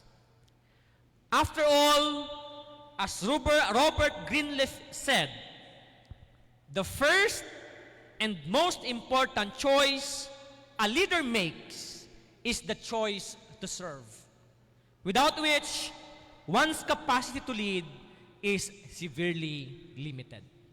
So along that note, I say thank you very much, and I hope you've learned something from my sharing this afternoon. Thank you once again.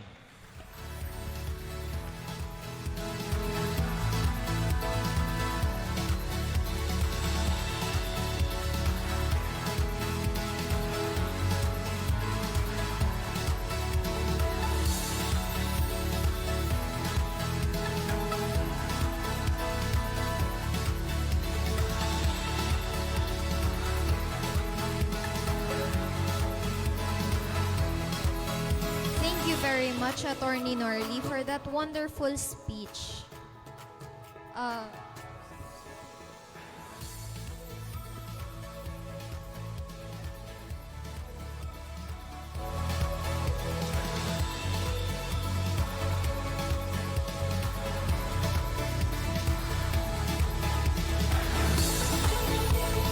To award our guest speaker, let us call on stage our event head for Sarok 2024, Mr. Jeffrey Latigay, and our chairperson and student regent for this academic year, Ms. Remy Estefany Baldorado. To read the citation, Bicol University Student Council Academic Year 2023 to 2024, this certificate of appreciation is hereby given to Attorney Norly Reyes. Tama ba?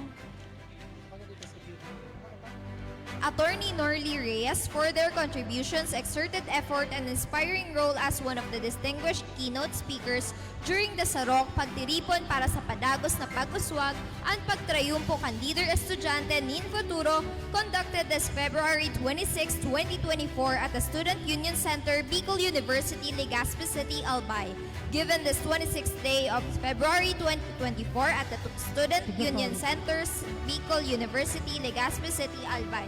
Signatories are Jeffrey Latigay, Executive Head of Sarok 2024, Rami Stephanie P. Baldorado, Chairperson of Student Regent, Prof. Michael Alagaban, and Prof. Dave Saltonga, Dean of BU OSAS.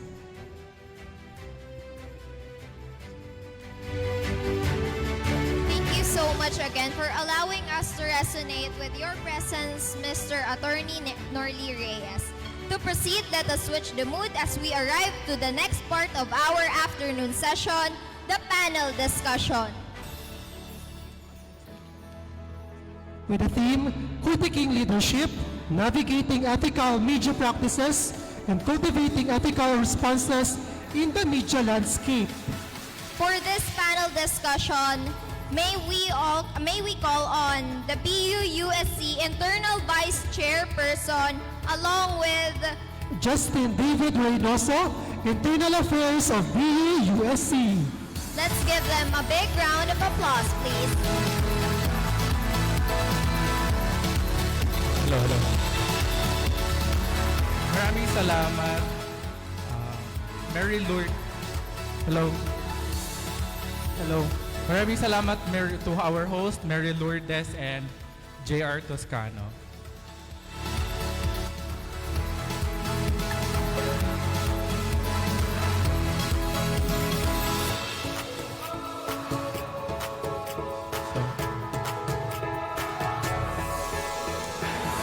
So we are down to our last and second panel discussions for today's event, which is themed Critiquing Leadership, Navigating Ethical Media Practices, and Cultivating Ethical Responses in the Media Landscape. So for this event, we have invited media practitioners from different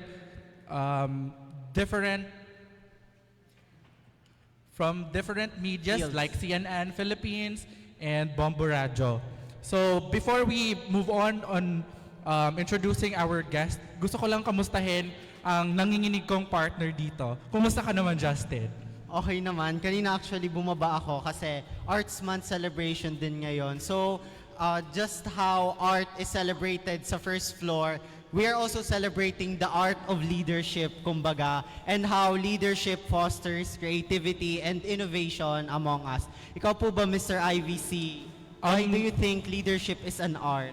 Yes, leadership is an art. And also, let's not forget the theme of our talk today, which is ethical media. Napapanahon talaga ngayon ang topic natin today, which is ethical media, because media becomes very pervasive in today's time because of internet, and napakalawak na ng naaabot ng ating media. So without further ado, let's start introducing our guest speakers.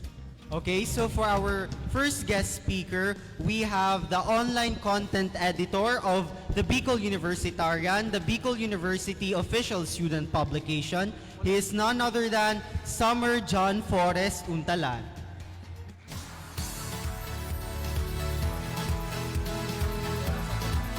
Okay, so for our second guest speaker, we have the station manager of 89.1 Idol FM Legazpi and the president of Kapisanan ng mga broadcaster ng Pilipinas, Albay Chapter. Let us welcome Mr. Reynard Sabellano. And also our third panelist, which is a freelance journalist and a former CNN Philippines executive producer, a former GMA News and Public Affairs executive producers, and garnered documentaries award like Golden Dolphin Trophy, Cannes Corporate Media and Television Awards in France, 2 gold world medals, 1 silver world medal, New York festivals in USA, Gold Screen Award in U.S. International and Video Festival, which is in USA, and also Association of International Broadcasting UK, a Japan Prize winner, a Film Development Council in the Philippines awardee, and also Ani ng Dangal awardee, National Commission for Culture and Arts, none other than Mr. Ralph Raven Tobiche.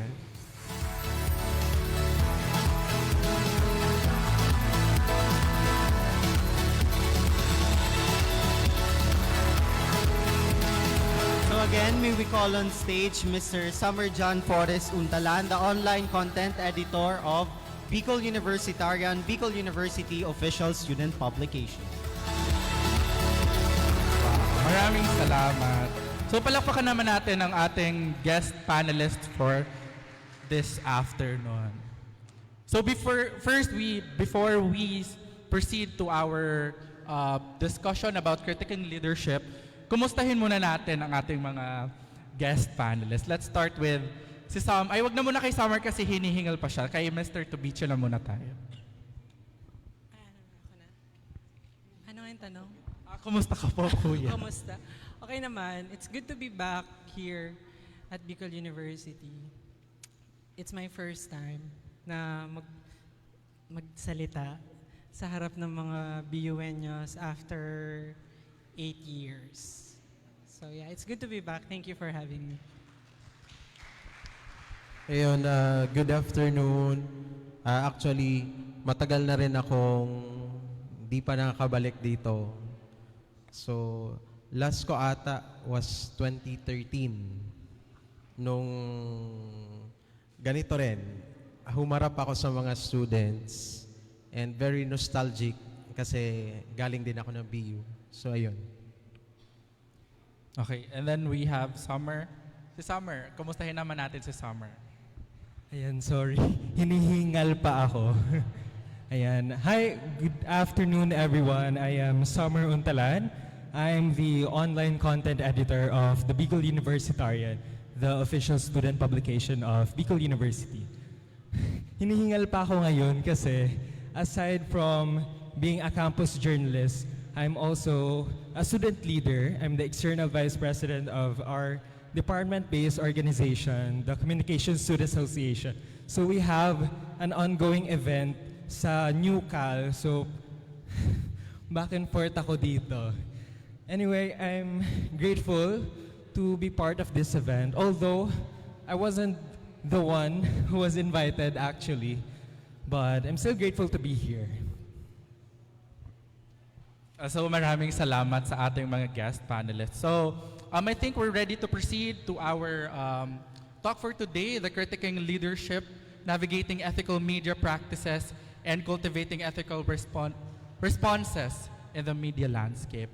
So we're gonna ask some few questions and maybe give some advice because we have here our delegates from the different publications throughout our colleges and also our a publication representative from the university's official publication, which is the Universitarian. So first, meron po tayo ditong question. How can journalists and media practitioners such as yourself maintain ethical standards while critiquing leadership in today's media environment? So sino pong gustong unang sumagot? Isa pa po ba? Okay, isa pa daw. How can journalists and media practitioners maintain ethical standards while critiquing leadership in today's media environment? Sino pong gustong... Sige pa. Siguro okay lang Tagalog naman siguro tayo. So,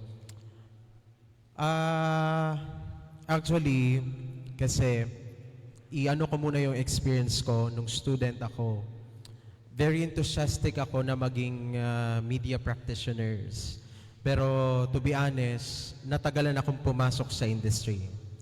The reason is, nakita ko yung realidad ng media versus the expectations. So masyadong malayo. Actually, yung mga nakikita natin sa mga ibang, well, national TV, yung mga naririnig natin ngayon, yung ibang mga naririnig natin ngayon, kung tutuusin talaga, if we are going to base sa ethics, may mga nalalabag. And well, to be honest then, so magpakatotoo tayo ngayon para sa mga papasok din sa media industry, particularly dito sa atin, sa Albay, nakakalungkot ang estado, So, hindi na nawawala yung mga political media na tinatawag natin, which is mali kasi alam natin in the first place, dapat ang isang media practitioner neutral. Ang pinakaunang dapat isipin ng isang media practitioner, nandyan ka dahil maghatid ng impormasyon, maghatid ng balita, maghatid ng awareness sa mga tao. And ang kumbaga, napakahalaga pa dyan kasi nakadepende sa'yo kung paano makakabuo ng opinion or idea yung isang tao doon sa issue or topic, depende sa delivery ng balita mo.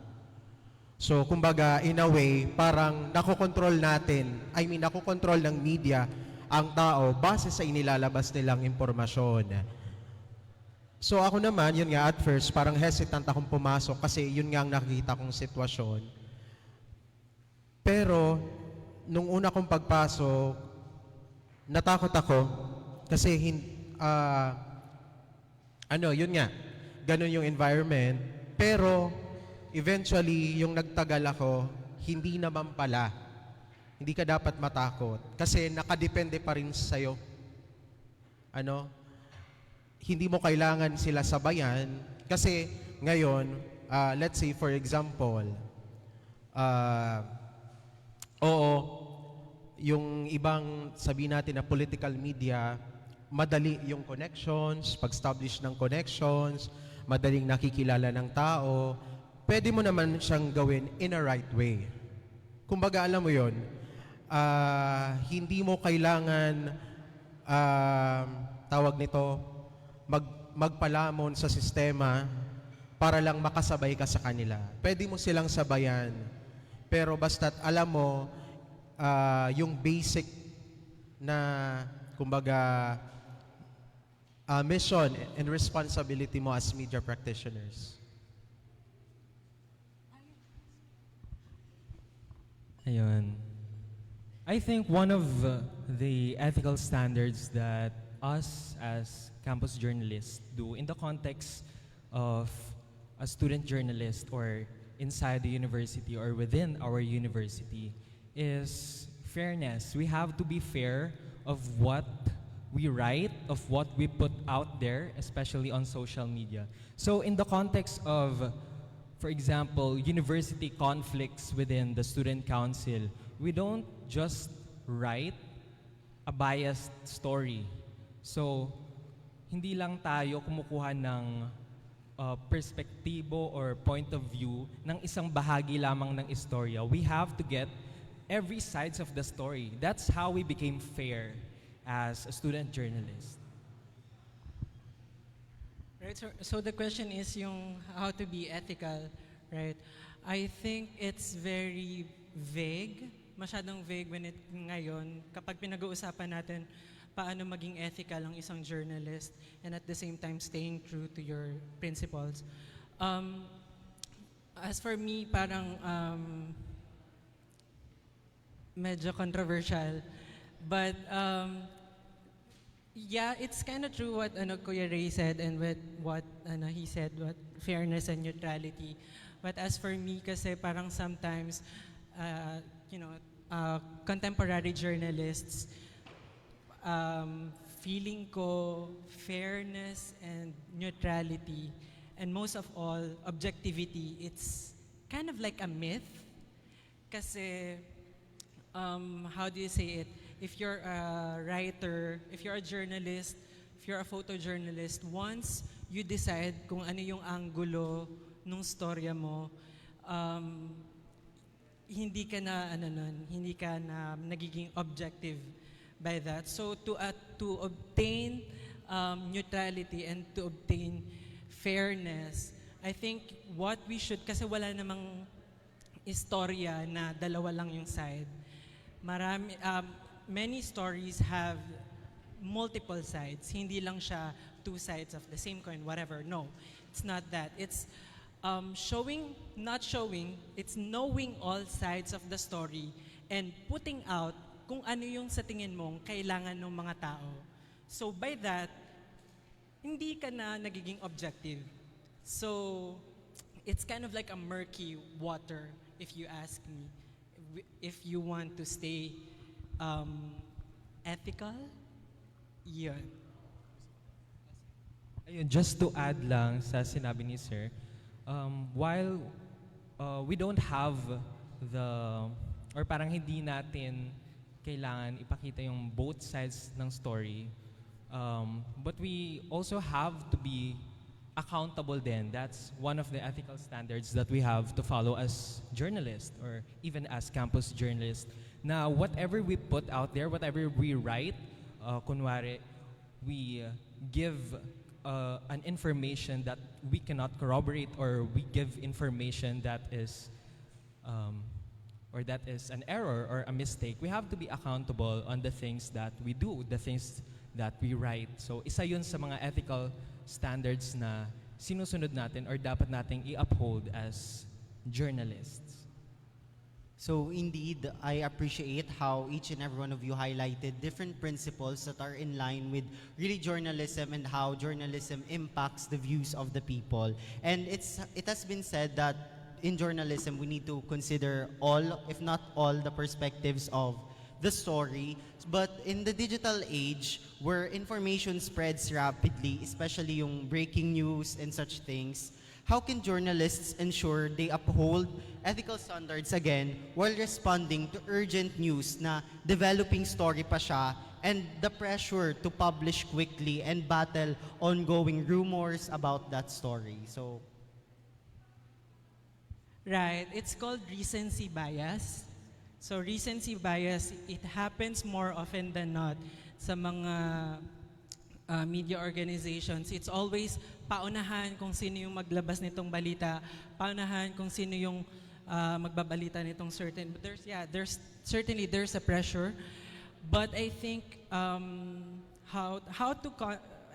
to counter recency bias is for us to stay true to our again, personal principles, and then kung ano yung totoo.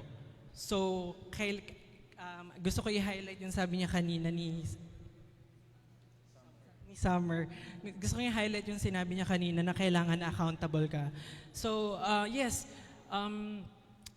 merong pressure to release, kailangan mauna ka, kasi una sa lahat, kung sino yung naunang maglabas ng balita, sila yung i-consume. So more views, more likes, more so mas may tendency na ang root niya is dahil sa pera. Yung media organization, ang equivalent ng likes, views, and follow is money, right? So for the business owners, the lords of the press. So yeah, I think to combat recency bias is for us to again verify not twice, not thrice, but paulit-ulit, fourth, fifth, pang-anim, ilang beses mo dapat paulit-ulit siyang i-verify bago mo ilabas yung balita. Let me give an example. So when I was working as the executive producer for Pinky Web, lumabas yung balita na nahanap yung Cessna plane sa Mayon volcano, and then so that time dalawa yung Cessna plane na nawawala. So since as the executive producer, I was asking Pinky, are you comfortable na i-break natin tong balitang to? Sabi niya, how many sources do we have? So far we have 3, and hindi lahat sila hindi pa una, galing sa local stringer, local journalist. Pangalawa, galing sa unofficial Facebook page. So, pangatlo, random dude from Facebook. So, you see, sabi niya, okay, if it's not, wala pa tayong matinong source, and then, i-vet pa kasi siya. So, kahit meron kaming isang source na nakuha, pagdating sa akin, kailangan ko pa rin siyang i-check 3, 4, 5 beses bago kami mag-break. So, yes, kailangan unahin ng media organizations yung priority nila and yung responsibility nila to the viewing public more than their business interest.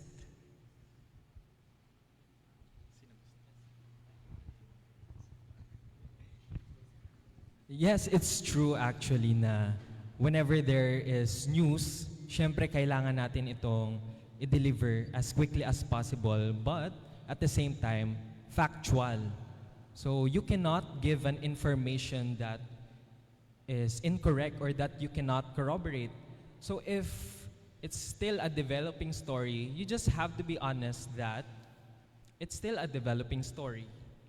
So, ayun, we have to be responsible in giving news kasi in the context of our publication, or in the context of journalism, may sinasabi tayo na pag late na ang balita, napapanis na yan. So kailangan, ibalita mo na siya. Diba? Yan. But factual, and we have to be responsible talaga as journalists. Yun nga, yung sinabi ni RR na kailangan talaga and ni Summer na yung balita, kumbaga yung urgency andyan, o hindi talaga nawawala yung paunahan. Kasi nga naman, pag una ka, ikaw agad yung trending, ikaw yung madaming shares, madaming comments, yan, exclusive. Pero hindi kasi sa lahat ng oras, importante na ikaw yung nauuna. Kasi ang pinakauna-una mong dapat i-consider is yung content ng balita mo. And again, yung transition, how you deliver, kung paano mo ipapaintindi sa tao, okay lang naman. Kasi minsan, napapansin ko sa ibang mga media outlets, I don't know, siguro yung iba pressure din sa content, yung haba. Sabihin natin pag urgent, breaking news. Yung iba, nafe-feel mo yung pressure, yung length ng news, masyadong maikli yung detalye. Well, it's fine. For as long as nakapag-deliver ka, hindi mo naman kailangan pahabain, hindi mo naman kailangan dagdagan yung storya for the sake na maging interesting yung story. The point is, ano ang nangyari? Ano yung detalye? And let them be aware na developing story siya. Ganun lang yun. Napakaganda lang na i-highlight natin sa mga sinabi ng ating panelist na it is better to be accurate than to parang mas mabilis kang nakapag-post or nakapagkuha ng scoop sa latest event na nangyari. So, yun ang pakakatandaan natin na in the news that we deliver, in the news that we post or publish, na mas unahin natin ng accuracy rather than speed. Yun. So ayun, I have to agree with what Kuya MK has said since it's really important given the coverage, the reach of these journalists to the people. It's important to ensure that even though it's developing news, it's something accurate and something that they can rely on. And speaking of like developing news or urgency, we have this so-called little attention span of the people nowadays. And more often than not, when they see a headline, they just click like, then share, and not read the full article. So, in such sense, as you journalists, how do you manage to make a headline that is really, quote-unquote, ethical in the sense that it still informs the people of what the article is really about, more than just a buzzword for them to talk about in social media?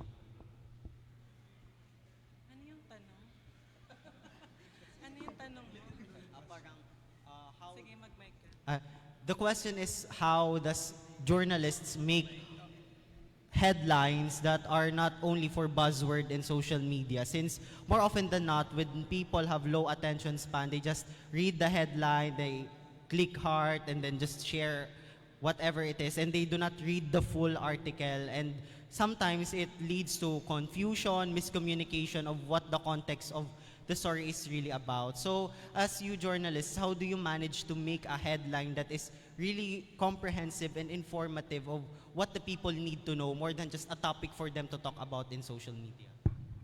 Right. Yeah, that's a very good question. I guess, as for me, when I was writing for GNO, GMA News Online, our main goal is wag maglabas ng balita, especially if it's breaking news. Wag maglabas ng balita or headline or anything na walang context.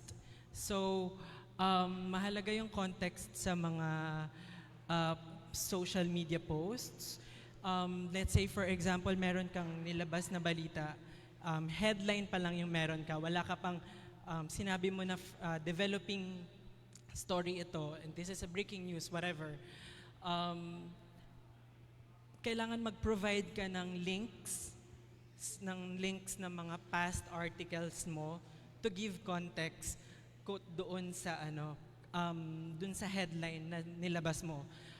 But I would like to emphasize din na parang in every social media post, in every story we say, we put out there, hindi mo naman kasi talaga i-encapsulate yung buong story sa, let's say, 10-word headline.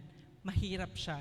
If kaya mo siyang gawin, hindi ko alam kung ilang awards na yung nakuha mo sa kung meron ka bang Nobel Peace Prize, pero sobrang galing mo kung sa 10 words na yon naintindihan na ng tao yung buong konteksto. But if they are constant, again, this is about credibility too. Kasi if you are the constant source of information, yung mga subscriber mo or yung mga manonood mo, hindi na nila kailangan mag-dig deeper. Alam na nila what you're saying. So, pero it's useful for you to always provide context. Kasi I guess, the rule of thumb is, I'm sorry sa mga pero wag mong itrato na parang matalino yung viewing public. You have to treat them as dumb as possible. Kasi like you said, mabilis na nabasa, share. So if you want to be a responsible journalist, mag-provide ka ng context lagi. And yun, again, mahirap siyang lagay sa isang headline lang. Social media caption can do, pero yung headline sobrang hirap. Hindi ko alam kung I myself, 8 years in the media industry, hindi ko siya kayang gawin. Hindi ko alam kung sinong nakakagawa nun.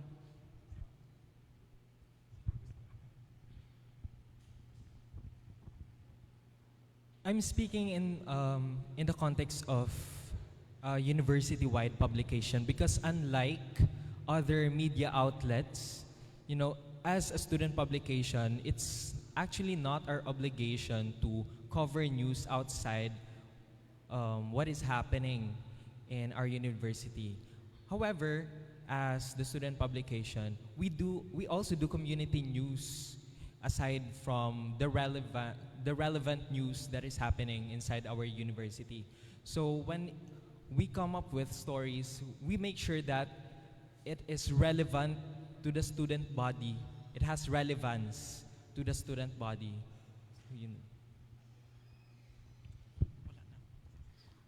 Nagsasalita sila, to be honest, hindi ko masyado naiintindihan yung tanong. Kung pwede, huwag kang gumamit ng mic. Yung tanong mo kanina.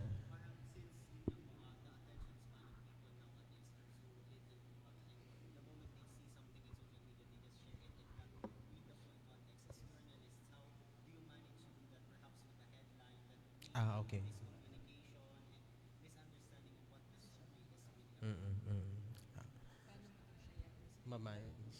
Sa headline?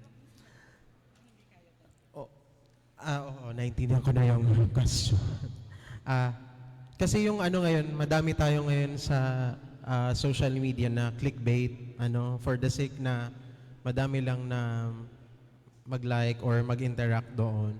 Tama yung sinabi ni RR, hindi mo na talaga siya kumbaga sa isang headline, yung isang story, parang,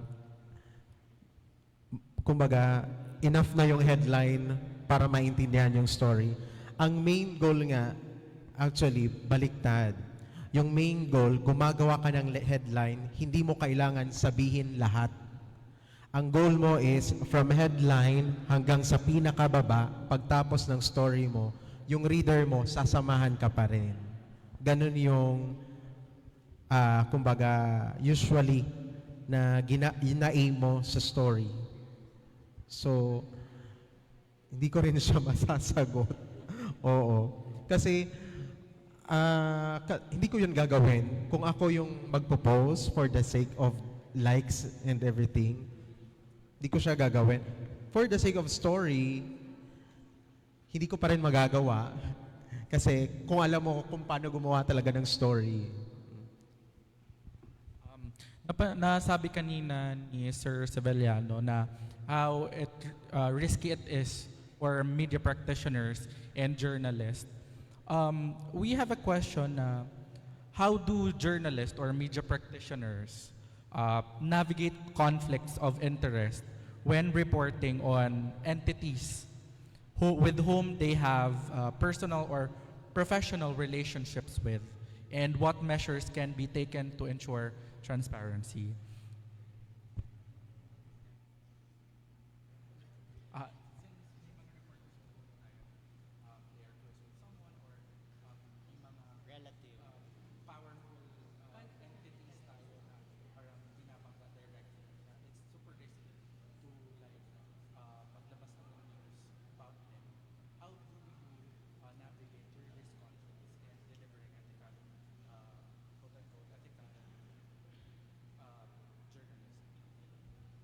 So, sino pong... In the first place, yung unang tanong, bakit mo sila babanggain? Yun yung question. May kasalanan ba silang nagawa? Again, doon tayo, may kasalanan ba siyang nagawa sa'yo personally? 'Di ba? Kasi, actually, nagkukwentuhan kami ni RR kanina. Minsan kasi, yung mga media practitioners, may mga hidden agenda. Bakit gumagawa ng story? Hindi lang naman for the sake na dahil gusto nila mag-inform. Yung iba dyan, alam mo yon, masyadong kinain na ng limelight. Yung iba dyan, bayad. Yung iba dyan, gusto lang talagang atakehin kung sino man yung nakaupo sa ganun. Again, actually, kung halimbawa ganon, conflicts, well, sabihin natin, for example, a certain person nagwala, may mga sinabi na masasamang words laban sa isang, let's say, for example, politiko, kalaban din ni politiko 1, politiko 2. Actually, kumbaga, nakadepende sa'yo yung story kung paano siya gagawin. Again, use of words. Kasi, okay, sabihin natin, yung taong yun sinabi yung mga masasama, andun tayo sa iisipin natin yung totoo na detalye, and at the same time, yung makikinig or magbabasa ng story. Meron tayo, for example, sa television, may mga nilalabas tayo na story, pero hindi lahat kailangan nating ilabas. Kung magbabase tayo sa rules, sa ethics, may mga sinasabi tayong obscene, di ba? Minsan nga, di ba, pag halimbawa, mga vulgar words, hindi siya yung parang, anong tinatawag doon? Nilalagay siya ng sound. para hindi siya maano talaga marinig, parang ganon. Yung mga ganon, pagdating naman sa, let's say for example, sa ibang platform, let's say sa radio, hindi mo naman na kailangan i-detalye lahat. You can say it in general, and depende din kung ano talaga ang purpose mo. Ako kasi, as a writer, ang purpose ko lang naman is to deliver the news as much as possible. Pareho din naman na dalawa, sabihin natin may pinapangalagaan na image. Kung ikaw naman, may initiative ka, may pinapangalagaan ng image yung dalawang tao, so pwede mo siyang gawin in a subtle way. For example naman, kasi aside from the government, meron tayong mga lefties, may mga nagpapadala rin sa atin ng mga parang press release nila. Ang purpose lang naman nila is maipahayag kung ano yung gusto nilang ipahayag. Pero hindi mo kailangan word by word kung ano yung sinabi nila na pwedeng mag-trigger din sa government. Parang ganon. Kumbaga, balansehin mo. Oo. Yung goal mo din, andyan na yung tension, wag mo nang gatungan. Parang gano'n.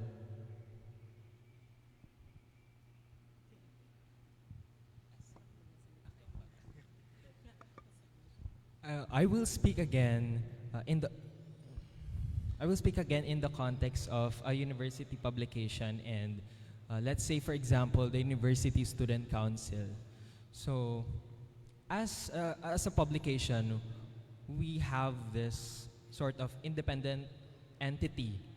So kaya nga, it's a conflict of interest if ever a publication works with the University Student Council, because as a publication or as a media entity, we don't act upon the own interest of other entities, like for example, an administration, because we have our own voices. So whatever repression na pwedeng gawin sa mga balita or sa pinapost or pinapublish ng isang publication, it's rather harmful for the media publication, no?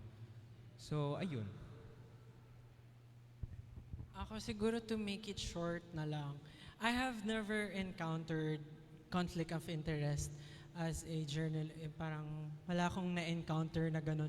Other than my documentary, 18 and 80. It's called 18 and 80 for GMA News Public Affairs. It's called Real Time. So it's in 18 and 80. It's about generational gap between my cousin and my grandmother. So, doon pa lang masasabi mo, nanala si bakla, hindi siya takot sa conflict of interest. Kasi hindi ako takot magkwento ng totoo, kung ano yung totoo. So, kasi, kadugo ko na nga yun, sa totoo lang, in-exploit ko na sila eh. Pero, hindi kasi ako takot magkwento yun, kung ano yung mga harsh truths about our society. So, hindi ko alam if yung mas importante ba yung conflict of interest na parang iwasan yon versus sa pagkukwento na kung ano yung totoo. So, I guess, as long as kaya mong panindigan yung binabalita mo, and as long as, again, totoo siya, wala akong nakikitang problem when it comes to conflict of interest. But if you are, for example, I'll cite Ted Filon and si Pinky Webb. Again, maraming beses na nagbalita sila, actually hindi sila, nag-step down sila sa pagiging anchor nila because may conflict sa family. Nung namatay yung wife ni Ted, and then nung na-involve yung parents ni Pinky sa mga, so yun, so you'll see na parang para hindi madumihan Hello. Para hindi madungisan yung organization and yung principles nung organization nyo, it's best to step down. And parang recalibrate and tingnan mo kung ano yung mas matimbang, kung yung responsibility mo ba to the viewing public or sa pamilya mo. Okay, before we proceed to our next question, I'm just asking our delegates if you ever have questions to our panelists. Reserve it first. After this last question from our moderator, Justin, we can proceed with our open forum. Okay, so for my last question in this, since we have already touched the topic of quote-unquote powerful people, nowadays it's quite the sight to see that there are certain networks, media outlets that are continually labeled by the general public na ay itong channel na to color ganito, ay itong channel na to dito siya sa politikang to ganyan. So how do media organizations balance the imperative of holding leaders accountable with the ethical considerations of fair and accurate reporting, particularly in politically charged environment? Kasi ang tendency, kukulayan ang mga journalists, and doon parang nasabi ng tao, ay ayoko na makinig sa journalist na to kasi ganito siya. So how do you approach that po? Ako, I have been, since nag-work ako sa GMA 2016 hanggang 2022, I guess, labeled kami, at least dati, hindi ko alam ngayon, labeled kami as negative press.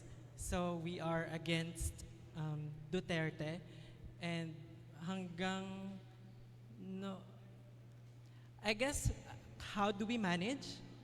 Wala. Kasi sa totoo lang bilang mga mamamahayag, wala naman kaming pake sa kung ano yung sasabihin ng mga viewing public, as long as merong nakikinig sa amin at merong naniniwala na sa amin na ito yung totoo, sa amin kayo makinig. Kasi wala naman, sa totoo lang, wala naman kaming bad blood sa mga iba't ibang network. So hindi rin kami yung how do you say it? Hindi namin sinasabi na yung ABS-CBN ganyan yan, yung TV5 blah blah. So sa amin kayo makinig, hindi namin sila sinisiraan. So it's more on behind the camera, magkakaibigan din kami. So ang goal namin is to provide stories na kailangan ng mga tao. And yung opinion ng mga tao, medyo, at least to me, wala kaming pake. Ewan ko. Baka yung iba, si Kuya Ray and si Summer. But for me, as a journalist, I worked with, wala. Hindi namin sila pinakikinggan. Gusto ko lang mag-add kasi napakaganda yung parang principle mo na parang wala akong pake, which entails na you are very committed to the job that being a journalist, and hindi ka as a journalist din, hindi ka nagpapadala sa kung ano yung sasabihin ng ibang media consumers mo. Doon ka talaga nag-i-stick sa parang eto yung balita ko, I will deliver it no matter what. Yun yung maganda sa I think sa mga journalists natin. Sorry, is there a question? Ay, wala namang question. Parang gusto ko lang naman magdagdag. Sorry. Nagabang ako, sabi ko, ano sinasabi nito? Sa amin naman,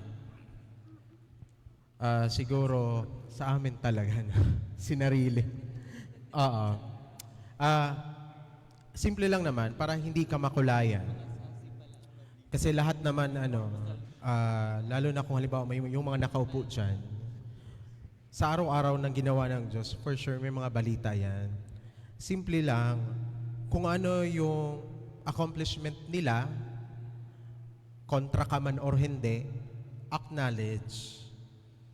Kung may nagawa man silang mali, pwede mong sitahin. Ganun lang yun. hindi kanyan makukulayan. Yes, I actually do agree with what Sir Ralph and Sir Reynard have said earlier. But I'm speaking in the spectrum of a university context, no? Since, let's say na, ayan, malapit na rin naman ang elections, university and college elections. And then, often kasi, ang nangyayari, whenever a publication publish something, minsan nilelabel siya na mas pinapaboran yung ganitong party or color. But, as campus journalist, ina-upload lang naman namin talaga ang pagiging fair, no? Because ethical standards yun or journalism ethics yun. And as campus journalist, and especially as someone who has been working in the publication at Unibe, no, we have always been fierce. We have always been fierce in providing news, and we've always been fair, and we've been trying to uphold accuracy, and of course, by being genuine in our student service. Napakaganda ng mga sinabi ng ating mga panelists na we should, journalists like themselves, hindi naman kasi ako journalist, I'm a media consumer, na you should stay, yung kagaya sinabi kanina ni Kuya RR, na no matter what they say or no matter what they do, stay with your principle. It's stay to be truthful, to be accurate of the things that you say or the things that you publish. So now let's move on to our next part of our panel discussion, which is the open forum. Ayan. So thank you so much to our dear moderator. Now, ladies and gentlemen, let's have some energy check for a while. Andyan pa ba kayo? Ayan. Para kasing, alam ko yung iba, dinadalaw na ng antok because of the temperature inside. But still, we're having our second panel discussion, which talks mainly about critiquing leadership, navigating ethical media practices, and cultivating ethical response in the media lands. Now we come to the important part wherein we'll be more interactive with our invited guests. And this is the opportunity and chance to address questions that we would like to address to them in order to be more enlightened about this topic that we have this afternoon. And if you have any questions, you may freely approach our microphone. Since hinawakan ko na rin naman ang microphone, I have a question too. Ayan. So, hi to our dear guests. First of all, thank you so much to Sir RR, Sir Ralph Raven, ayan. All the way from GMA. Thank you so much din po, Sir Reynard and Summer, for gracing our invitation. Now, actually, if you're not so aware, in the Bicol University, we have existing platforms in the social media, or let's say a social media platform that I must say is a platform without integrity. One to name is, unfortunately, we have the BU. I don't know if this is accurate, but on my end, this is on my opinion, that the BU Freedom Wall is actually one of the platform who doesn't resonate an integrity for a person. Per se, there's someone who wanted to express his or her thoughts with regards to the situation or climate of the university or status quo.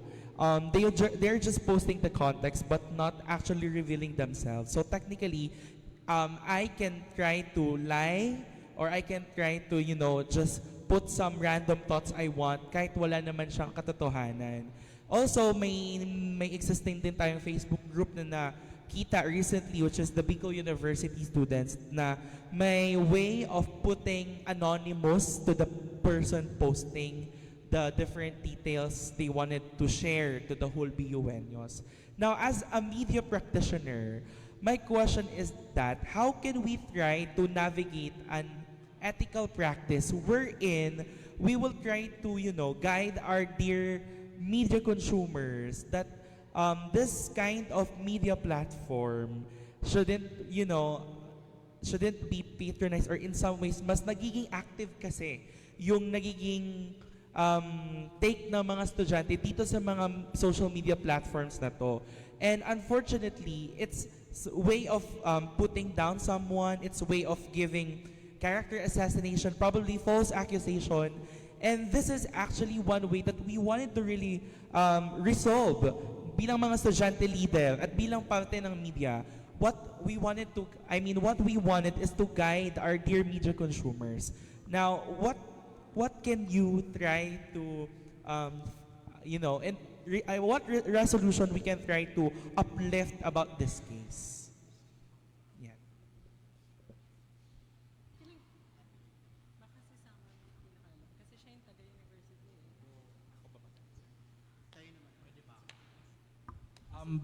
Habang nag-iisip ng answer ang ating mga panels, I just, kasi may nakikita rin akong perspective on how university students like to hide behind the anonymity that this a Facebook page or Facebook groups, the anonymity they provide to the sender.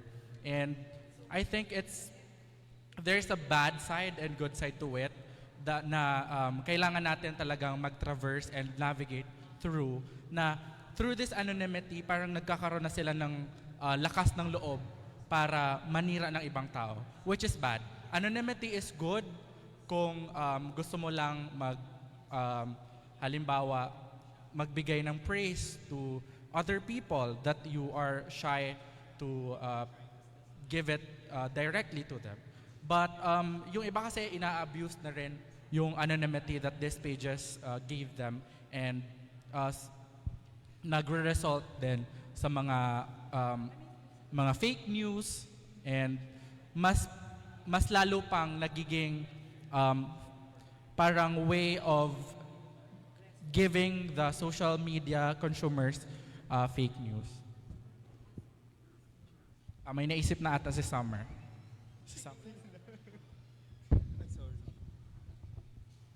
Ayun, kasi gets ko yung context kasi somehow nagiging harmful din talaga siya sa students, especially if let's say they call you names or something which are not true, for example. Nagiging harmful siya for a student because of misinformation, ganyan. But at the same time, since what Sir Ralph have said, na somehow, since it's in the digital media, parang there's a fine line of it because yung essence mismo nung social media is to, freely express your opinions and such. However, ayun nga, we were talking on how can we actually resolve this. So, Sir Ralph. Tangina, ang hirap.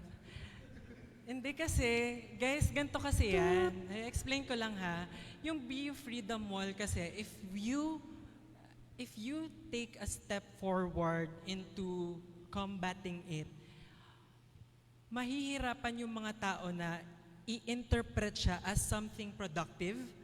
Pwede siyang i-interpret as, inaano kami, parang gusto nilang busalan yung namin, yung freedom of expression namin. So, I guess the best way for us to resolve yung mga character assassination sa mga, I don't know, if gets serious, let's say for example, yung president ng BUC, Sir BB, let's say kapag naging victim siya ng character assassination sa mga ganitong type ng platform, I guess the best approach is for us to regulate the process. Process regulation means you will involve yung tech bros, you will involve yung mga stakeholders sa pag-craft ng resolution on how to resolve this. Kasi it's not just a journalist's job to do it. Kailangan ng mga kailangan ng lawmakers. Again, process regulation, you have to regulate process kung paano sila post ng mga ganitong bagay. And it's almost kind of like a fake news and disinformation campaign if you're going to look at it. So you have to, yung approach is whole of a nation approach kasi ang hirap na we're focusing sa BU lang. Well, in fact, nangyayari siya sa maraming university, sa University of the Philippines, sa UBEL, talamak siya. So, yeah, you have to involve a lot of lawmakers, stakeholders, yung mga CHED, for example, and Department of Education, and how to do and how to resolve this. Kasi hindi lang siya trabaho ng mga mamamahayag.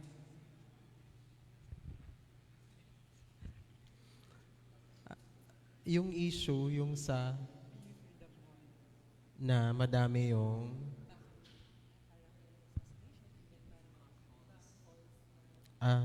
dahil sa masyadong naabuso kasi yung freedom. Dahil sa word na freedom. Oh.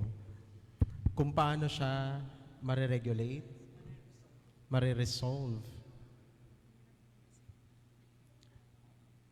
Kasi yun, well actually, mag-agree naman ako dun sa sinabi ni RR na kailangan siguro involve yan. Yes, yung CHED, yung DepEd. Pero kasi at the end of the day, okay sabihin natin nakagawa sila, depende kasi yan sa sa tao.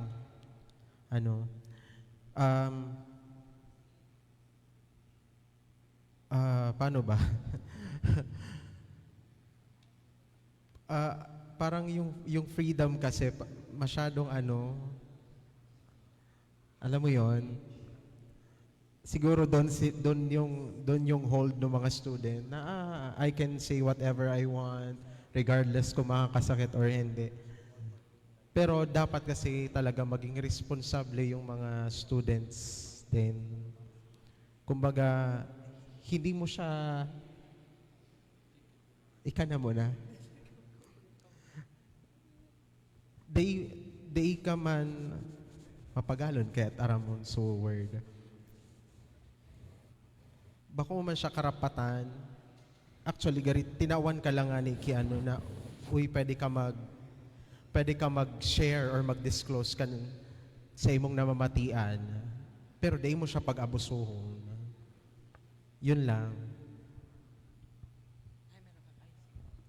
Ayun, sinabi rin naman nila na parang parang a form of repression din sa pag-express ng opinions nila. However, since I've been saying na it's really harmful, as journalists, it's not just our job to do that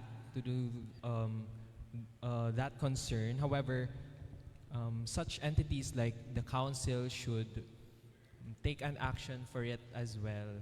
And as parang nakita ko before, parang the USC posted a statement regarding the Bicol University students private Facebook group, and we also have to acknowledge that while we can encourage other students to not engage in such manner or to not anymore do such things that can be harmful to other students, kailangan din natin na-realize na as students, we have our own responsibility to do the right thing, be critical thinkers. So, we have our own responsibility to do it.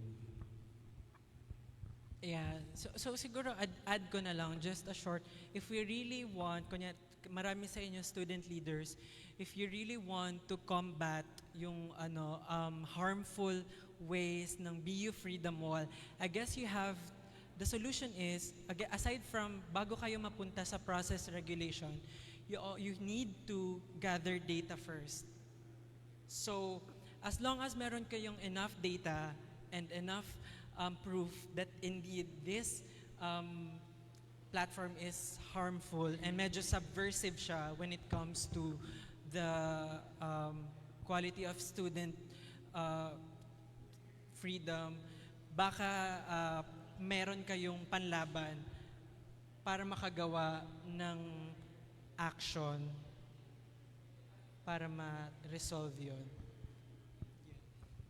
Well, yung akin naman, I am a public administration student, and I really agree with how this involves not only one sector, such as the journalists. This takes a lot of factors into consideration and many approaches, since, as we've said, freedom, it's a very vague topic that may violate someone, or it's a very vulnerable topic that we talk about, and if we suppress, quote-unquote suppress that towards others, then sa atin din yung babalik. Yung akin, we can only do so much, we can only control so much, pero yun nga, gaya nung sabi ni Kuya Summer, mayroon naman na way, halimbawa, to encourage the students to be more responsible on how to deal with such information in social media, and as what you've said po, when it's something that we need to take action of, we need to research about it. And I always believe that public services or something that involves the general public, it's something that must be well consulted, and it's something that is really, you know, in line with what the reality is about. So that's my take on this, and it's really a matter of ourselves na rin, and reminding each and every student leader that we may or may not be a journalist, but we all have the responsibility to be aware with what we share, what we converse upon, and such things. So, are there any other questions from our delegates?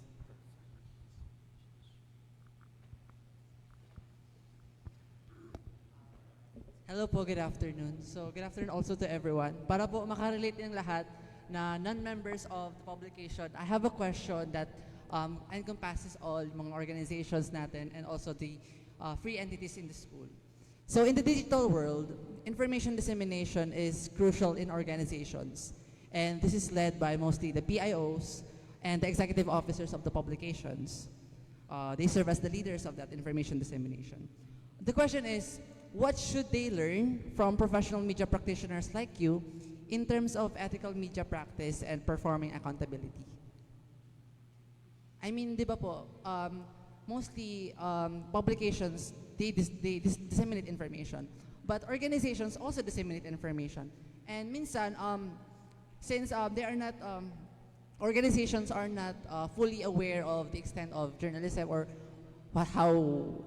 what is right, or I mean, ano yung tamang pag-process ng information, pag-disseminate nito.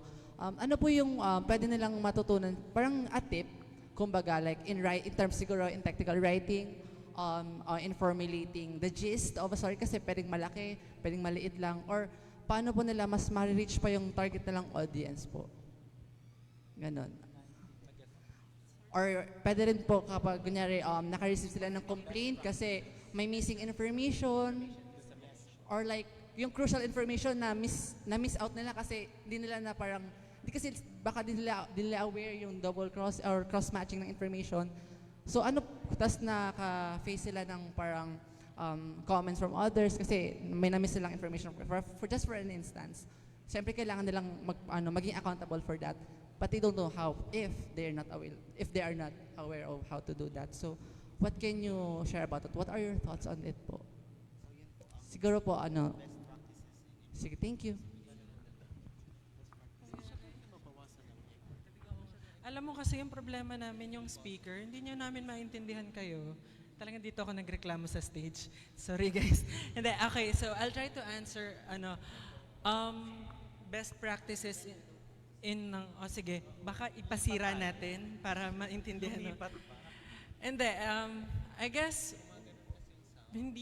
wala akong masyadong alam when it comes to I do have, but like yung background, yung discipline ko was more on broadcast and print and digital.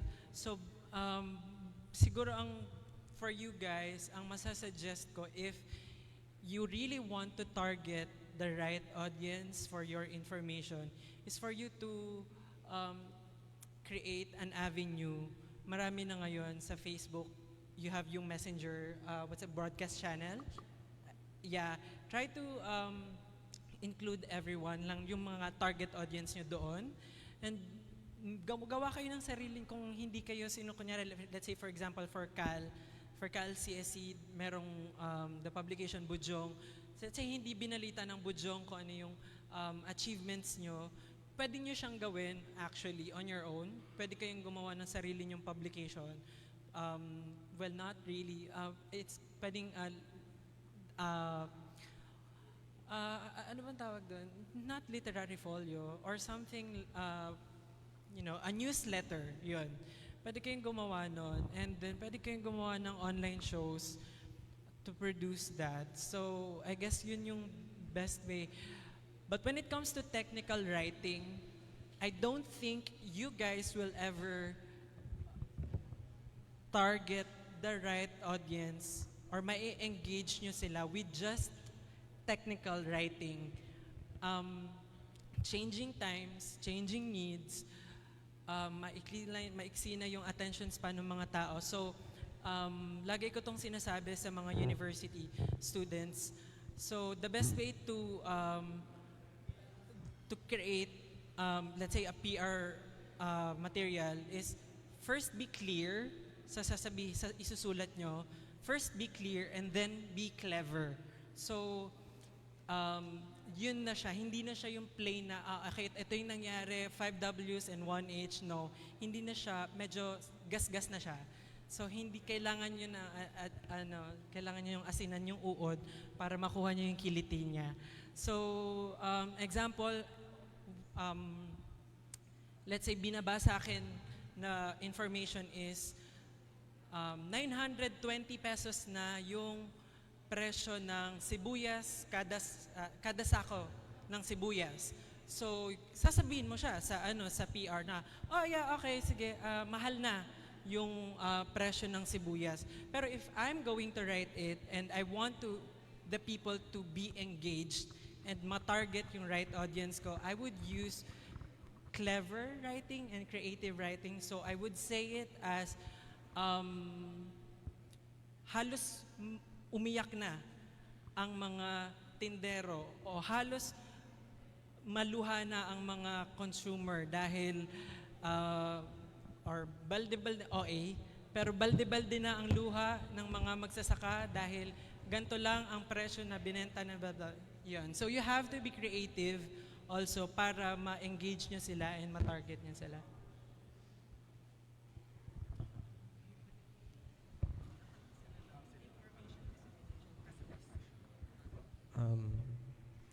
Di ko masyado naintindihan yung tanong, pero kasi yung echo talaga. Pero base doon, nagbase lang din ako sa sinagot ni RR. Kasi ngayon, isa sa mga parang ginagamit na rin talaga, aside from radio, television, actually mas mabilis nang kumalat ang information sa social media. Second emotion ako sa sinabi ni RR na maging creative, kumbaga, una syempre, consider mo yung audience mo, kung para saan ba yung information, sino ba yung pagbibigyan mo ng information, and importante din ang visuals. Hindi lang enough na yung content mo is maganda, malaman. Kasi parang din yan,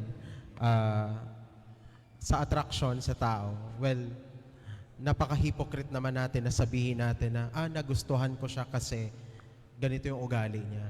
Hindi naman agad-agad yun ang nakikita natin. Ang nakikita natin yung panlabas. So, very important yung visuals.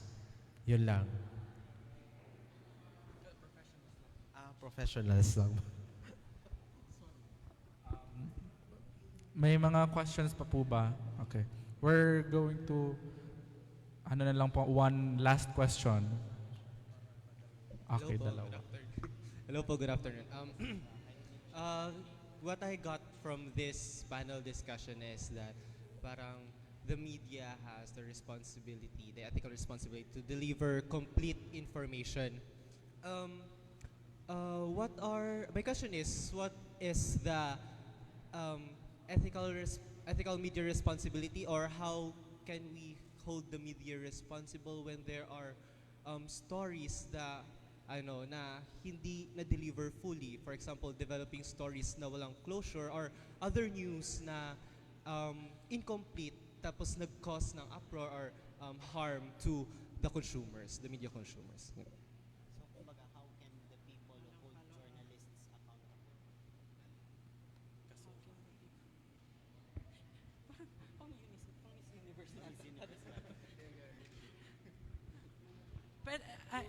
Anong name mo? Sorry. Pwede ka bang magbigay ng example?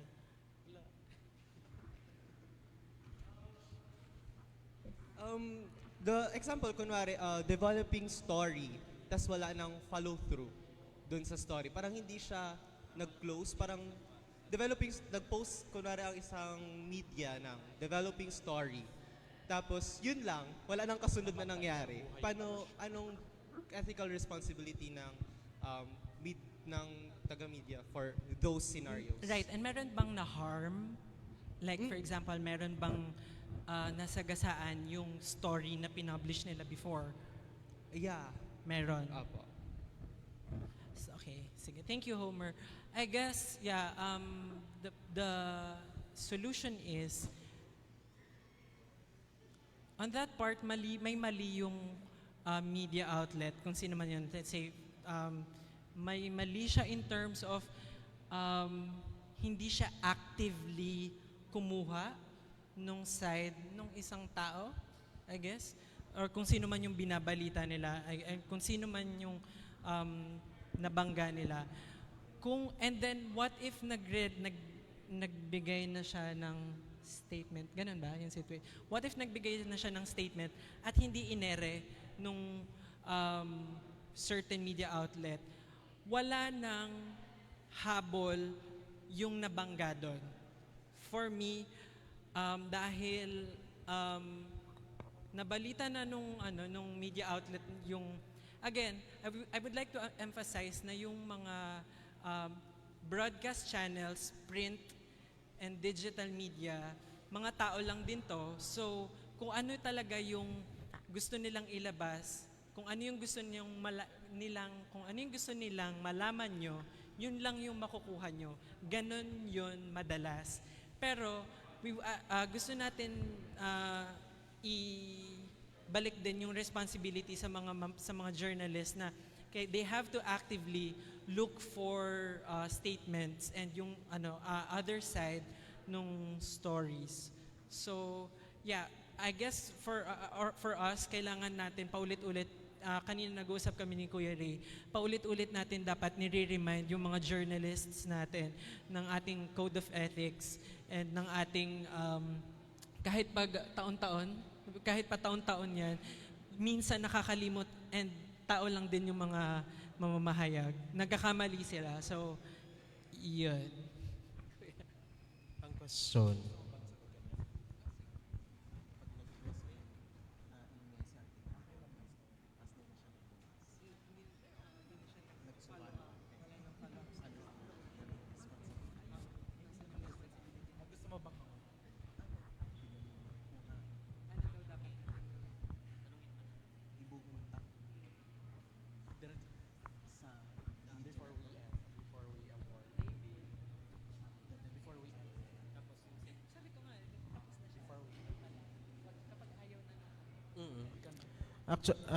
Pagdating naman kasi sa ganyan, ang tinatanong mo, kung halimbawa si media outlet naglabas na kunwari ito developing story, din wala nang follow up, ano yung gagawin?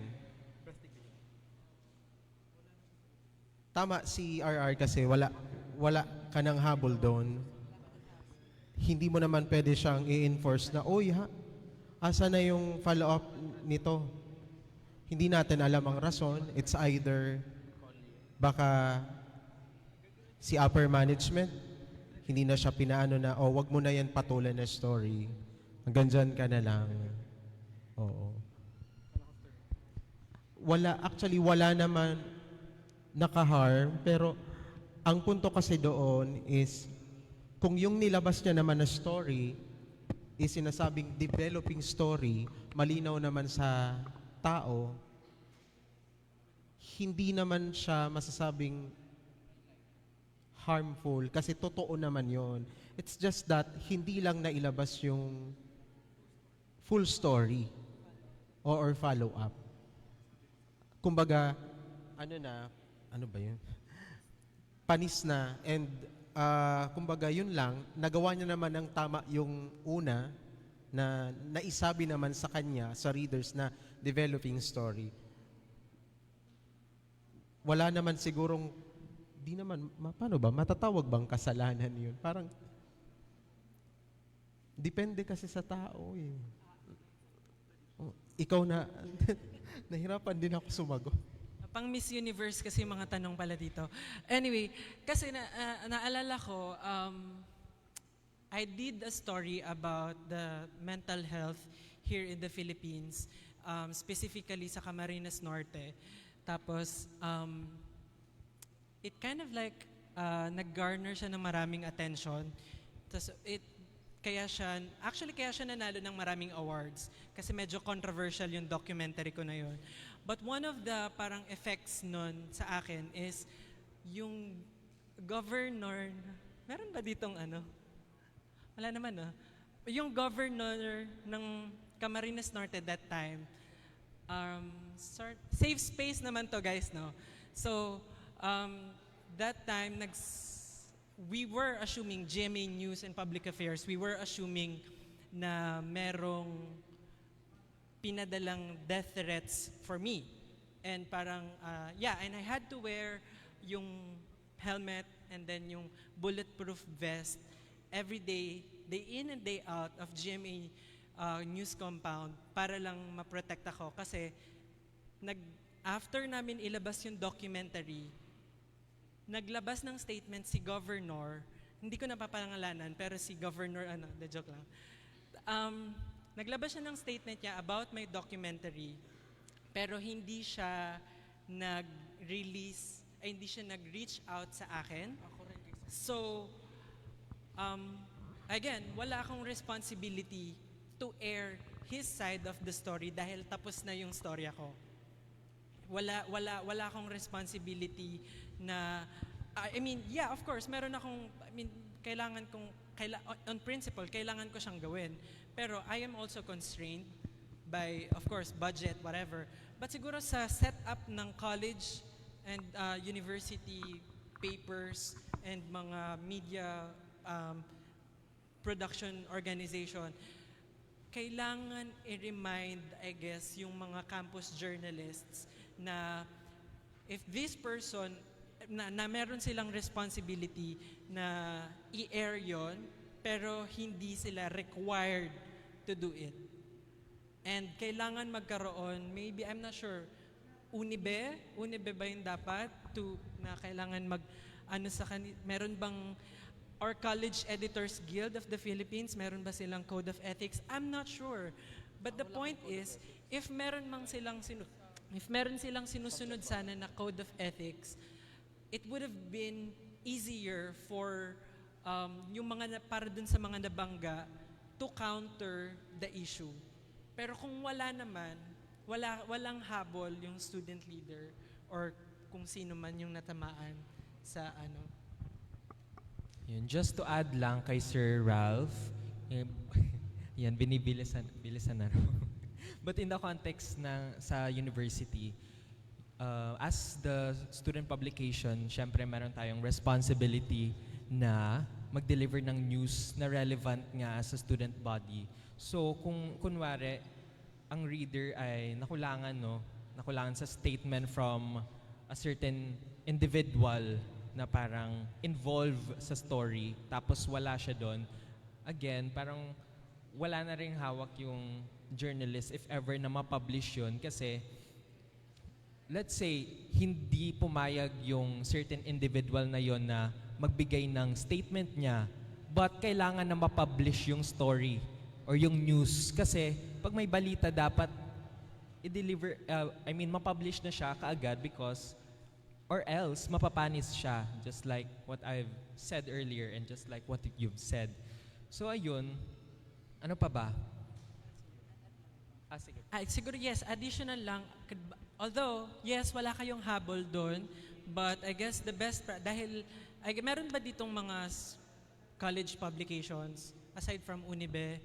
So, yes, kung meron naman, I guess the challenge is for you guys to say doon sa piece na yon na you guys are actively seeking the side nung itong person na to, and then or kahit na simpleng one-liner na, let's say for example, RR Tubise has yet to comment on this, wala pa siyang comment sa ganitong topic, but that's like a medyo lazy type of journalism, because as a journalist, again, let's go back to dun sa sinabi natin kanina na you have to actively seek the side of that person na gusto mong quote-unquote banggain or collateral damage sa sa piece mo. Ayun, just to add lang din, no? I'm so sorry. Ayun, kunwari lang, di ba, na nagkaroon ng mistake yung journalist, ayun.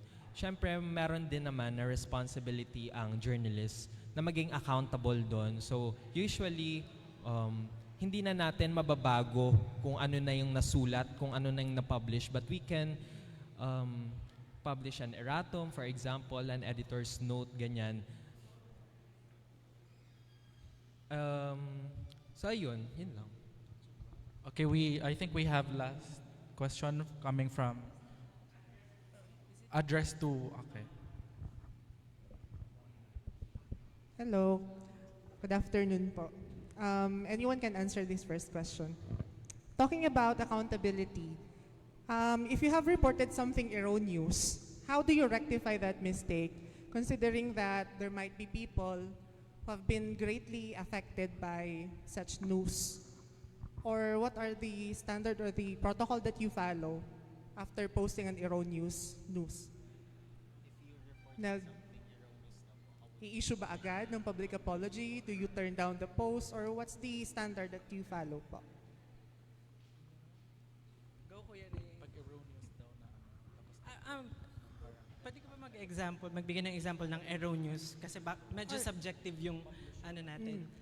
Sometimes kasi, di ba, kunwari, nakapag-report ng news, like, hypothetical lang, one-sided lang. Oo. Tapos, hindi nakapag-consult ng other parties involved to that particular controversy. Tapos, na-post na yon, pero ang na-consult nga, isang party lang. What do you do now? Do you turn down the post? Do you do public apology or what? Ako, personally, as siguro years of practice, hindi ko siya ipapublish una pa lang. Kung wala akong, kung hindi ko siya ginawa, yung responsibility ko to get all sides of the story. Hindi lang siya one side and then yung another, no. Kailangan kong tingnan lahat ng anggulo, I guess. And then editorial judgment is, rule of thumb is, if wala kang knowledge nung kabilang party, wala silang na-release na or you did not actively sought yung side nila, it's not worth publishing. But have you experienced a situation na you need to turn down a post because there might be something wrong with it?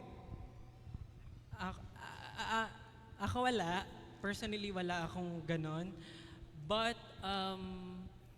siguro, let's go back to pandemic 2020 when ABS-CBN News published yung lockdown, na supposed lockdown.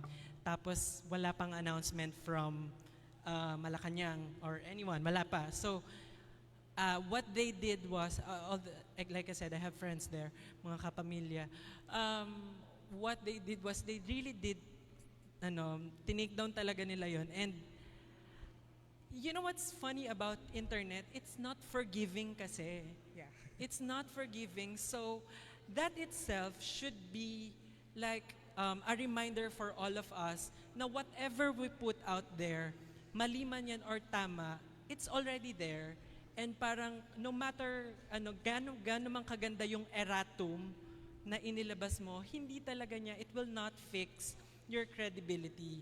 So again, careful considerations when it comes to publishing. But personally, wala pa akong na-experience na kailangan ko siyang i-take down. But for a journalist or for a media outlet, I guess the best way to do is ganun pa rin, erratum pa rin, and then with the, slight promise na you'll do better next time. Although we're not sure that na meron pang next time for that journalist. Yan lang. Thank you. Actually, ako so far, hindi pa ako naka-experience nung ganon. Pero may nakita ako kasi, actually, malaki din siyang media outlet. Ang balita kasi noon, merong isang lalaki na nalunod, then, dalawa yung mali.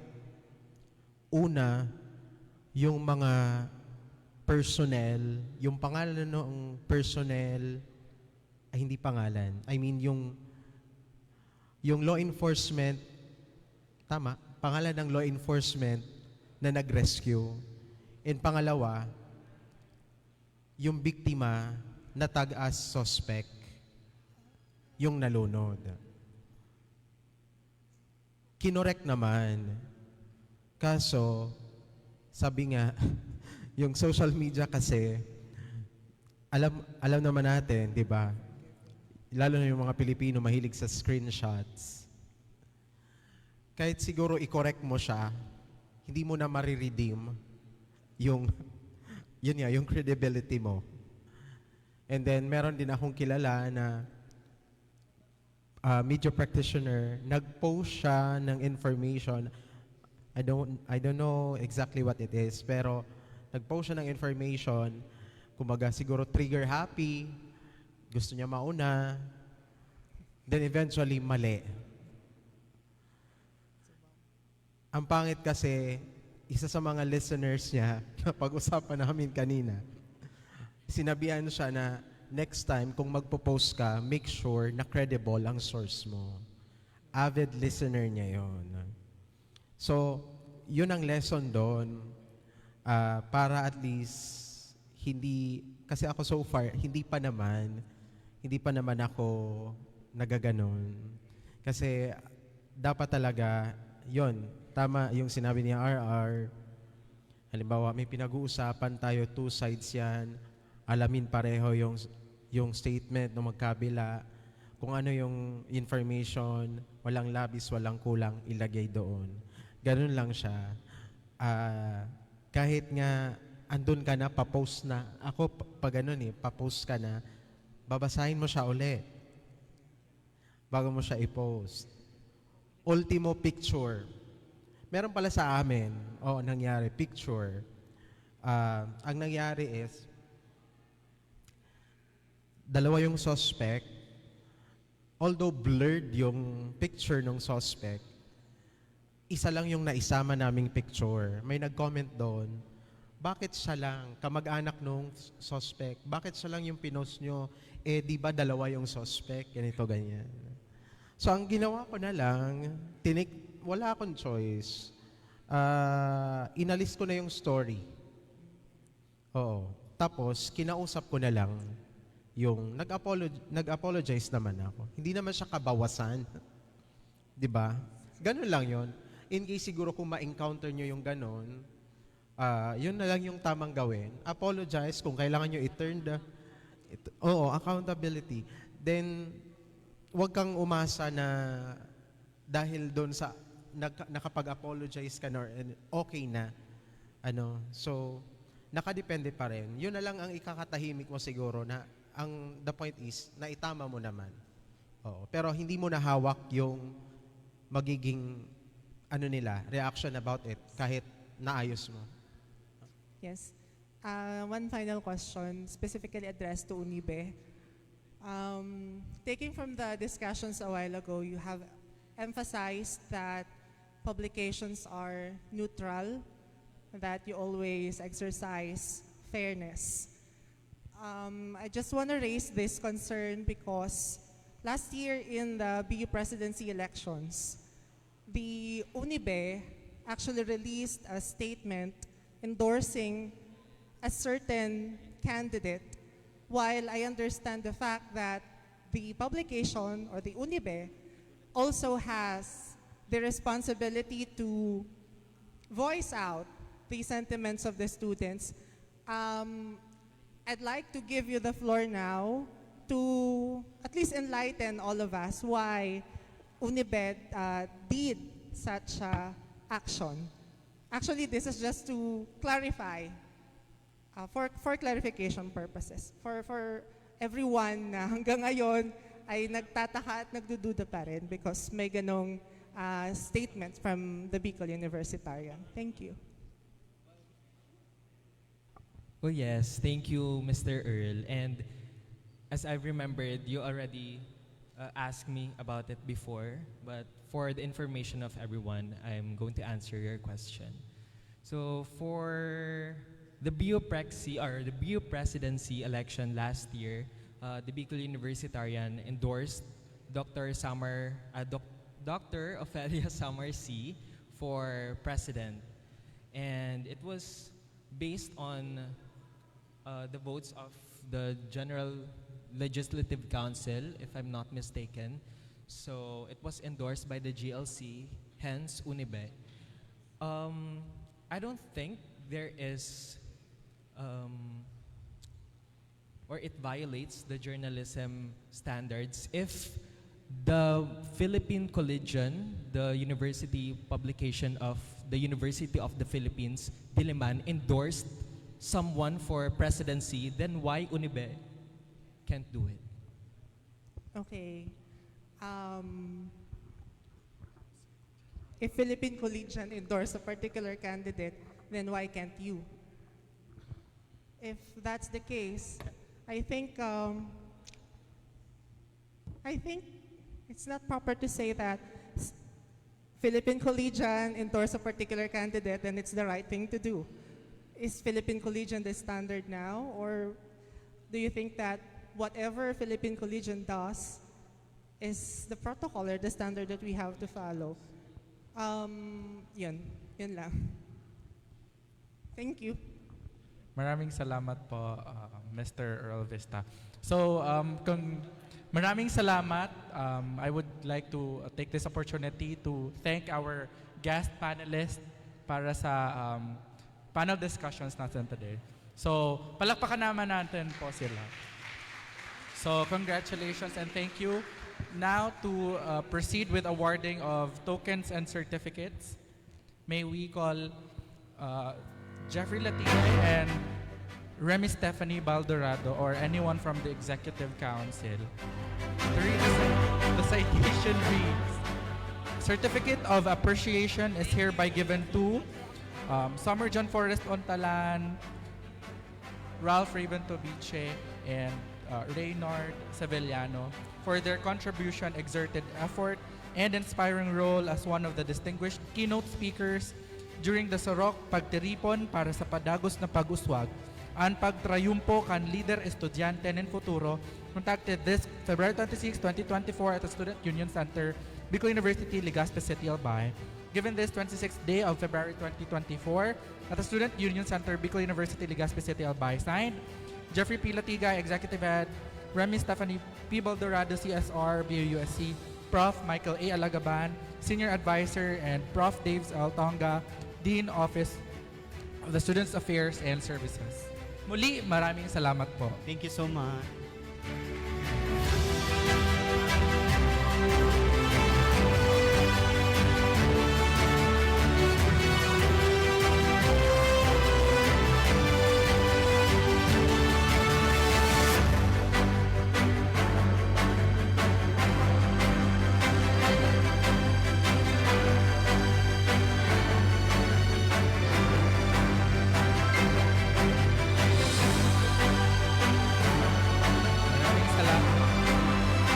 Maraming salamat. Now we give back the floor to our hosts, Mary and JR.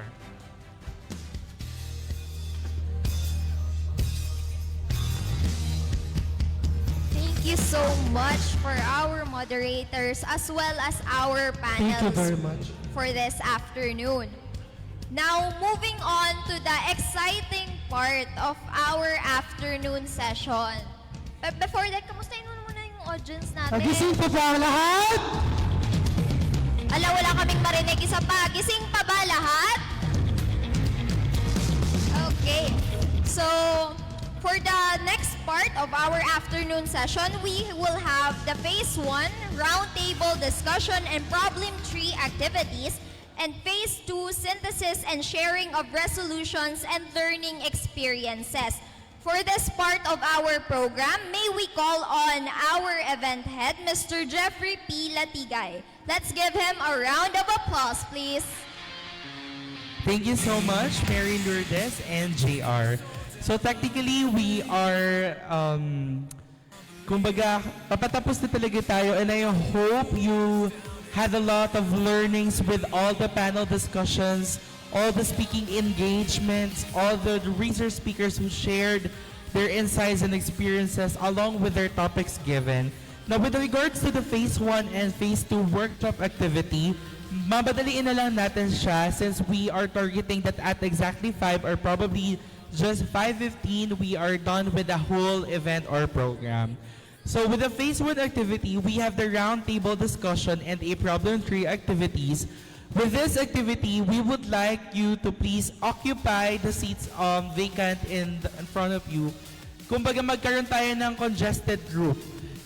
Example, on table number 1, nakikita natin na may vacant pa sa kanilang 3 chairs. So some can occupy that para makita natin kung ilang total of tables lang meron tayo. Alright. And then, our co-facilitators or our steering committee will be guiding you in the actual event. With this, we will be giving you 1 cartolina each. And then, the title is all about Problem 3 activities. So you only have 5 to 10 minutes to discuss with your group kung ano yung mga nakikita nyong problem existing in the university. And now, you will be creating a problem 3 with regards to the problems that you have collectively discussed with your group mates. So ano ba yung pinaka-concept ng problem 3 natin?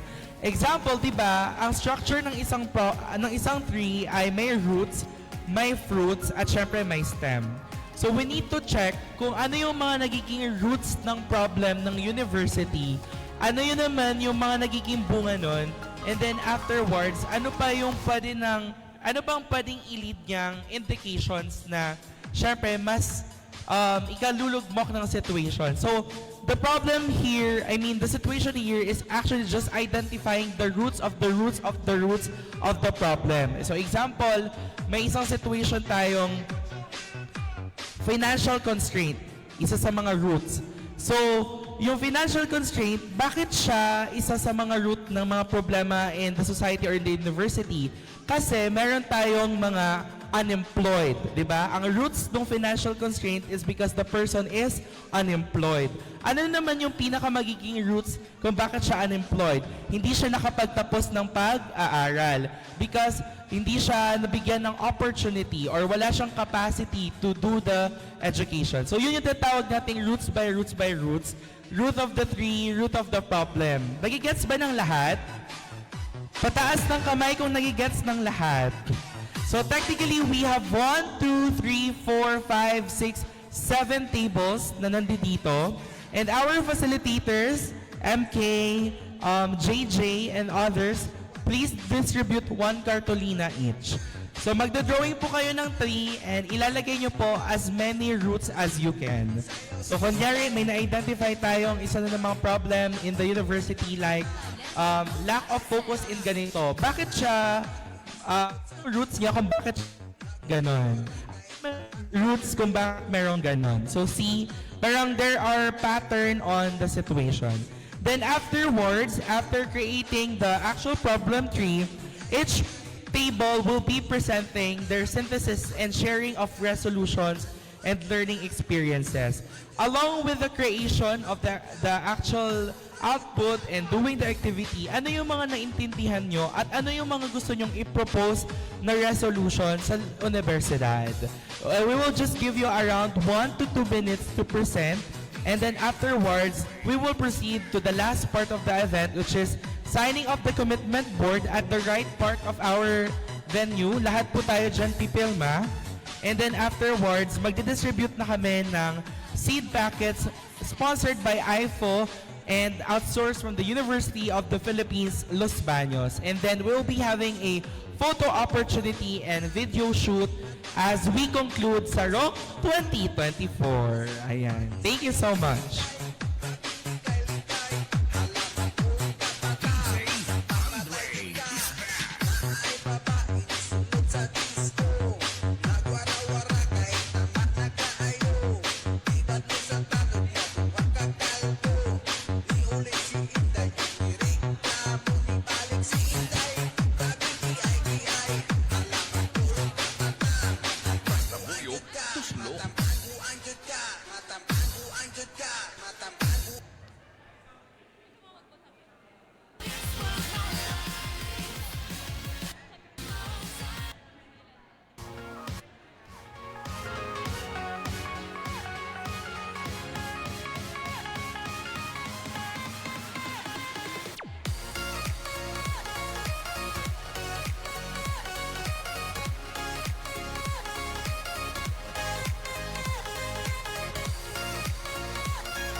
can groove so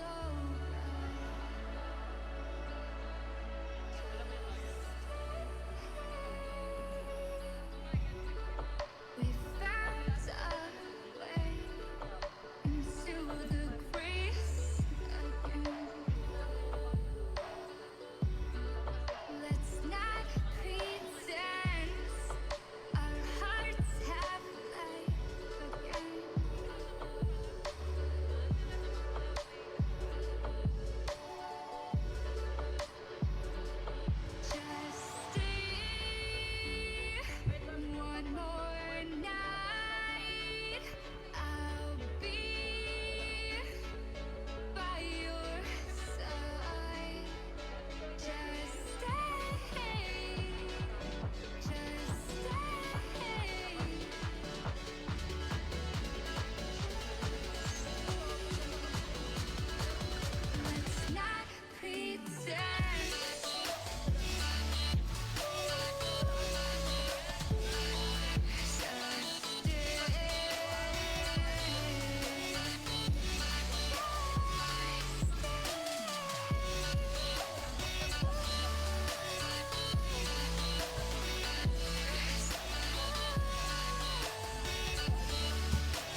see the light inside you, brighter than the skies.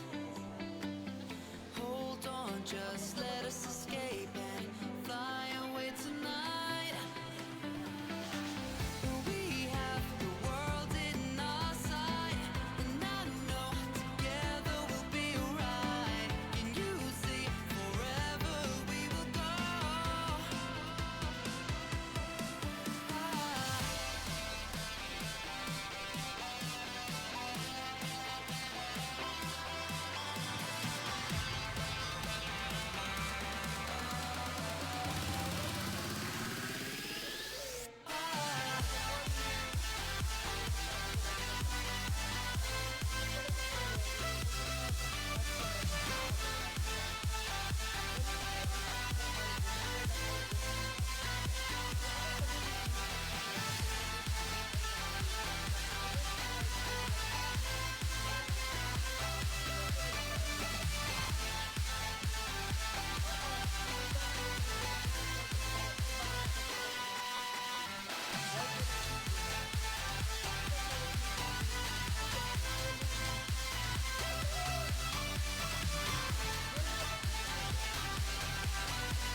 We are forever learning, one step at a time.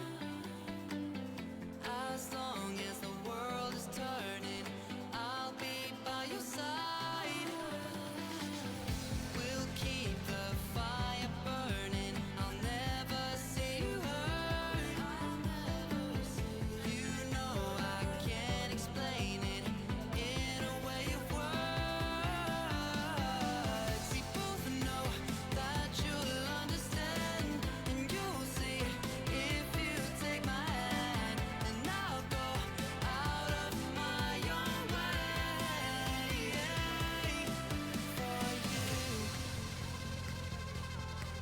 for you. I'll go out of my own way.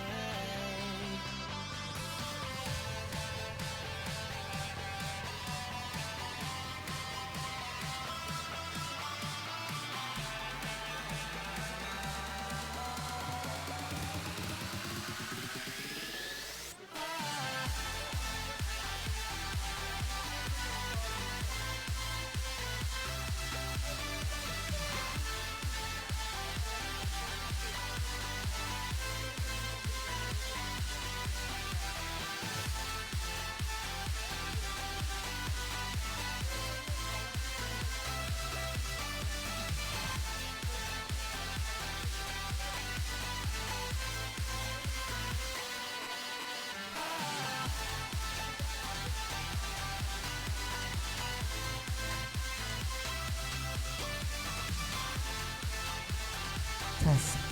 Ladies and gentlemen, last 5 minutes with your output.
Ayan, ladies and gentlemen, time's up. I think we are now ready to present our work or output in front of the people.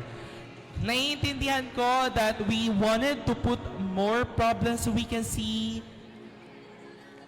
Ay, hindi pa pala sinusulat. Creative kasi to. Okay, this is not, no pressure for the creativity. We wanted to know more about the content. Ayan. I can see some concept map in here on how they will, how they saw different problems and perspectives in the university. On the other hand, may magaganda din tayong trees here. Heavy workload. I can see that. At this table, syempre meron din gawa na. Talagang may roots and roots and roots. I love that. Dapat talagang may explain natin yan at may ipawitig sa live. JJ, can you please check the time? 5:01. So again, we will be giving you 1 to 3 minutes to present. So we have 7 table, which means 7 times 3 is 21. At exactly 5:21, we should be done in presenting our outputs. And then afterwards, lahat po tayo ay magko-commitment board signing na nakikita nyo doon. And we will be distributing the seed packets. And that will end our day. So I hope kahit sa konting panahon, oras, we started late because of the power shortage, you all had a lot of learnings and insight with regards to the event. And syempre, please don't forget, we will be putting an evaluation form on the USC page so that you can we can see if we became effective with our event. And later on, we will be giving you a certificate. You will be receiving that through your official email. Unfortunately, hindi kami nakapag-print because wala po kaming printer ngayon, ang USC. May printer kami pero it's limited in the functions that it can give. Please be ready with your pen or pens dahil maya-maya ay magkakaroon tayo ng signing sa ating commitment board. Huwag nyo rin kakalimutan, baka maiwan nyo ang inyong mga lanyard dahil that will be your remembrance and you can use it in every day in your school so that you'll be proud that you became a delegate and part of this event, di ba? Something you'll be proud of.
Alright, ladies and gentlemen, please settle down. So, ang ating table arrangement is table number 1, number 2, number 3, number 4, number 5, number 6, and number 7. Syempre, we will start with the table number 1. So, ladies and gentlemen, let's give a big round of applause.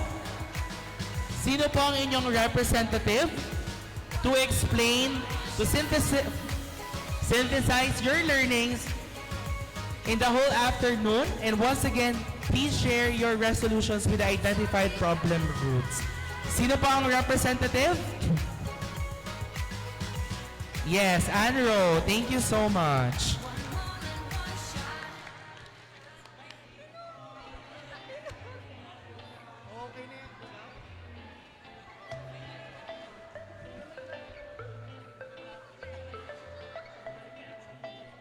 Ano po?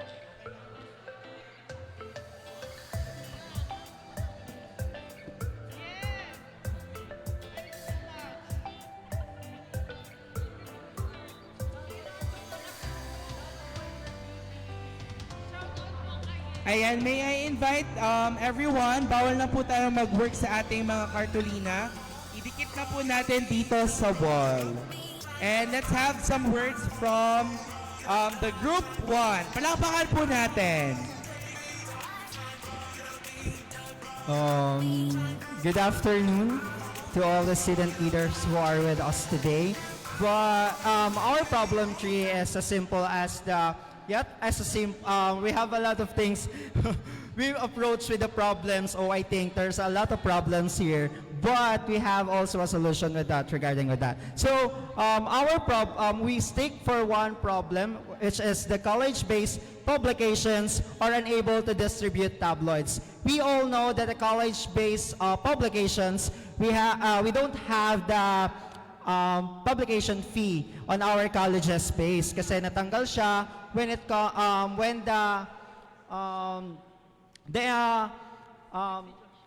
the fee for the college ay wala na dito sa university, or we are all scholars na, kaya isa din siya sa mga natanggal or na-cut off regarding it.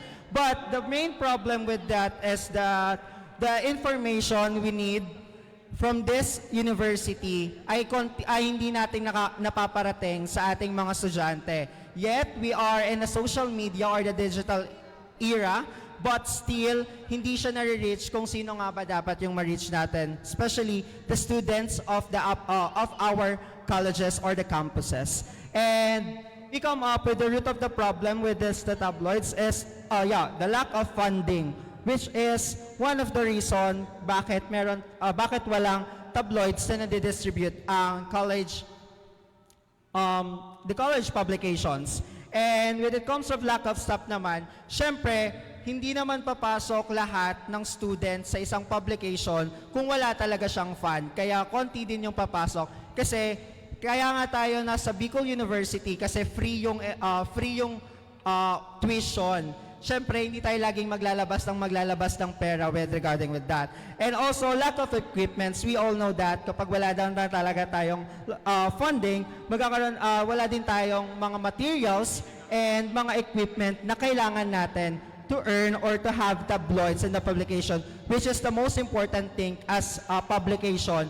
Hindi lang, yet we need to come up with a new idea with the digital age, but still we need to always remember who are we to serve, just like the students, just like what we have learned a while ago na kailangan ma-reach natin kung sino yung target audience natin. And with being in the college publication, the first target of is our student or our co-students. That will go. Thank you. All right. Thank you so much to our group number 1. And now let's have table number 2. Table number 2 says, can you please assess? Can you please assist? Hello. Can you please assist our table number 2 to post their materials? Assess. Ayan. Napaka-technical naman ang kanilang output. Hello po, good afternoon. Yes. And palakpakan po natin ang table number 2. Hello po, good afternoon everyone. So while they are posting our report, while they are posting our problem tree, we just have a little introduction on it. Since Bicol University is a university for humanity, and as what Dr. Riboy Nebres is always saying, Bicol University is you, BU, Bicol University is us.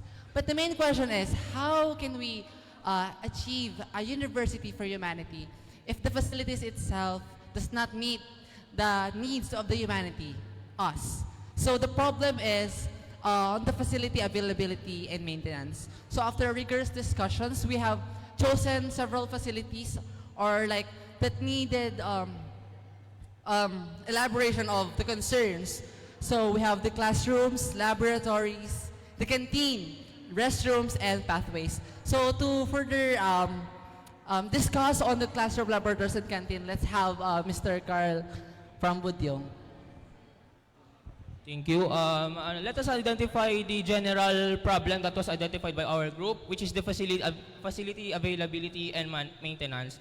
So in order to identify that, we have to break it down to classrooms, laboratories, canteen, restrooms, and pathways. First, so classrooms, we have the general inadequate in terms of number.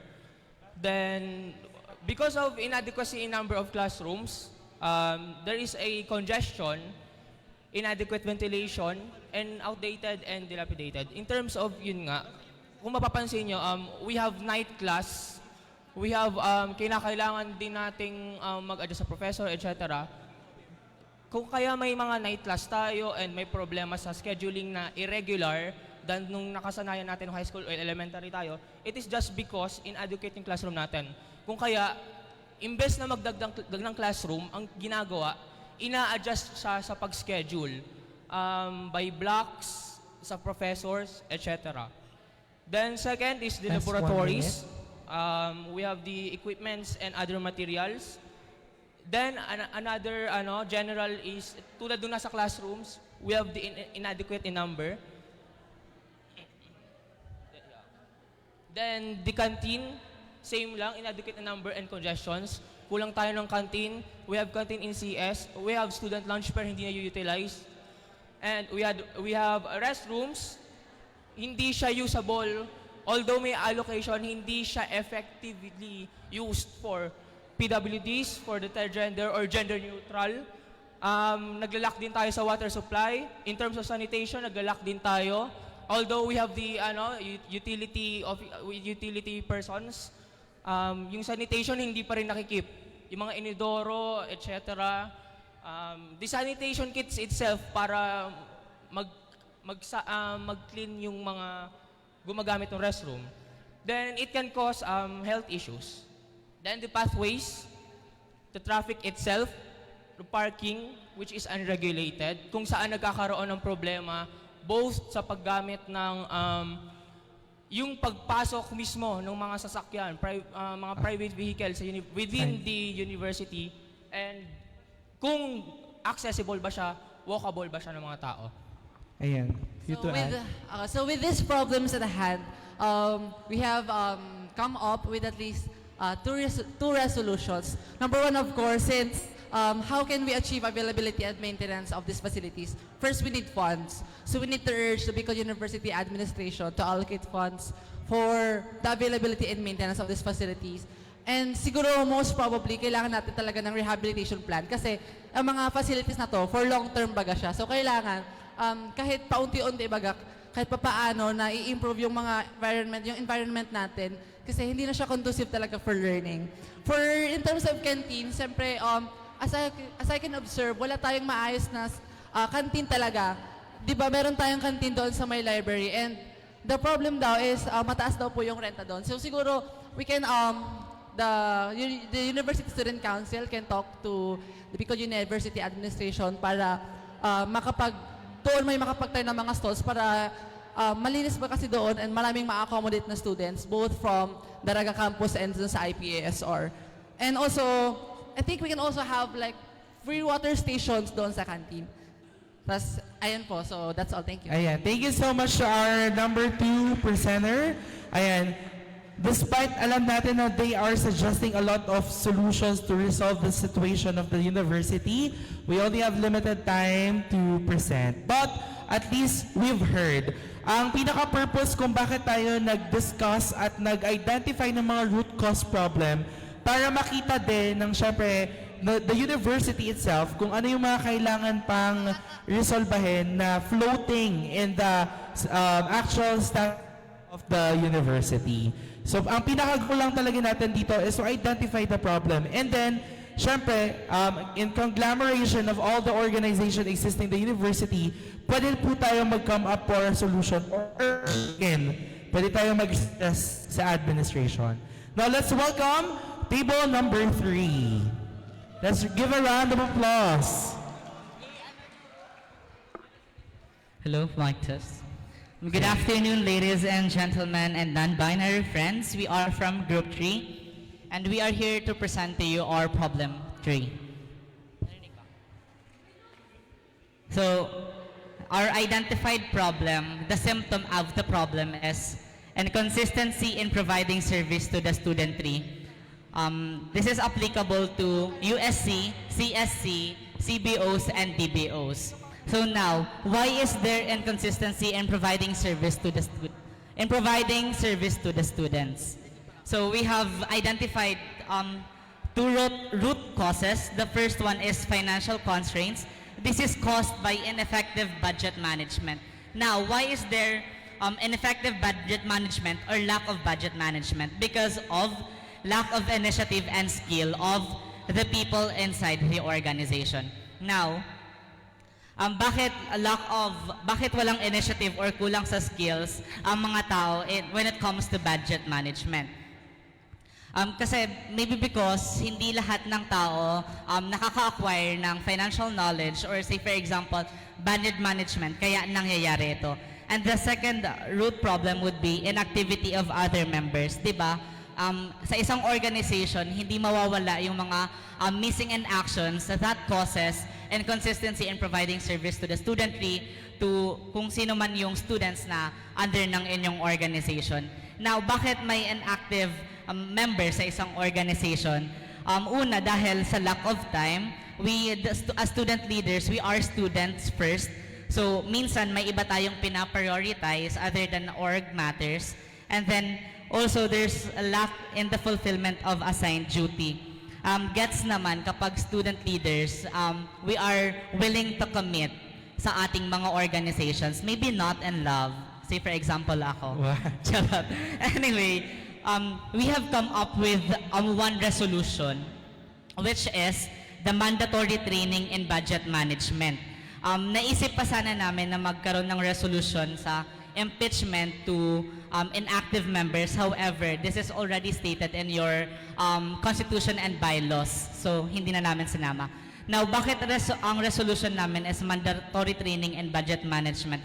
Since that's the root cause of the problem, which is the inconsistency in providing service to the students, I think it is imperative for new sets of officers na to participate in a budget management training para they are equipped kapag nakaupo na sila sa pwesto, and that mas mamamaximize and ma-utilize nila yung time na meron sila, and also yung service na provide nila sa students, which is our stakeholders, is tuloy-tuloy. Hindi siya inconsistent na say for example sa simula lang ng term merong project and then masusundan siya ng next semester na. So dapat continuous yung service na kailangan natin kasi ang pangangailangan nating mga estudyante ay hindi lang sa simula at hindi lang sa dulo, di ba? Tama? Ayan, correct. So that's why I think na itong mandatory training in budget management daw, sino dapat ang magkakandak nito? I think on my end, it would be the responsibility of the highest governing body in the Bicol University, or at least the highest student council, which is the USC, na after election, say for example, 2 to 3 weeks, magkakaroon ng budget management para sa mga financial officers, treasurers ng isang org. Sila lang muna yung kasama doon para hindi natin masabi na kulang ang budget sa pag-implement nitong project, those students na mag-a-attend sa project management or sa budget management, sila yung magre-replicate. Sila yung magre-replicate ng budget management na to. Now, in the end, we will achieve the transformative leadership that na meron tayo sa vision. Kasi nga, di ba, sa transformative leadership, gusto natin na hindi lang tayo yung leader, kundi mag-create tayo ng new set of leaders na papalit sa atin. And this resolution would, I think, be the solution to that problem. Thank you. Thank you so much. From table number 3, very brief and concise. Talagang nagplano sila kung paano i-present. Anyways, we would like to also take this opportunity to invite all UPO presidents, EICs of publications, or other GLC members that they can present resolutions. Alam nyo naman that GLC is now calling for application of resolutions. So pwede po kayo mag-apply at para mas magkaroon tayo ng tangible projects para sa mga na-identify nating problems in the university. Now we have table number 4. Hello po, good afternoon. So we choose this topic based sa sinabi ni Kuya Earl na pumili ng advocacy na hindi sikat kundi yung kayang ipaglaban. So we choose this based sa aking mga kagrupo na same din ang problem, which is the improper solid waste disposal, which is the core problem. So the effect, first, lack of trash bins and lack of funds. Ikaw ma-explain? Ikaw na. No. We felt like that there are several factors affecting or contributing to this problem, improper solid waste disposal. So there are several things that we have put here. Number 1, poor coordination. Number 2, lack of policy. This is very obvious since we have seen that there are little to no actions as to how we're going to address this problem. Next, inactive waste disposal management system, poor planning, lack of advocacy, lack of drainage, lack of initiative, lack of attention, lack of funds, and lack of trash bin. So it's like it's not that patong-patong. So the roots are marami siyang pinanghuhugutan. So that's what we are trying to tell here in our presentation. So what are the after effects or after effects of this core problem? So we can see here air pollution, flood, noisome surroundings. So when we talk about noisome, it means rather smelly, like mabaho. Yeah. Diseases, inefficient waste management, inconducive learning environment. So in the context of our university, it's really hard to learn, to absorb learnings when your surroundings are full of foul smell. And lastly is lack of awareness. So for the resolution, I'll give the mic to Marla. Yeah. For example, as a student of Culture of Science and malapit po sa canteen, so super hirap po doon ang waste disposal. And kapag nangyayari po yun, super baho po talaga, lalo pag kumakain. At the same time, naapektuhan ang pag-aaral ng mga nasa building 2 or building 4. At the same time na ngayon ay happy kami na may drainage na. Nangyari na walang drainage doon, possible kapag masyadong maulan ay masyadong nagpa-flood po talaga sa amin. So, nakaka-affect din po ang improper solid waste disposal din sa pag-aaral. That will be all. Thank you. Thank you so much, table number 4. We have our last 3 tables. Let's have table number 5. Once again, you only have 3 minutes to present. Okay, yan. Gentle reminder dahil we're almost done or near in ending the program. Yes, we have SES to assess. To assist. Ayan. Once again, let's give a round of applause to table number 5.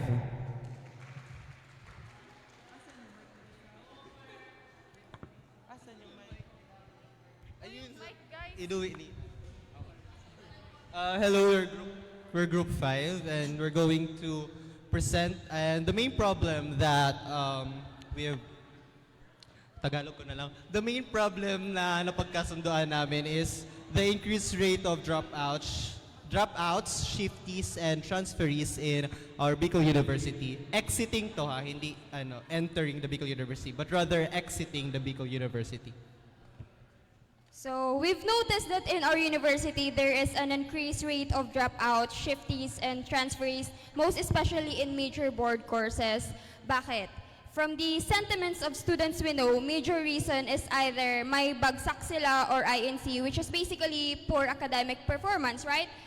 In our minds, pag sinabing poor academic performance, ang una nating may isip is maybe solely kasalanan ng estudyante. Either they are too busy, not committed to their studies, etc., etc. But we believe na the root runs deep and multi-branched.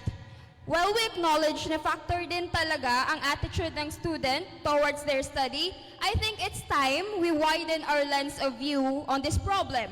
May problema ang sistema. The system that the students are a part of and consists of many different other root causes or problems such as political interference, overloaded units, lack of funding, and most of all, infrastructures. We'll go deeper, which will be explained na by my partner. Go, partner.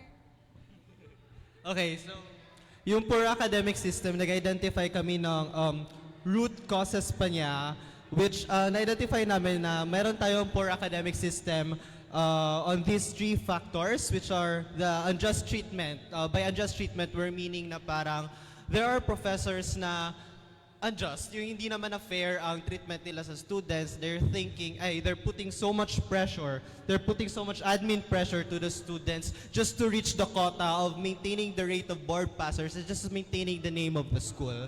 And parang etong unjust treatment and admin pressure and yung poor academic system, na namin din na-identify din namin na perhaps there is a lack of educational training for instructors since ang requirement lang naman to be a professor is that you have a masteral, but the masterals of different professions doesn't necessarily require or have it in their curriculum to have a system of educational instruction or kung paano yung tamang delivery ng education and their treatment to the students. And then on top of the lack of educational training of the present instructors that we also have lack of teaching staff. So we give the benefit of the doubt to our instructors too na maybe they have this adjust treatment and admin pressure to the students kasi no overload din sila at masyado na silang maraming iniisip. And ayun, all of this is culminating na para lang maka-maintain tayo ng ating ranking as a state university across the country. And then possible resolution.